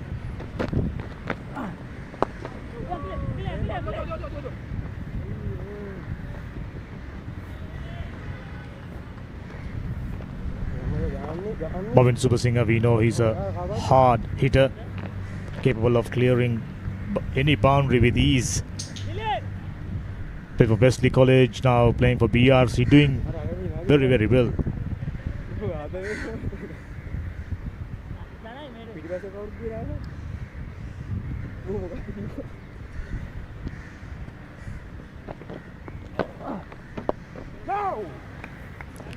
There's that lovely little jab towards the leg side for no run. I mean, not the best of seasons for BRC. They were comprehensively beaten during the T20 club tournament, and their fate haven't changed.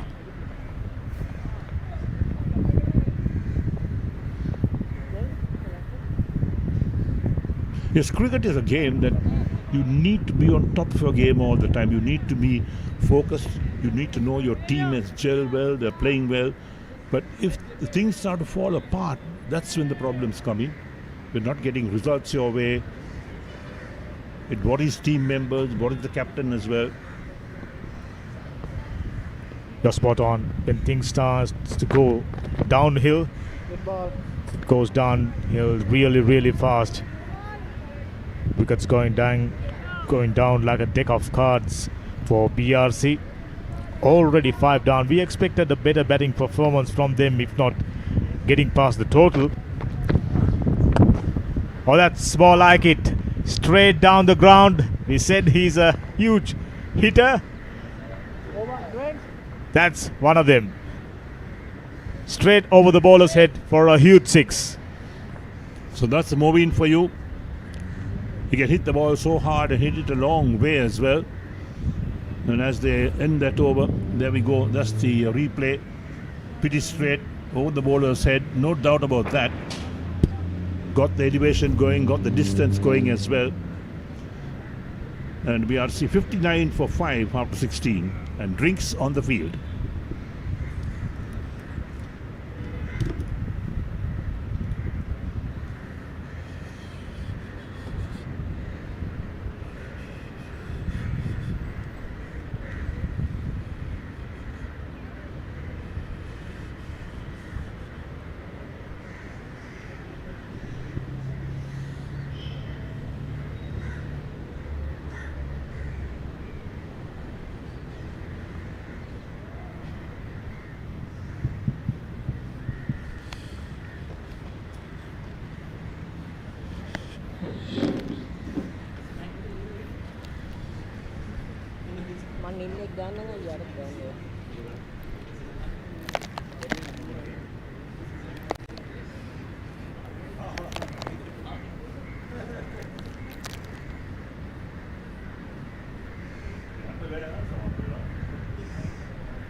There you go, BRC. Dismal looking batting card. Top scorer, Kotwegoda.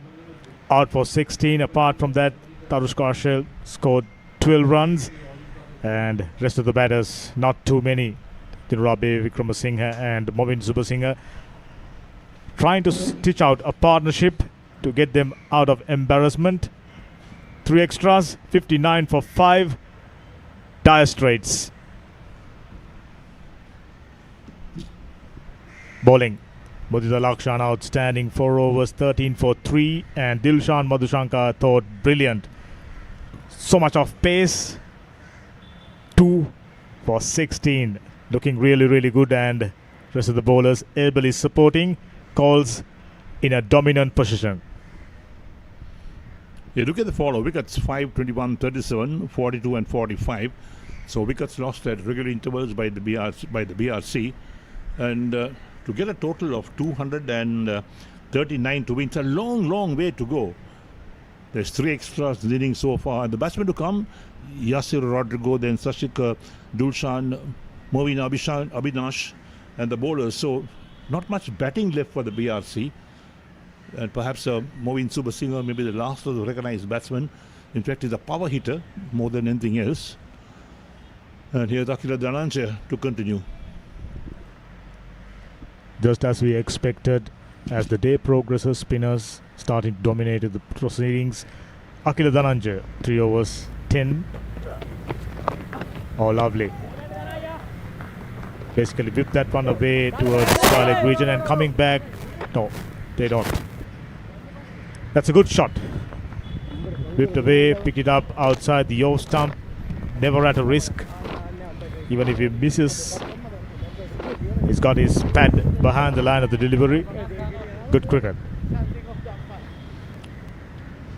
Fully stretched this time. Along the ground, that's the most important thing for the BRC at the moment.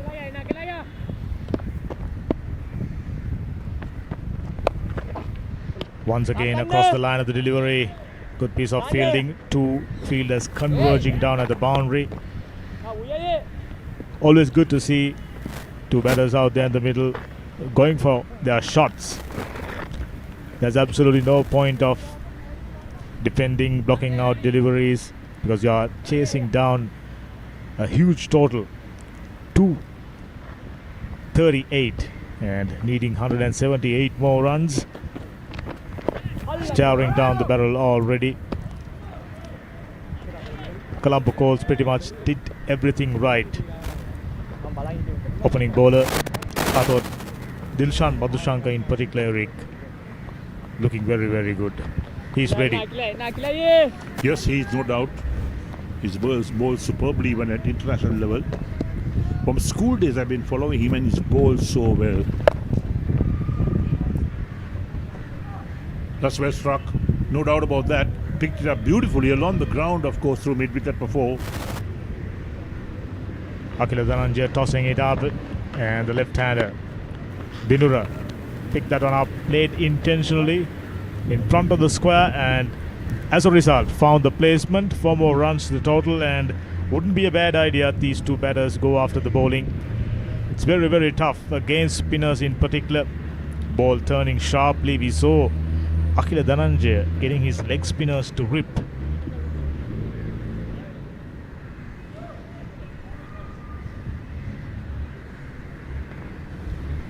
Yes, we've been talking about these pitchers for quite some time now, a few weeks, how tired they are.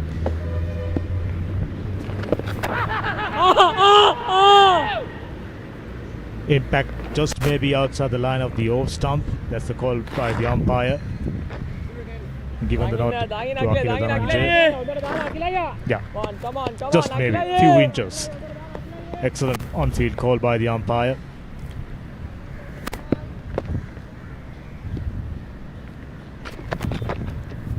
Full toss, neatly worked away, should go all the way. Fielder Sangeet Kure comes around, sends in a good return. Excellent fielding. Already 8 runs taken without taking any risk. Very good over for BRC. 17 overs done, 67 for 5.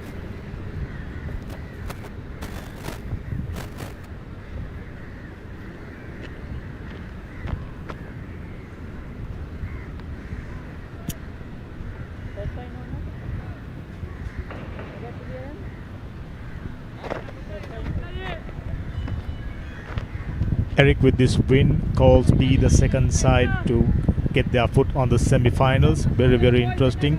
After that, they have a match, but whichever happens, their place in the semi-final pretty much guaranteed.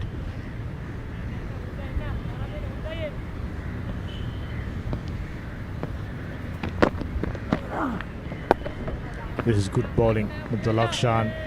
Though previous over was an expensive one, he's been operating good lines and lengths, very brisk, very quicker through the air in comparison to the rest of the left-arm orthodox bowlers on display today for BRC and Colts. Oh, lovely hands. Got the placement. There's no stopping. Bobin Subasinghe has decided that he's going to have some fun.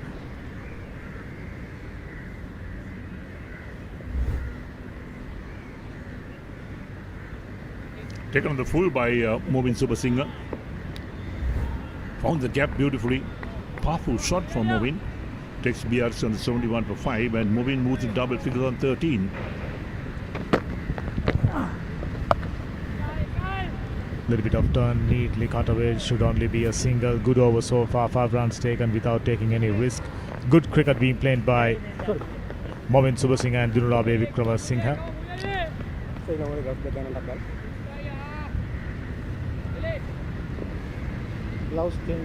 As you mentioned, they got a long way to go, just about occupying the crease, play as long as possible. Just imagine going under 150 runs would be an embarrassment. Though they went down against a few teams, 3 matches to be precise, all the games were very, very exciting. But today, all but one-sided. That fighting spirits we expected from BRC seems to have gone. Excellent bowling, short of a length off the back foot, Dinura.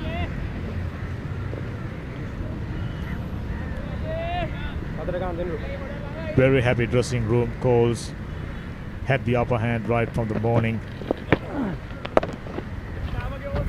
Well bowled, a dot ball to complete the 18th.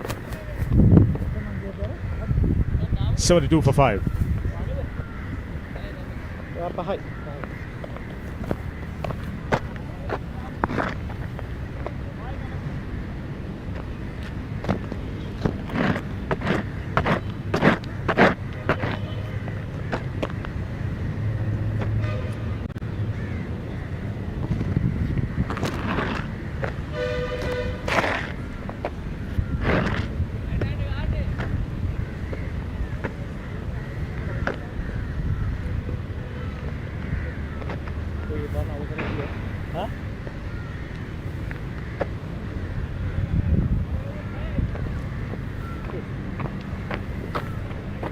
If BRC could put up a good show with the bat, it will be important for them moving on to their final 2 games. This is their 4th game, and this is definitely a huge confident booster for Colombo Colts, coming in with one thing in mind: winning this game and assuring their place in the semi-finals.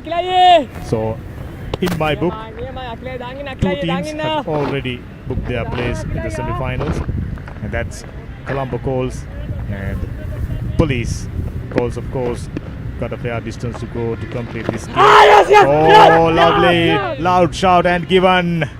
Straight in line with the stumps. Only mistakes Mobin Subasinghe made was playing across the line at the delivery, missing it altogether. Akila Dhananjay picking up his first wicket. Right, interest here as to how that really fared, because Mobin Subasinghe was going with the sweep shot. There we go, there the delivery. Hit on the pad in front of midland leg most probably.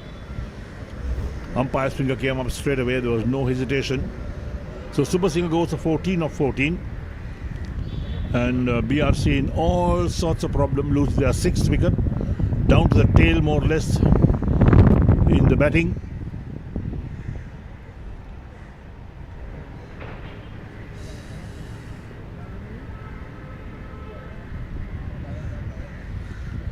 Eric, to me, that's Morin Abinash, left-handed batter, very useful with the bat over the years for BRC, and he's been asked to do a big job.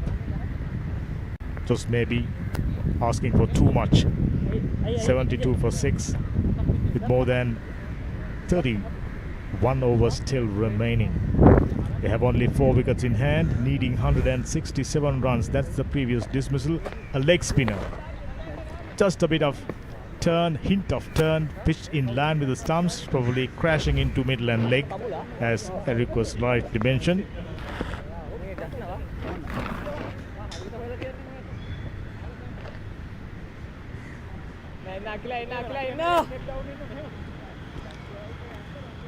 All of a sudden, sun hidden behind the cloud made things little pleasant for players out there. It's a wonderful Sunday. If you happens to be around BRC grounds, outstanding cricketing action taking place here at BRC. BRC taking on Colombo Colts. Very, very interesting encounter over the years. Lovely. Just a gentle little dab and picking up a single.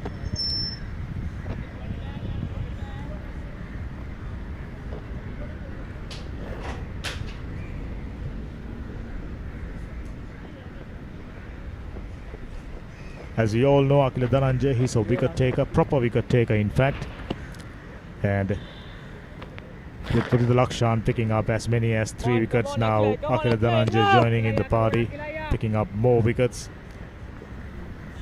Resounding performance. I mean, there was only one side just about 25 overs in, and that was Colombo Colts. Well, this is something we predicted even when the game started this morning, that it's going to be so difficult to bat on this type of track. The ball is bouncing in excess, keeping low sometimes, turning. Very interesting looking paddle sweep. Too much of risk in my book for a single. Dinurabe Vikramasinghe looking good. Left-handed. Came across as a very good player over the years in schools cricket, now playing for one of the top clubs in the country, performing outstanding. DeVille 74 for 6. This is the 19th over in progress. Something very, very, very, very special has to give it BRC to stand any chance. Oh, that one spun across the face of the bat literally, and 19 overs done, 74 for 6. There's that delivery once again, a googly. Excellent. The turn and bounce of that delivery, that's what surprised everybody, I think, around. In fact, even the wicketkeeper was surprised at the amount of bounce. Akila Dhananjay is not the quickest of bowlers. He's given the ball plenty of air as well. He flights it, and then the track itself has helped the ball the way it's been behaving right now. So 74 for 6 after 19 for the BRC. The target is 239. It's a long, long way to go. And, well, I don't think they're going to get their 165 runs in 186 balls. That's the equation. Looking at their body language, they're pretty much given it up. Just 4 wickets in hand, and again, once again playing across the line of the delivery. Came off the bat, it seems. Been picked up closer to the boundary. Batsman crossing over for a single.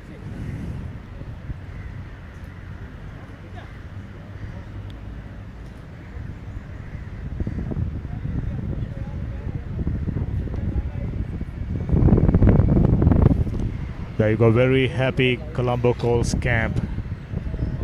Yet another powerful performance. After losing that game against CCC, came back really, really strong into this tournament. Oh, excellent piece of bowling across the face of the bat. Really neatly negotiated by Dinura Muttalakshan. Looks increasingly good. Batted superbly against Nugegoda Sports and Welfare Club. Yet again, fabulous knock. All goes in the air and taken. Given out. Another one bites the dust.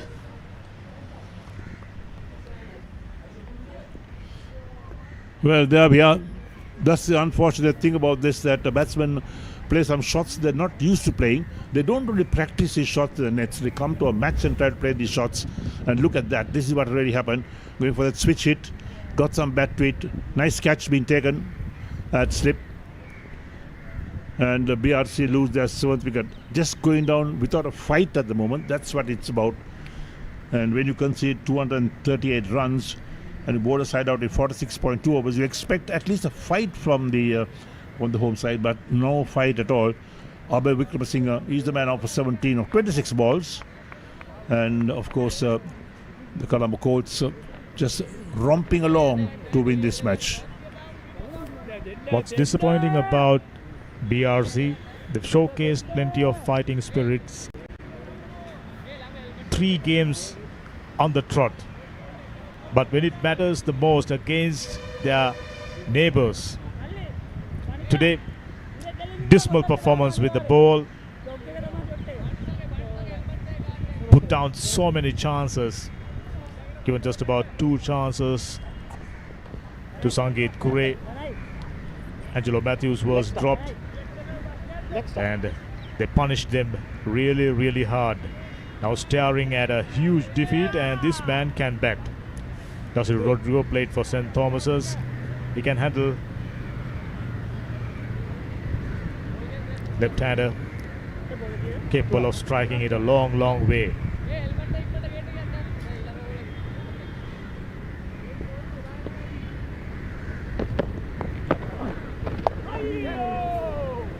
Quicker delivery to welcome Dusty Rodrigo into the crease, gets a single and gets off the mark. Lakshan getting increasingly confident.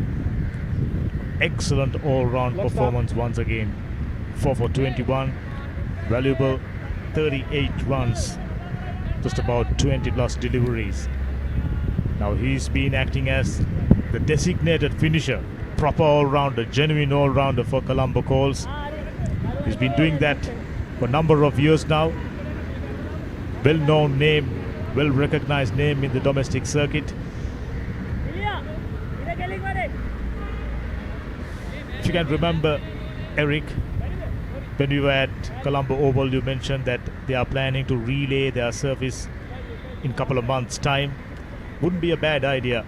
I mean, considering relaying pitches which are very, very slow. Well, today's been the last match that has been played there, and they're hoping to close the ground for 2 months to top dress the wickets. And I think lots of these grounds need a top dressing. The BRC will need one. The Colts too, I think, in the same boat. Yeah. You mentioned about so many cricket being played in the center square. Obviously, it becomes tighter and tighter. Oh, goes aerial. Does he have the distance? Yes, of course. It's out of here. Big man strike a 6 out of BRC to complete the 20th over. 83 for 7.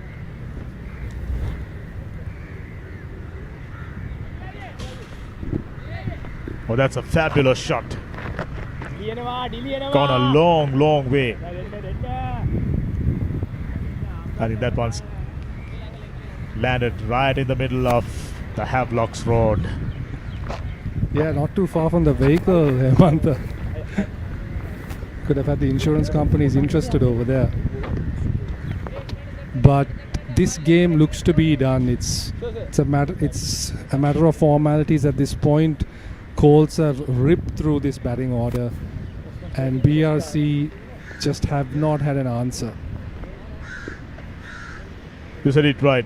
What's disappointing about BRC's performance today, lacking the fighting spirit. We expected plenty of it, having seen their performances during 3 previous matches. They lost the game against Bloomfield by 11 runs, lost the game against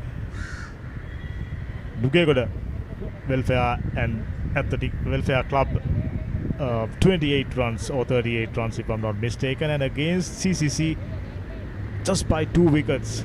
So they managed to showcase plenty of fighting spirits, but unfortunately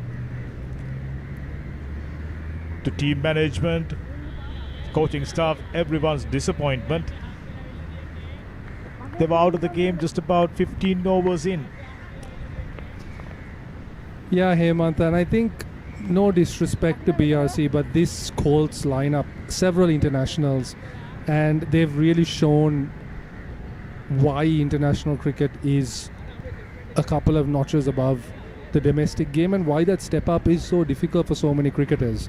When you've got someone like a Dilshan Madhushanka bowling at his level consistently, and then even someone like Dhananjay Lakshan who's been on the fringes, but again showing those capabilities, it's very, very difficult for even better batters than these to get them away, and these conditions haven't been easy either. That's exactly the reason why we are expecting them to perform outstandingly well. It's a different feeling when you, let's say, you've done well against a team like Colts. Let's say they get close and still lose the game by 10 runs, 15 runs, even 30, 40 runs. That's a different issue altogether. But at the moment, they are staring at a huge defeat. I'm thinking 100 plus runs. Yeah, this is definitely not a pitch where you should be getting dismissed for about 100. That said, it's also probably not a pitch where 230, 250 was on the cards. And you saw just a moment ago, Yasiru Rodrigo opting to go for chest guard. You know the reasons. Madhushanka is coming at him, and there's going to be some short stuff. Very sharp, very quick. I mean, there were a couple of occasions batters were hurried. Classic example, that first dismissal for Dilshan Madhushanka, a bumper. Not exactly a bumper, sort of a short pitch delivery, and hurried the batsman up. Well bowled, plenty of pace, got the bat down right in time, gets another single, got to the other end. That's what matters. Rodrigo probably hasn't been happy to take a single in his life. He was very happy with that, just got it away, got it just beyond short leg, and he Quickly got away. Scampered away. Maureen Abhinash played for St. John's College, Jaffna. Very talented off-spin bowler. Good to see quite a few young talented players playing in this circuit. Lovely hands, just a single. Very, very good piece of fielding, I can tell you. Oh, that Feeling like a tiger. Oh yeah, that could have been pretty tight had there been a direct hit. That was a tight single from Abhinash, but they complete it safely. And whoa, he did not run his bat gone. in. He was gone. He was gone for money. He needs to be running his bat in. He was just strolling along there. Very, very risky. I'm sure the coaching staff taking down notes. And I was talking about leading wicket takers before the start of this game. That's a good push down the ground, gets another single. Good cricket. He's been doing very well. An overthrow, not conceding an extra run once again. That time very well backed up. I might need to get another look, but Movin seems to be moving a little bit uneasily. I don't know if he's hurt himself or whether he's pulled a muscle, but he seemed to be taking that single a little bit gingerly. You're right about that. There goes the bumper, well negotiated by Maureen Abhinash. And talking about top wicket takers in top position, Vijay Vyas Kant before the start of the games today, 9 wickets. Second place, if I'm not mistaken, Chaturanga de Silva. And very interesting addition, Tanuka Dabare, known for his batting, with 7 or 8 wickets, ranked 3rd. Captain in the side, Chila Marian. Additional responsibilities, maybe taking the best out of him as a bowler. Yeah, Dabra is going to be quite happy with that. Absolutely, picked up a 4-wicket haul against Panadura or Tamil Union. I'll give you the confirmation a little later. Whichever the case, he picked up 4 wickets and won the game. Chilamarians very much in contention. They are playing a game against NCC today. That'll be an interesting one. Moors, I think, one-sided game against Nugegoda. If I'm not mistaken, they bundled out Nugegoda for 138, and just maybe that game over by now. 21 overs done, 86 for 7.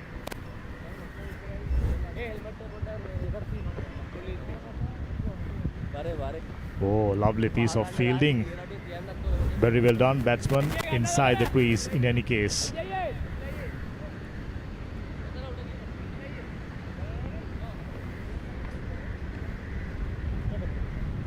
Skipper Akila Dhananjaya brought Dilshan Madhushanka into the attack to wipe up the tail. Just 3 wickets in hand. Let's get it done. And now he's brought on his other wicket taker, Mudita Lakshan. 4 wickets in just 6 overs. He picked up a wicket in each of his first 3. And you wouldn't back against him getting at least one here. He's been an absolute handful for these BRC batters. Very well bowled. I mean, it's about feeling confident about your game. Batted so well. Lusty blows. Quite a few boundaries. And even before their bowling innings started, I mentioned Mudita Lakshan is the type of bowler you should be worried about playing on this surface. He's very quick through the air, and this pitch certainly providing him with that little bit of purchase. So it's been proven for 27. Straight to the fielder. Yeah, Mudita Lakshan seems to have all the building blocks of a really handy white ball cricketer. He's already shown that he can clear the boundary and get those quick runs, which is vital in any context.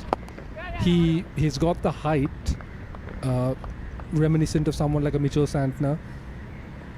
On top of that, he pushes the ball through quickly through the air. He's only missing one thing, and like that, he's already got some of it. That which is he just needs to add a few more revs into his deliveries. And once he gets that going, once he gets that work on the ball, he's a real handful. There's no doubt, brilliant fielder to add to that. So he got all the right ingredients to be a proper all-rounder, proper finisher. That's the ideal role for Mudita Lakshan coming down the order, batting at number 7. Huge 6. The sound tells us, straight to the fielder. That one gained height instead of distance. I was talking about 6. Are you kidding me? Angelo took a fine catch down at the boundary, and Mudita Lakshan immediately picks up another wicket. Sounded really nice off the bat, but gained so much of height. Yeah, just taking a look at this here, you can see that he gets under the ball, and I think maybe the breeze might have held it up a little bit in the sky there, and it just dropped straight down, and Angelo Mathews judging that to perfection on the boundary line. And this is not the biggest ground, BRC. Nureen Abina's the man who got out.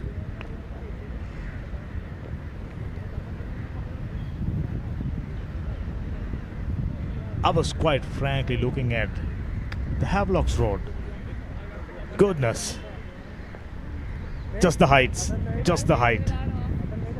Because it did sound good off the bat. But yeah, it comes off the bottom of the bat. And it just goes straight up.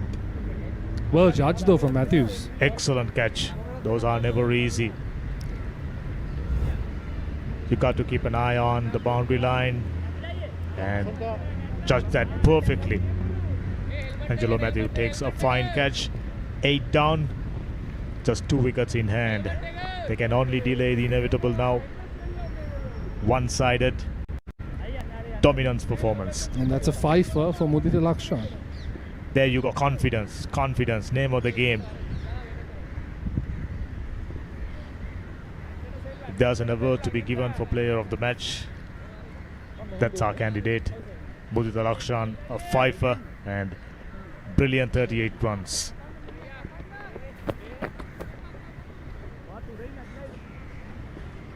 Chamira Disanayake, known for his left-arm orthodox bowling predominantly, now being asked to do a job with the bat. 87 for 8, staring down the barrel. Oh, well bowled. Didn't turn, went on with the arm. Safely negotiated by Chamira Disanayaka. A fine over. Wicket being taken, 22 done, 87 for 8.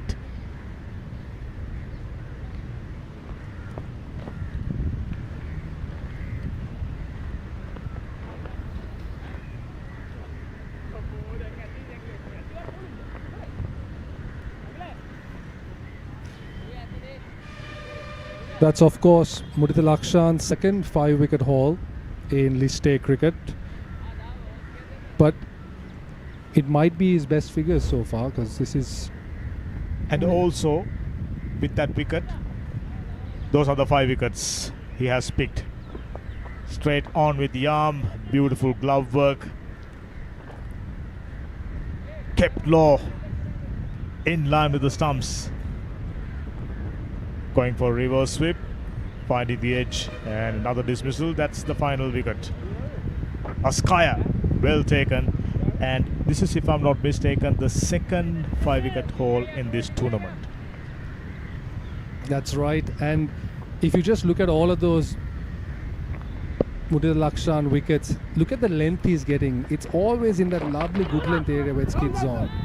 Taken, loud shout. Nowhere near, says the umpire.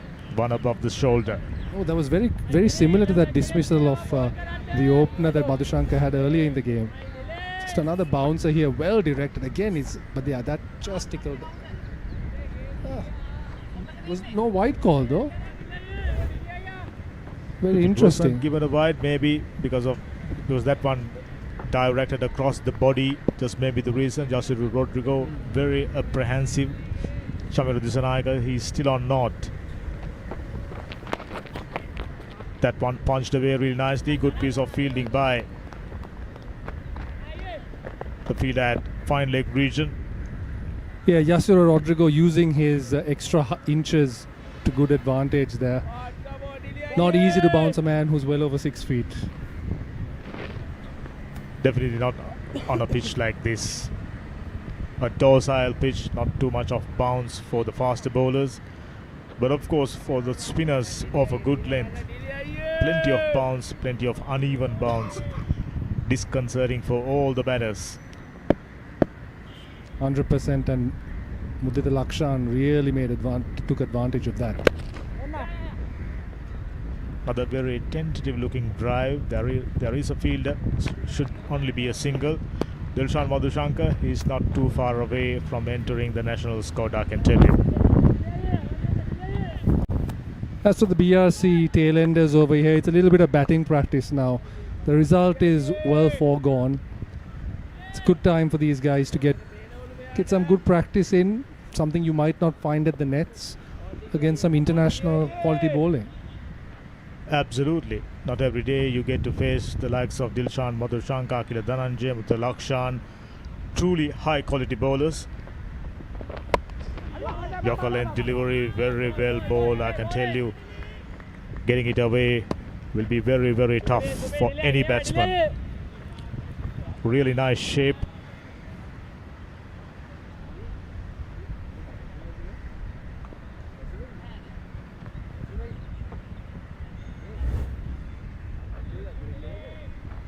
Oh, there you go, curving in towards the left-hander. All the good signs.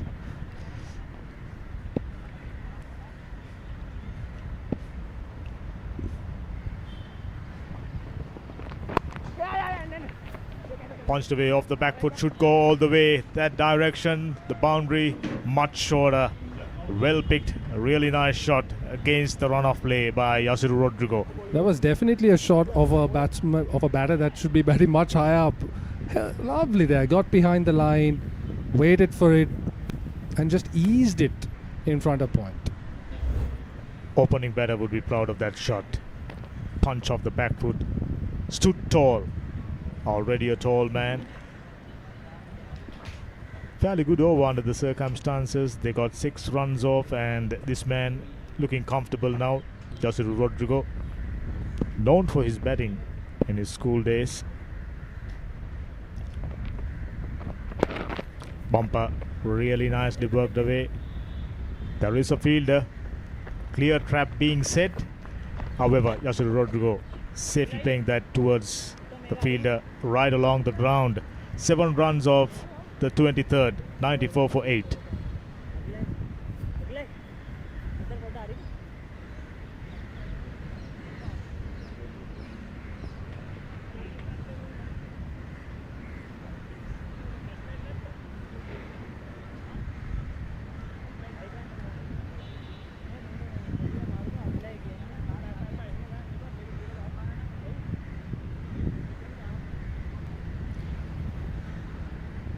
Murtalakshan now to bowl his 8th over. 5 for 28 so far his figures. His previous best, or rather his best overall, is 5 for 23, but he's got 2 wickets here that he can work with. 1 more wicket for him and he's comfortably achieved his best list day figures.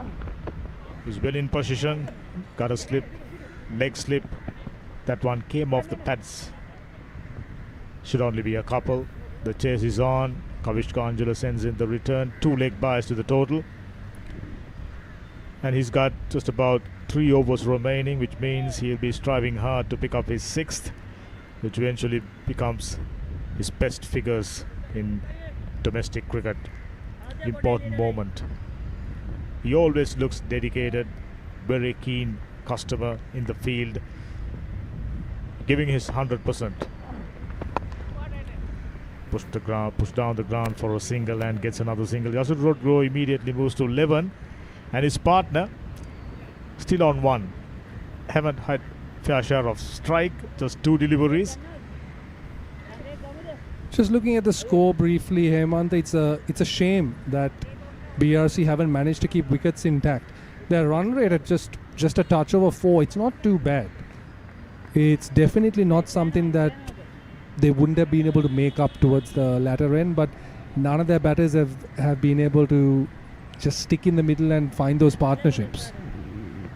All come down to your game planning and your game strategy. I thought Colts had the better strategy. They had the advantage of deciding what to do immediately, had no hesitation in deciding to bat first, done beautifully well. Diving effort in vain, fielding the deep, has to cut that one off. Should be a couple. They're just satisfied by picking up a single. So body language is down. They pretty much given it up, just ambling across. Good effort nevertheless. There were ample opportunities for a couple of runs not taken. All those mistakes adds up in the final analysis. Yeah, very well said, Hemant. I think Eric was pointing it out early in the game as well, as was Estelle, which is there were occasions where the urgency was a little bit lacking. Maybe they could have turned some 1s into 2, put the pressure back on Colts, who were keeping things tight at the moment at that point. You know, force those errors out of them. Get them to start thinking, okay, wait a minute, there's some danger here, there's some peril here.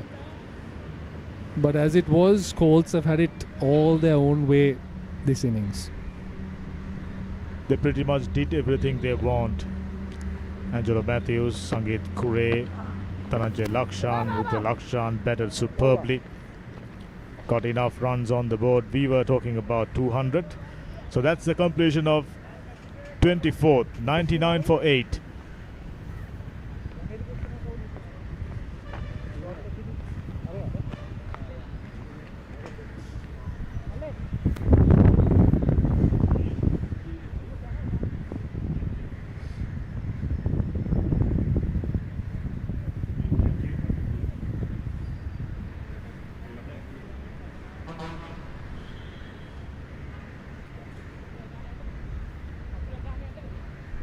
Just a moment ago, you were having a look at the rest of the matches. I'm sure most they won another game. It's a keen tussle at NCC between Chilamarians and NCC, and this one all but one-sided. So Colombo Colts and Police got 1 foot in the semi-finals. Dilshan Madhushankar. Little tentative, finally adjusted accordingly and clipped that one away, glanced that one away for a single. Yasiru Rodrigo against the run of play, picking up few runs, 15 deliveries, 12 runs. Always good to see batter coming down the order, known for his batting. There you go, 100 runs on the board. Taken a long while. It's taken a while, but maybe these might be famous last words, but these two, they've looked quite comfortable out there since they got there. They've handled the short stuff well. They've handled the spinners well. They've not looked in too much trouble, but there's always that ball, isn't there, with your name on it. Rodrigo in particular looking very, very good. Left-hander. Oh, poor piece of bowling. Pretty much pitched in his half. Tennis ball sort of a bumper. But this is the matchup Madhushankar would have been hoping for. He doesn't want to be bowling to Rodrigo, who has been handling the short stuff quite well, as well as the fuller ones. But Dissanayake is more of a traditional tail-ender. He's a tall man, still couldn't get there.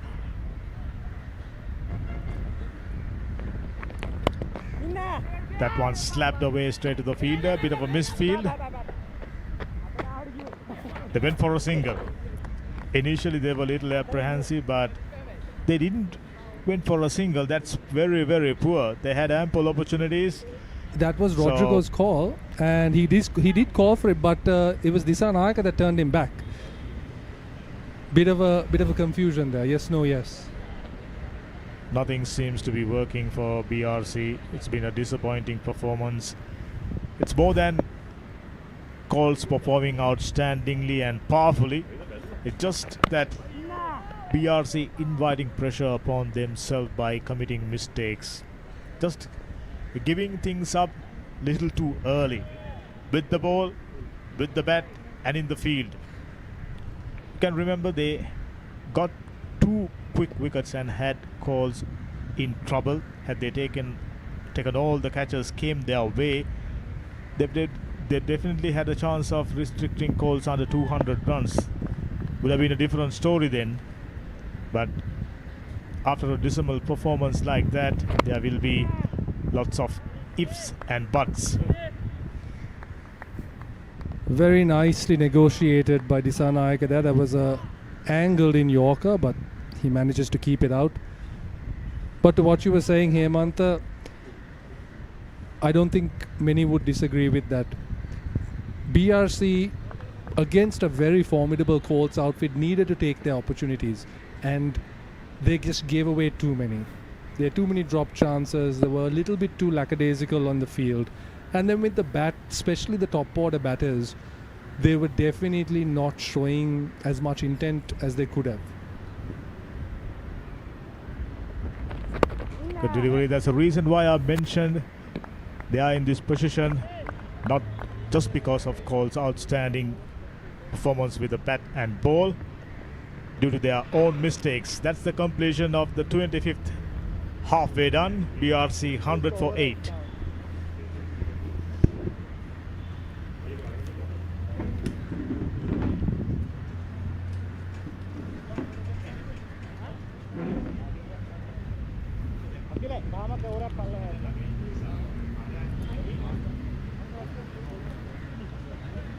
So yes, we're halfway through the innings. It's 100 for 8. We welcome back Estelle. And Estelle, for a minute there, I thought I might not see you back in the hot seat.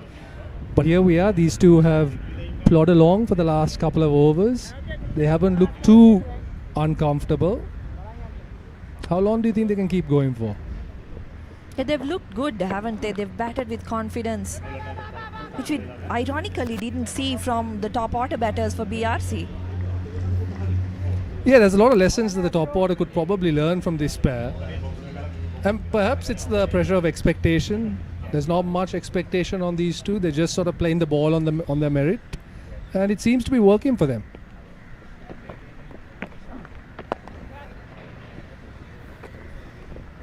Yasiru Rodrigo in particular, I think, has been impressive. It doesn't look like a lower order bat, I would say. Could probably work himself up this BRC order if he just puts a little bit more time and effort into his batting.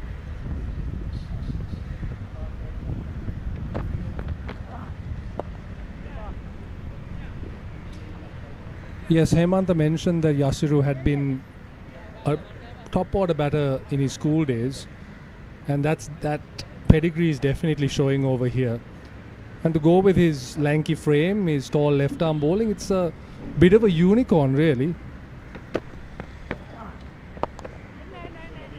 Yeah, we have spoken about that plenty of times during this game, haven't we? Particularly looking at the all-round options that Colts have in their lineup, the likes of Mudita Lakshan, Dhananjay Lakshan as well, the way they batted, and now they've come on to the field and bowled well as well.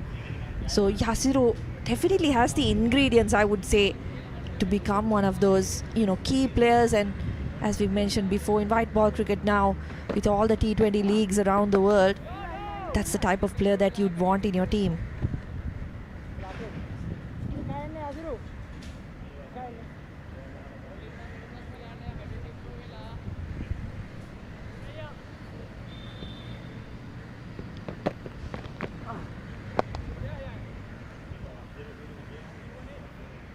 And that's just worked down to long arm for another single, and that's the end of Mudita Lakshan's 9th over.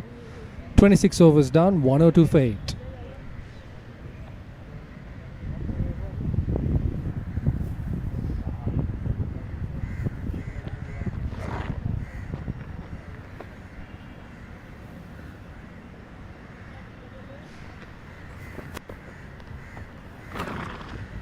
Estelle, just looking at the equation here, 136 needed from 144 deliveries. It's less than one a ball. If these two can stitch together another 30 runs, at what point do you think Colts start to entertain the possibility of a much longer partnership? At what point, you ask? I think unless they are 6 runs away, I think Colts will still hold the upper hand and will be confident that they'll be able to break the partnership. Akila Dhananjay, I think, would be quite disappointed with his return so far. Just 1 wicket in his 5 overs, a wide to start off his 6th. He's the one we were expecting to kind of run through this BRC lineup, but it's been Mudita Lakshan. I thought the pace in which Lakshan has bowled has really made him such a potent threat in these conditions. We've spoken about the amount of turn that bowlers are getting, but when you can turn it at pace, that makes you that much more dangerous.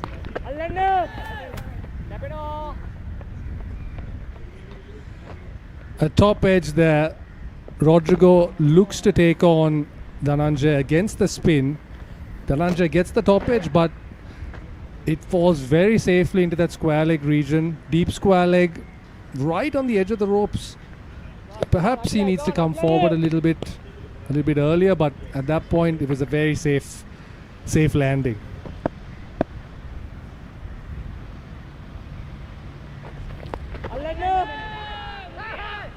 Once again a top edge, and once again it falls short of the fielder, this time of the bat of Chamira Dissanayake.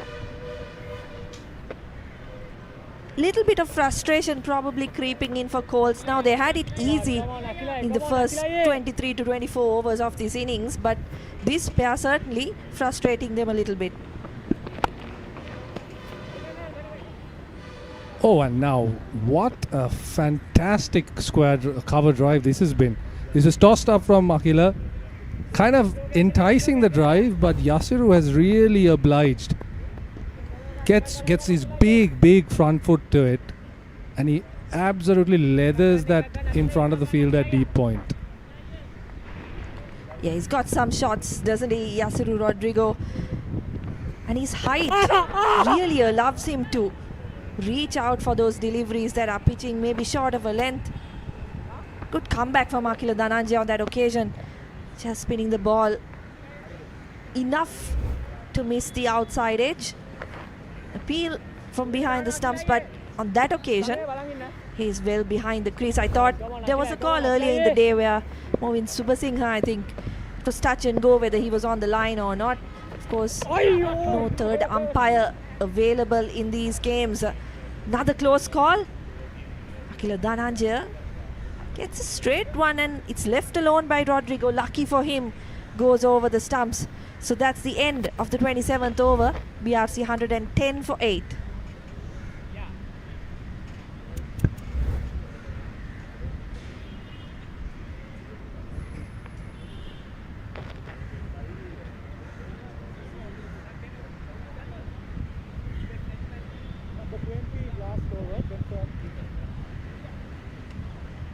Mudita Lakshan now looking to bowl out. 5 for 34 so far.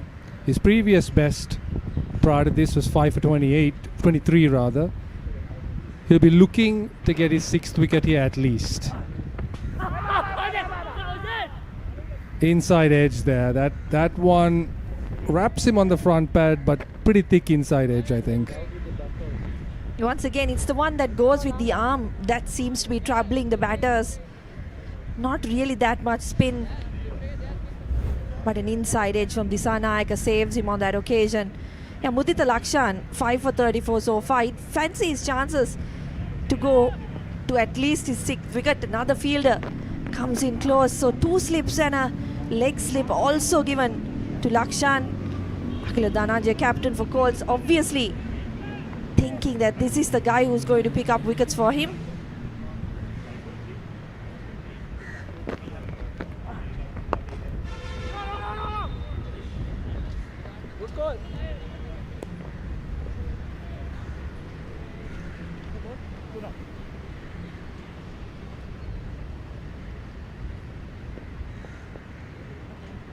Three deliveries remaining in this spell by Mudita Lakshan. Oh, and that's right through the gate. This was coming. Shamina Disanayaka was not looking comfortable with those balls that were just skidding on. He was not getting his bat and pad close together, and this just goes right through. It's a gaping chasm of a gap between bat and pad. Middle and leg disturbed, and they're 9 down. And Lakshan now has his best figures in domestic cricket. 6 for 34. Yeah, we called it, didn't we? 6th wicket in this over. Probably coming for Mudita Lakshan. It's been a fantastic game for him, hasn't it? His cameo at the end of the Colts innings ensured they got past that 200-run mark. And now he's come in and right from the word go, picked up 3 wickets in his first 3 overs. Just broke the back of this BRC chase.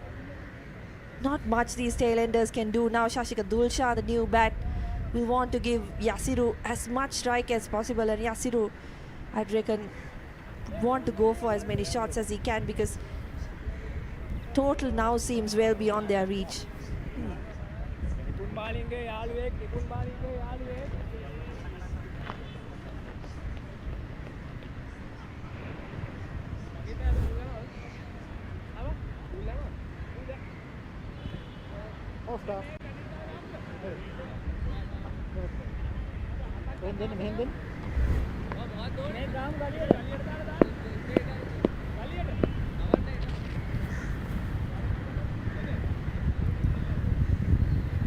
So Sashika Dulshan on strike. He's the left-hander.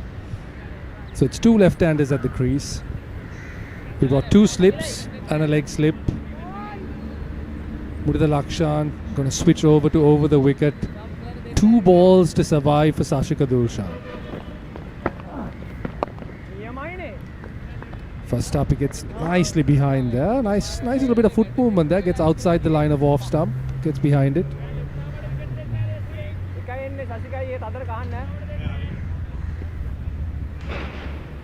Last delivery in this spell for Mudita Lakshan. And negotiated well by Shashika Dulshan. Keeps Lakshan away from his 7th wicket. But what a fantastic spell it's been. He's been applauded by his teammates. 6 for 34 of 10 overs. And he's basically a loved cause to now put their foot into that semi-final spot.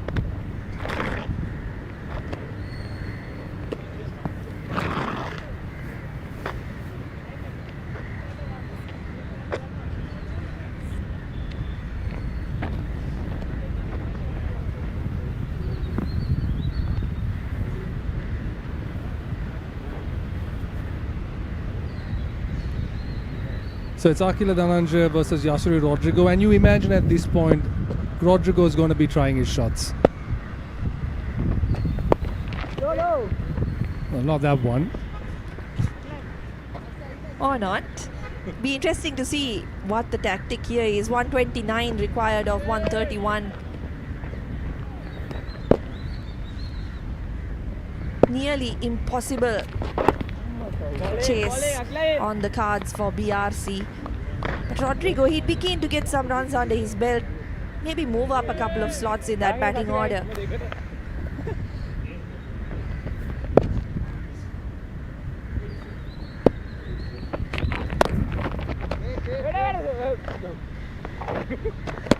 Yeah, his reach definitely gives him a bit of a physical advantage, especially when combating spin. He can get really forward to it.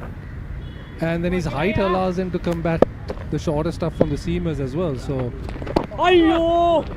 ooh, that was nicely negotiated. Nice quick hands. Very much like what I see of Yasir Rodrigo. Interesting, he decides to take that single off the fourth delivery of the over. So, loving Shashika Dulshan. A crack at it as well. Quicker delivery from Akila Dhananjaya. Just goes on with the arm, but Rodrigo gets his bat down just in time. So the required run rate for the first time today is above runner ball. 128 needed from 127.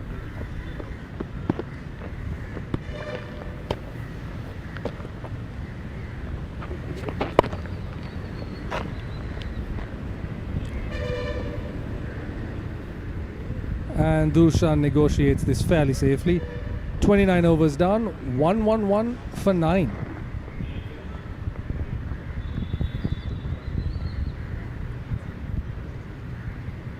Number 54.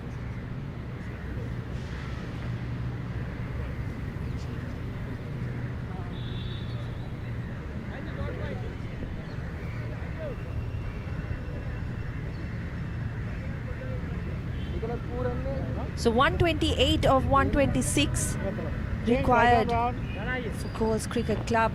And you've got a change of bowling. Kavi Jagamage, the youngster, into the attack. So Akila Dhananjaya just giving a couple of opportunities for some overs. Probably wanting to see what he's capable of. Did look impressive with the bat despite not getting a big innings in. Rodrigo on strike.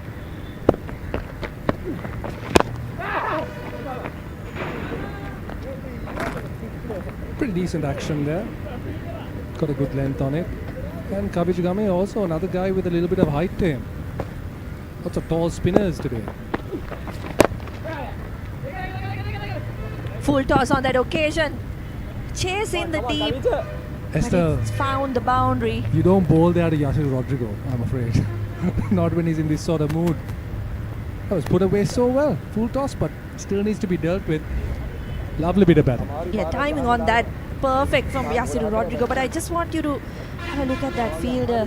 Akila Dhananjaya is not going to put in the dive on those conditions out there. Very, very dry grass out in the deep in that area of the field. So doesn't want to risk it probably. He's not that far off the ground though. I would imagine he could bend over a little bit, Esther.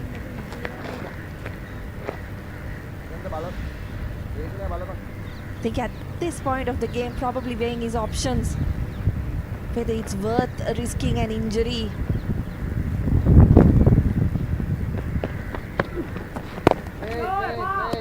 Nice defense from Yasir Rodrigo. He's moved on to 25.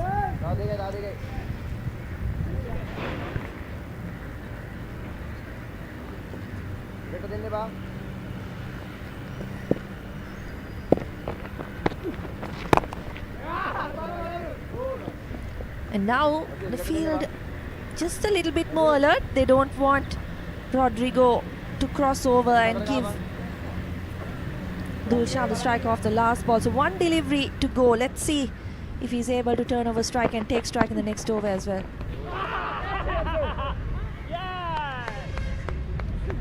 Over. Big appeal for stumping on that occasion. Kavisha Gamage nearly getting away with his first wicket in his first over.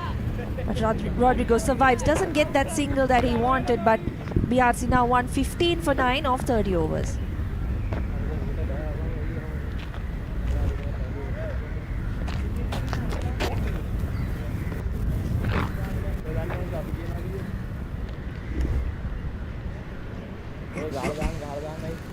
So Yashir Rodrigo, I think we missed this earlier, but yeah, he's 25 is comfortably the top scorer this innings. He might fancy himself a 50 here if he can hang around a little bit longer.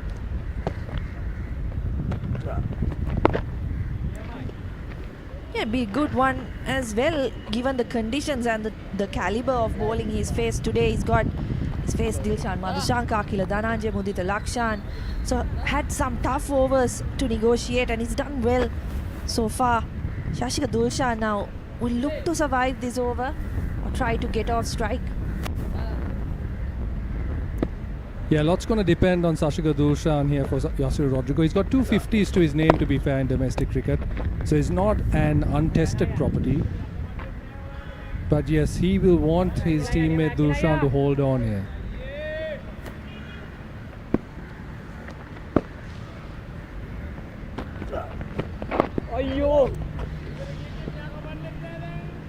So looks like this will be the fourth loss for BRC in this competition, basically burying their chances of getting themselves through to the semi-final of the competition. They've really looked a level below Colts, haven't they, today, in all three facets of the game, I should say, whether with the ball, the bat, or in the field. Yeah, I think the most disappointing, you'd say, was the fielding. You could put down the bowling, you could put down the batting down to maybe differences in talent and so on, but the fielding, that's a non-negotiable, and there was some pretty straightforward chances that were spilled, and they paid for it. Yeah, absolutely. And we've seen a stark difference in the way Colts have gone about things, haven't we, right from the word go, whether it was the catching or the ground fielding. Plenty of runs saved in the field by Colts. Couple of good catches taken as well. Nicely negotiated on that occasion. Shashika Dulshan survives the 31st over. So Akila Dhananjay remains on 1 wicket of his 8 overs. BRC now 115 for 9 after 31.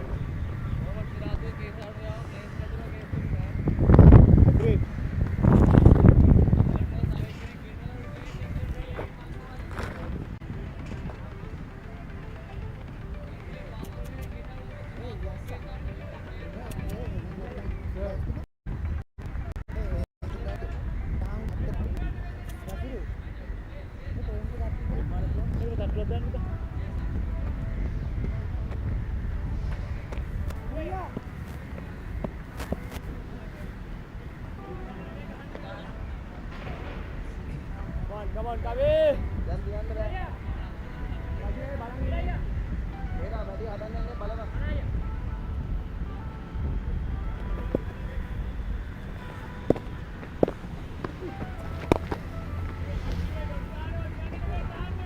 Nice solid defense there from Yashir Rodrigo. He's not in any rush today. He's just going to play every single delivery on its merit.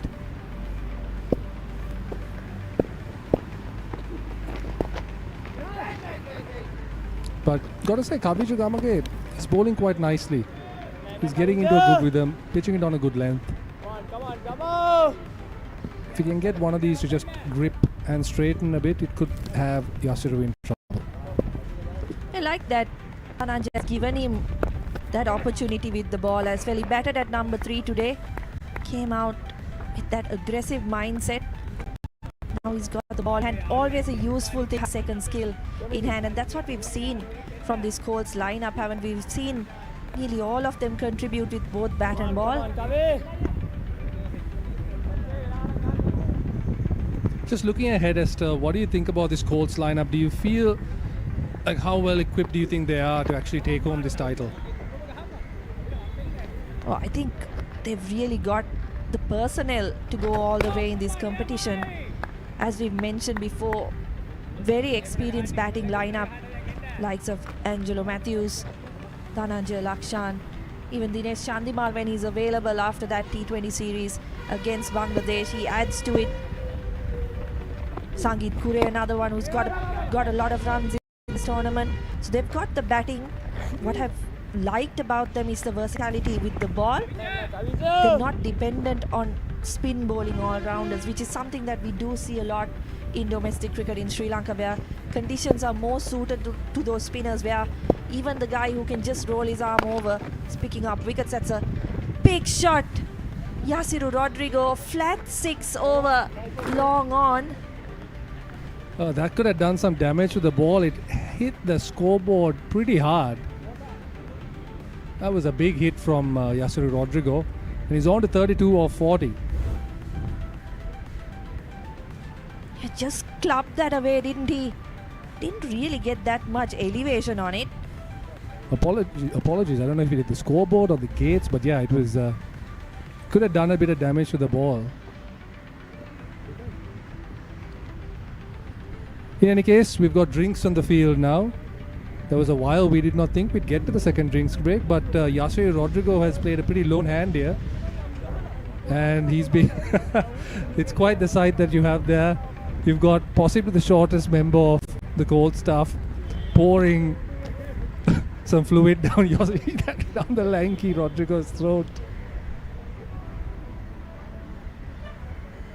Being treated well by his teammates. Yasiru Rodrigo, as we mentioned before, easily the highest run scorer in this innings. That's how the 2 innings have gone so far in this game.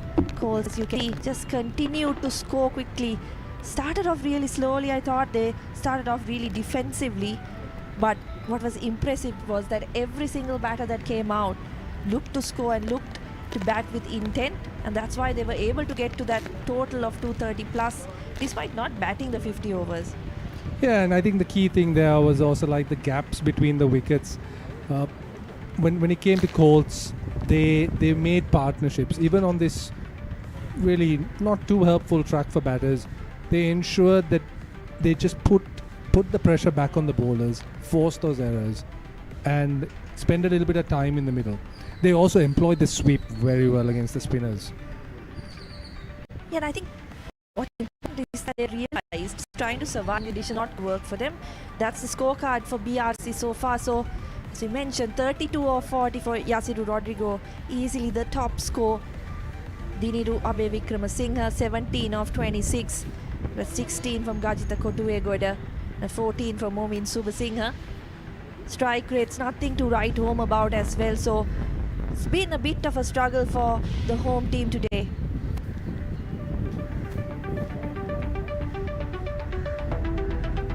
And over here you can see Mudita Lakshan there with standing out, the big outlier, 6 for 34, right? And 42 dots. So he has proved very difficult to get away. But also take a look at Dilsha Madhushanka and Dhananjay Lakshan right at the top there. Lakshan especially, 1.75 economy rate, no wickets, but he proved near impossible to get away for the top order. And then Madhushanka reaped the benefits from the other end. That opening pairing was miserly, and they got the openers, and then Lakshan came in later, Mudita Lakshan, and he just whittled away every little over. He got something out of it. Yeah, and just 6 extras as well, so the discipline from the Colts bowlers on display. Really interested to see those dot ball percentages from the opening bowlers. I thought part of that was how well they bowled, but part of it was also how defensively the BRC batters went about things. Whether it's a confidence issue or a skill issue, you have to give yourself a chance to go for that total. And the way they batted, I thought, felt like they were almost resigned to their fate. Yeah, and I also enjoyed Akhil Dhananjay's captaincy, and obviously he's got the likes of Angelo Mathews and so on to lean on. But once he realized that seam was effective, you get the feeling he kind of moved away from the initial plan, because he brought in, I'm losing track of the name, Kavishka Anjula. He brought for 2 overs of seam bowling just because the seamers were doing a good job. And then he brought in Mudita Lakshan. So I think that also shows, again, going back to the point of versatility. They got the options and they're not afraid to use them. So whatever they come up against, they're able to have an answer for. And that's why I think they will be a tough contender in this competition, because they've got those options. They can deal with any conditions that are thrown at them. They've got the batting experience to get them through those conditions as well. Just a little bit of repair work taking place on the batting crease on both sides. They were sweeping up, and you would have seen there was quite a bit of dust coming off it, so you get an idea of how dry this surface actually is. So it's by no means an easy batting track.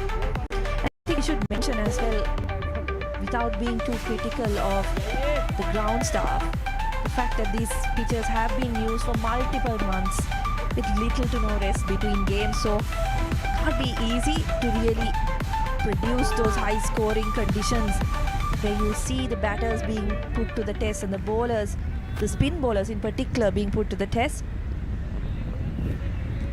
Definitely, I think the pitch is probably due a long overdue relaying. So another part-timer into the attack, Sangeet Kure, given an opportunity. Kavi Jagamage looked pretty decent in his 2 overs. Dhananjaya just not too concerned about the result. I feel he just wants to get his bowlers some playing time. Up in the air, and it's taken. Sangeet Kure picks up a wicket with his 3rd delivery in this game. That's the end of things. Shashika Dulshan just could not resist the temptation of going over the top. Sangeet Kure has been having a good couple of games, and he played pretty decent at the top of the order, set the tone a little bit, made sure there were no early wickets, and now he's picked the final wicket. Nice little bookend to the innings. So Colts then take it, a very comfortable win. They've dominated right throughout. There were a few brief periods, maybe with the ball, when BRC could have done a little bit more. They had their chances, but they didn't take them. And Colts made them pay. There were knocks right throughout the innings, and 238 eventually proved too difficult for this BRC batting outfit. So last wicket to fall, Shashika Dulshan, number 11, going for 1 off 14. So unfortunately for Rodrigo, he's stranded on one end, not able to get to that 3rd half century in his career. Still the top scorer for BRC, and batted really well, I thought. Showed how things needed to be done in these conditions. But as you said, a comfortable, easy win for Coast Cricket Club. 4 wins in 5 games now for them. Yeah, it takes them to 8 points table. The BRC are languishing, still waiting to get their points on the board. 4 losses in 4.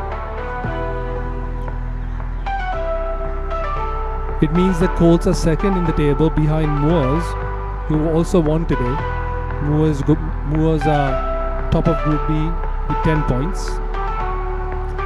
But it does mean that Colts are very, very on board in terms of the semi-final.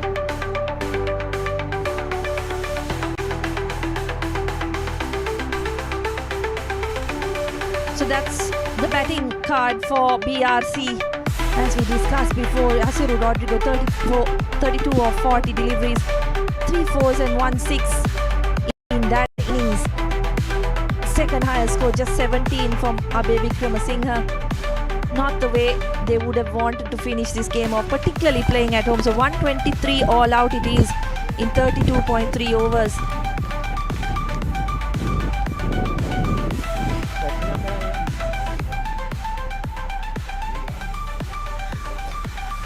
And then with the bowling here, you see Murtad Lakshan leading the way, 6 wickets for 34 runs. A monumental amount of dot balls, 42 dots out of his 60 legal deliveries bowled. And then you've got Dilshan Madhushankar with 2, and there's Akila Dhananjaya and Sangeet Kure, who picked up the last wicket, getting 1 apiece. But it was an all-round performance. None of the bowlers really gave away much, and BRC batters were just not equipped to take them on. A really professional performance from the Colts bowlers. And the fall of wickets, no real partnerships to talk of. Their wickets at regular intervals. Here are a few of the highlights of this innings. First wicket falling in the first over of the innings. Couple of boundaries here and there, but you've got to say a few of them were a bit shaky. Yeah, definitely. As you can see, like a lot of these boundaries, they're just sort of waiting for the poor deliveries, and like you should be putting them away. But again, Colt definitely had their plans together. Madhushankar was keen on the short stuff. He was very accurate. And then once Mukta Lakshan started, he really didn't stop. He was bowling with pace. He was bowling on a good length, and none of the batters had answers to him. Tell you what, Madhushka, I don't think Colts would complain too much if they got too many more games on this pitch. Seems to have suited their batting and bowling really well. That was a big wicket, I thought, moving Subasinghe, but at the time he had come out to bat, the game was all but gone. 45 for 5 or 45 for 4. BRC were at that point.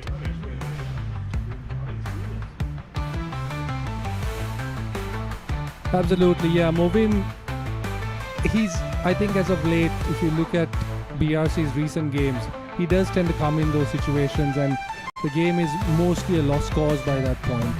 So even then, his power hitting is kind of limited in its utility. Yasir Rodrigo, of course, he came in at the end and then he hit a few nice shots, but really there was nothing much left to do. That's the summary of the game. Angelo Mathews, the top scorer for Colts Cricket Club with 45 of 44 deliveries. Mudita Lakshan, I thought, was really impressive with the bat today as well. 37 of 28, really pushed that total beyond that 200 run mark. And for BRC with the ball, Charmika Heenatigala, the youngster, just 4.2 overs but picking up 4 for 30. I thought taking him off the attack was perhaps a mistake and allowed Colts to really get to a winning total. Not just take him off. I mean, he was brought in as I think there's 7-8 options, so he was brought in pretty late as well. So it was a slightly questionable decision, but overall, Colts were just too good on the day.